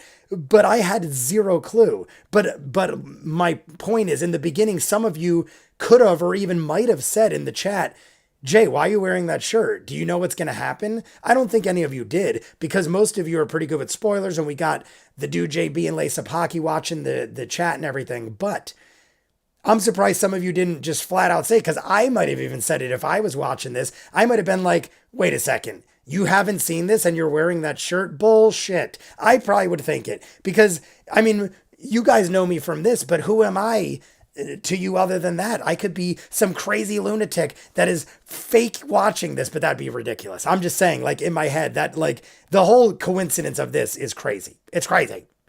I honestly forgot about the Golden Girls. I literally, like, it's just so random. Who wears a Golden Girls shirt and then watches a random part of a random episode where a guy comes and guest stars and just spitballs out, what do you want this to be? It could be anything. It literally could be a person, a thing, whatever you want in the realm of possibilities. And he goes, Estelle Getty. It just that's freaking weird. I literally think I should go and play the lottery like immediately. Those of you who have not been in my live streams, you know what I say all the time. I used to be a compulsive gambler. I would spend weeks in AC. I would bet tens of thousands of dollars. And I'm not a rich person. I'm not like some people here that I bet tens of thousands of dollars on weekly sports. And they like, this is like when I was like in my late 20s, early 30s.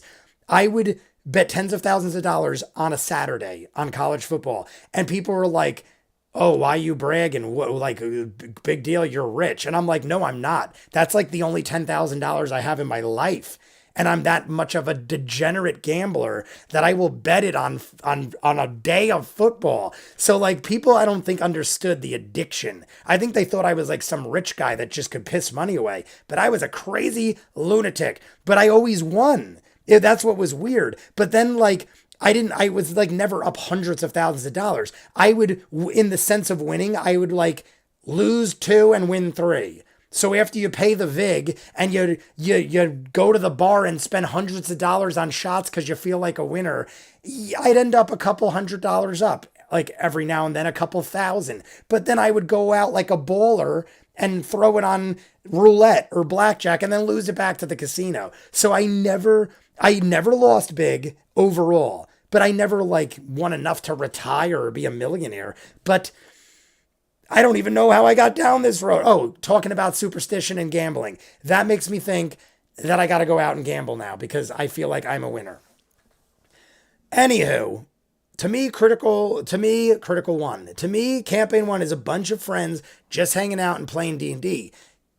Campaign 2 is a group of professional actors acting for an audience, and C3 is C2, but with higher production costs. All right, so I get what you're saying. C1's good if you just want to kick back and feel like you're in a relaxed setting with a bunch of friends. C2 gets a little more in-depth and serious. I get it. Good way to describe it. To be honest, I schedule my Fridays around this. Ninja Master, you make me feel like a natural woman. Bam, bam, badana, dan, dan. That's what I say to you. But no, I love you. Thank you. Campaign 4 is really... Wait. Campaign 4 is really explosive. Is there a campaign 4? Am I reading that wrong? What is C4? Oh, C4 is really explosive. You got me. Daniel O'Day, you got me. I literally was like... Because I'm reading it like campaign 4. I didn't read it like C4. That's a good one. You got me. I started with C1 and they have my love and thanks, but C2 is my heart. See, I love that you guys are passionate about both though. No one's like ragging on one or the other. People are like one. It's almost like growing up. How I say growing up, there are certain movies that I know aren't masterpieces, but I will watch them to no end because they have my heart, so to speak, like you said. There are certain movies like The Goonies. I know The Goonies isn't a Academy Award winning masterpiece, but I've probably seen that more times than almost any movie in my life. Maybe any movie. The only one I could think of, I tell you guys this all the time too. I think, and I don't, well, actually, I probably don't have to think. The movie I've seen more than any movie in my entire life. I'm curious. Those of you who have been around a while would know this, but who of you knows there's no question in my mind, there is one movie that I've seen more than any other movie in my entire life. And I've said it in live streams before, but I don't know if I've ever said it in a Critical Role Critical Role live stream. But you could figure it out if you have. The only movie I've seen more is Lord of the Rings. I've seen that a lot too. Lord of the Rings I've seen a lot of times. Many times. But I'm going to say it. But by the time you guys, because you guys are probably already guessing. So if you are guessing, or if you're not guessing, I'm going to tell you anyway. I have watched, I kid you not, probably well over 1,000 times. And I'm not exaggerating. Over 1,000 times, easy, maybe even over 2,000 or 3,000 times. Rocky 4. Rocky Part 4. I have seen thousands of times. I've said this in other videos, I literally had a workout regimen that I designed because there are so many montages and songs in Rocky 4. I designed a workout that I would do 6 days a week around the Rocky 4 movie. I originally did it as a joke, and then it became like a routine. I would throw on Rocky 4 and the movie would start and I would have a routine. And like one exercise would lead into the next based on where they were at and the dialogue and the music, because I am a massive Rocky fan. Massive Rocky fan.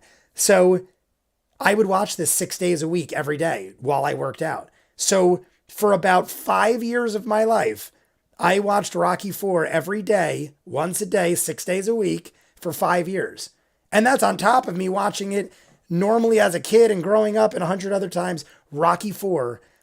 I'm not saying it's the greatest movie ever. By far, it's not. It might not even be in my top 100 of favorite movies. But it is the movie I've watched more than any other movie in my entire life without even having to think about it because of what I did with that movie as far as making a workout routine around it. I've got to check my radiator. I'll be right back.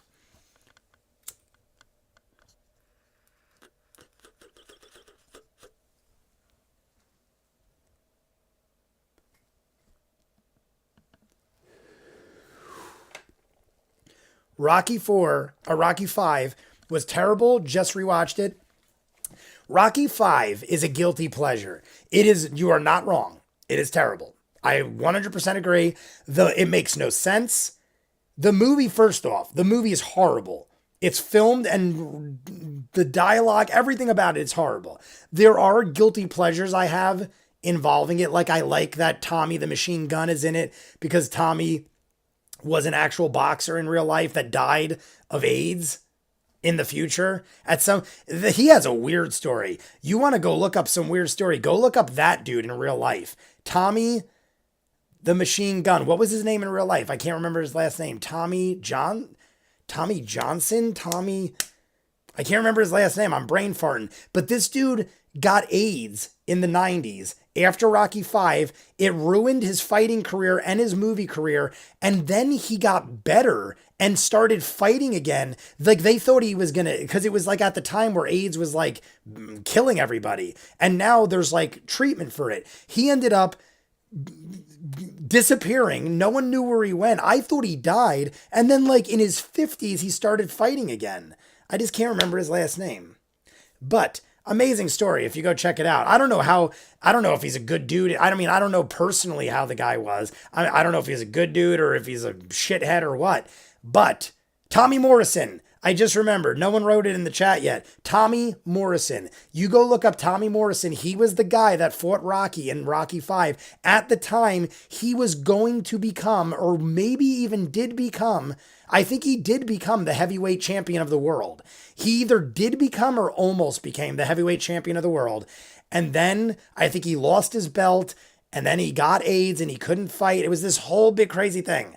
But crazy story. He's now dead. He is now passed away. Yeah, I think he passed away in his like late 50s, early 60s. But crazy stuff. Anywho, that's after we just went off on a crazy Rocky rant. But yes, Rocky 4, lottery numbers, 99. Oh, yes, I'm going back. We got lottery numbers, the 999. Go gamble, but I want half. J equals Ice King in disguise. Honestly, forgot about the Golden Girls. All right, we read all that. I am the exact opposite, not a gambler at all. I am I am risk adverse. Music playing. See, it's very funny to me that I am like that, honestly, because no one else in my family is. My dad, my mom, my sister, and my brother, all four of them. I mean, I could probably think of like on my hand how many times all of them have gambled in my life. My sister's maybe been to Atlantic City like once or twice, and it was probably for a concert. My parents have been there a handful of times, and it was for shows and just to get away for the night, like to go see dinner in a movie or something, or like a dinner and a show, I should say. My brother, I don't even know if he's ever even been to Atlantic City because he moved away to Pittsburgh in college, and I don't even think he's even been there. So like no one in my family even gambles. And honestly, most of them don't even drink either. My mom drank a bit, but she don't anymore. My brother drank a bit. My sister really, it's like, I don't know why I became such a drinking gambler. I guess it was just the path I took, but it isn't like, oh, my whole family is massive. My family doesn't even watch sports. No one in my family until later in life did they start watching sports.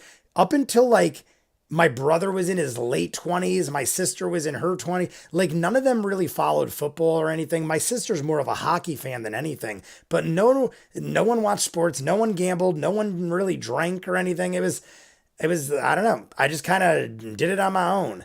Good night all. Carl Davis. It was good seeing you, bud. My most watched movie is Howl's Moving Castle. Really. The funny thing about that, Patricia, is I just saw that for the first time only a couple of years ago. I know it's considered massively famous and everyone loves it, and it was great. Don't get me wrong. I love it. Honestly, it was phenomenal. Since I've seen it, I've watched it several times, but I didn't see it till about 2 or 3 years ago. I haven't seen a lot of Studio Ghibli movies. I think the only ones I've seen is Spirited Away and Howl's Moving Castle. There are so many Ow. Sorry about that, coughing in the mic. There are so many Studio Ghibli movies that I have not seen. Major ones, like My Neighbor Totoro, things like that. I have not seen them. And I want to. I just know, I don't, honestly, I don't know why I never did. I got to get going. Neely's leaving. We got to say goodbye to Neely. I think some other people might have said goodbye. Let's go back. I missed a couple things. One of my faves, what was it? Rocky 5. Oh, Street Fighter. The street fight was awful. And we're talking, oh, in Rocky 5. Yes. Street fight was awful. Yeah, it was pretty miserable, very unrealistic. A lot of it was unrealistic. The biggest unrealistic thing from Rocky 5 was the fact that even if Paulie, like, first off, they made it where Paulie signed papers that gave him a power of attorney over all of Rocky's money.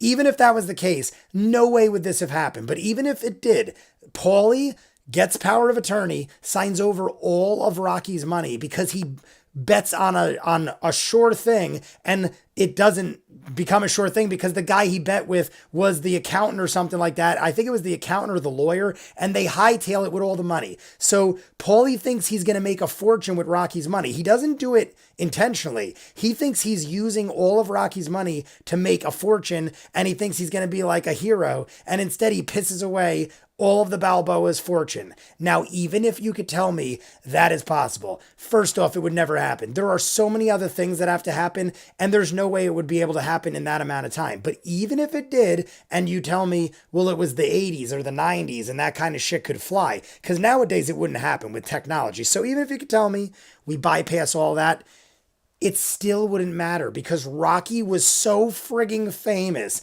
He could have signed 10 endorsement deals and been worth $100 million. Everyone talks about this. If you type in Rocky 5 and talk about like theories and controversies with why this makes no sense, Rocky literally moves back to the slums and lives in like a 1-bedroom apartment with his kid and Adrian and Paulie. And they're like, yeah, I guess I got to go fight again. Even though I got brain damage and I can't even see out of one of my eyes, I'm going to go fight this Russian that punches harder than anybody ever. Oh no, that was Rocky 4. Either way, Tommy Gunn punches hard too. He's a champ. Either way, that's crazy that he can't just go to Nike and be like, hey, I'm Rocky. I beat Mr. T, Hulk Hogan, and Apollo Creed 2 times. You want to give me $1 million and I'll wear some sneakers?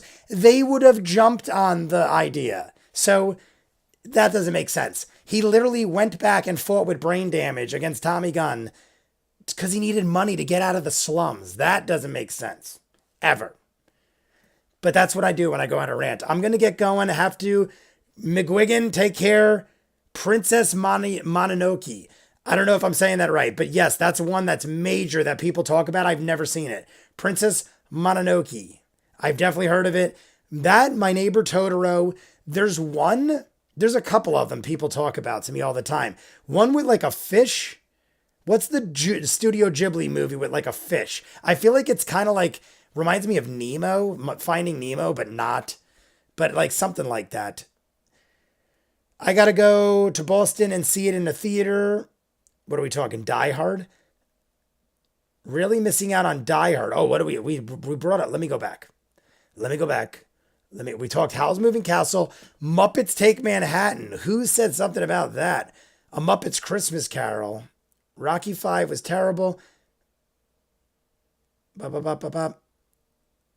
Heading to bed. Oh, Indigor's out. Sorry if I missed saying goodbye to some of you guys.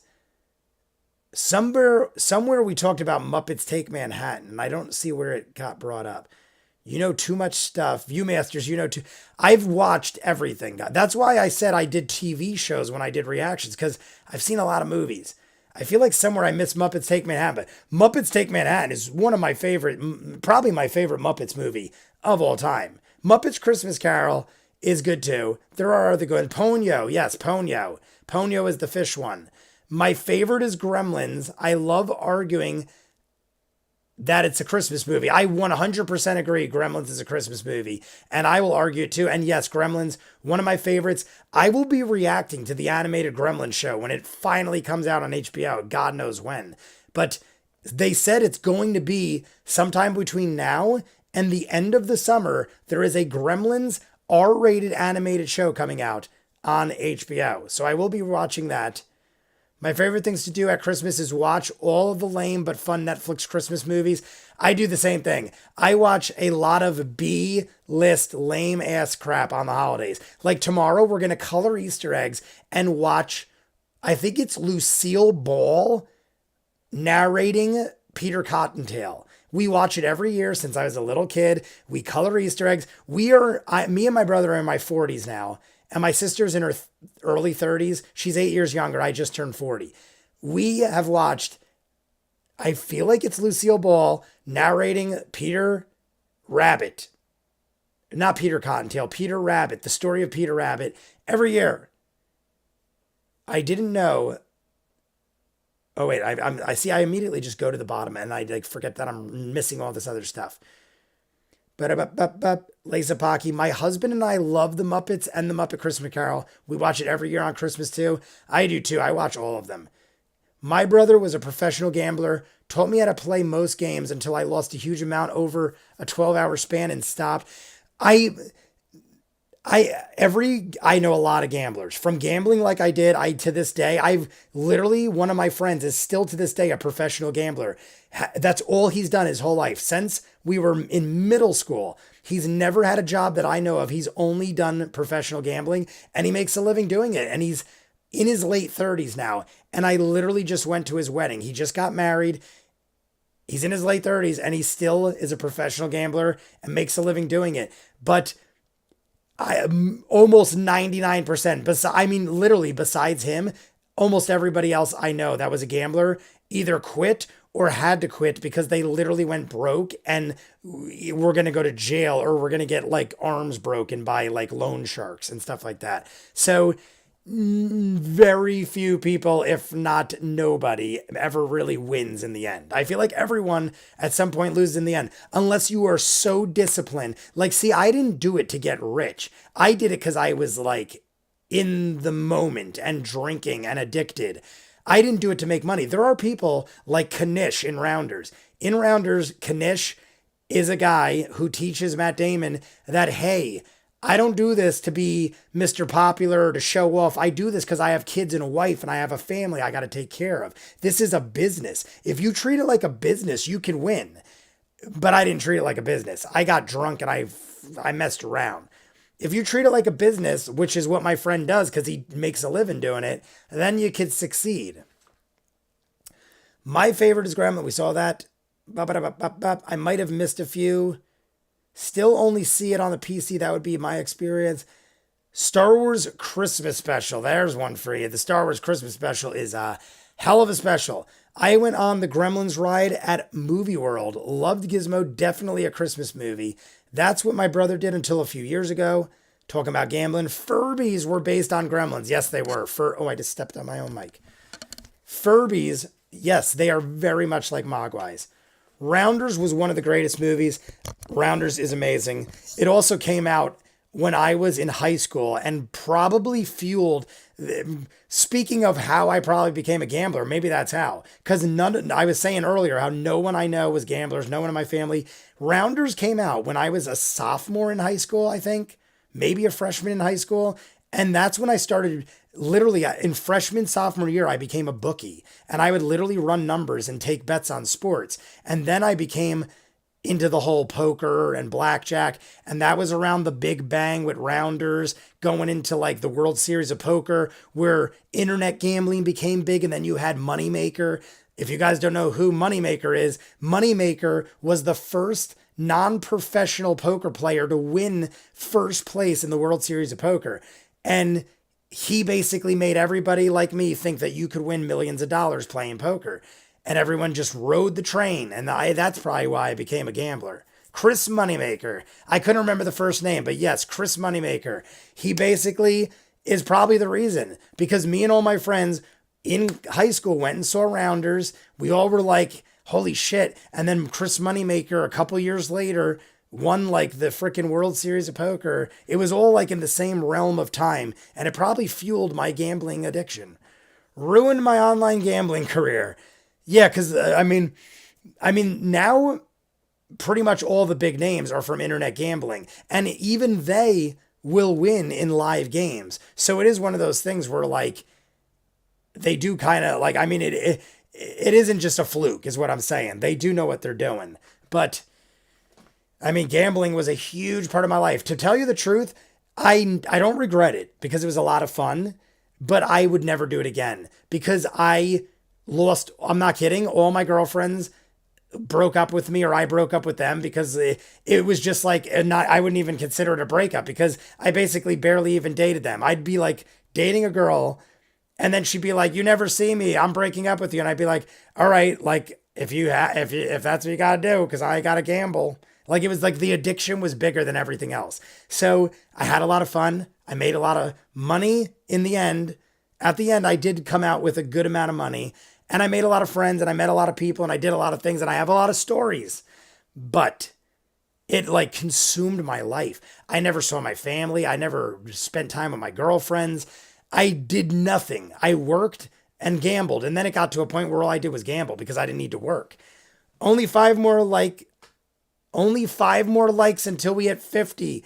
Guys, if you didn't like, do it now because we're probably going to call it. I think I see my brother pulling in.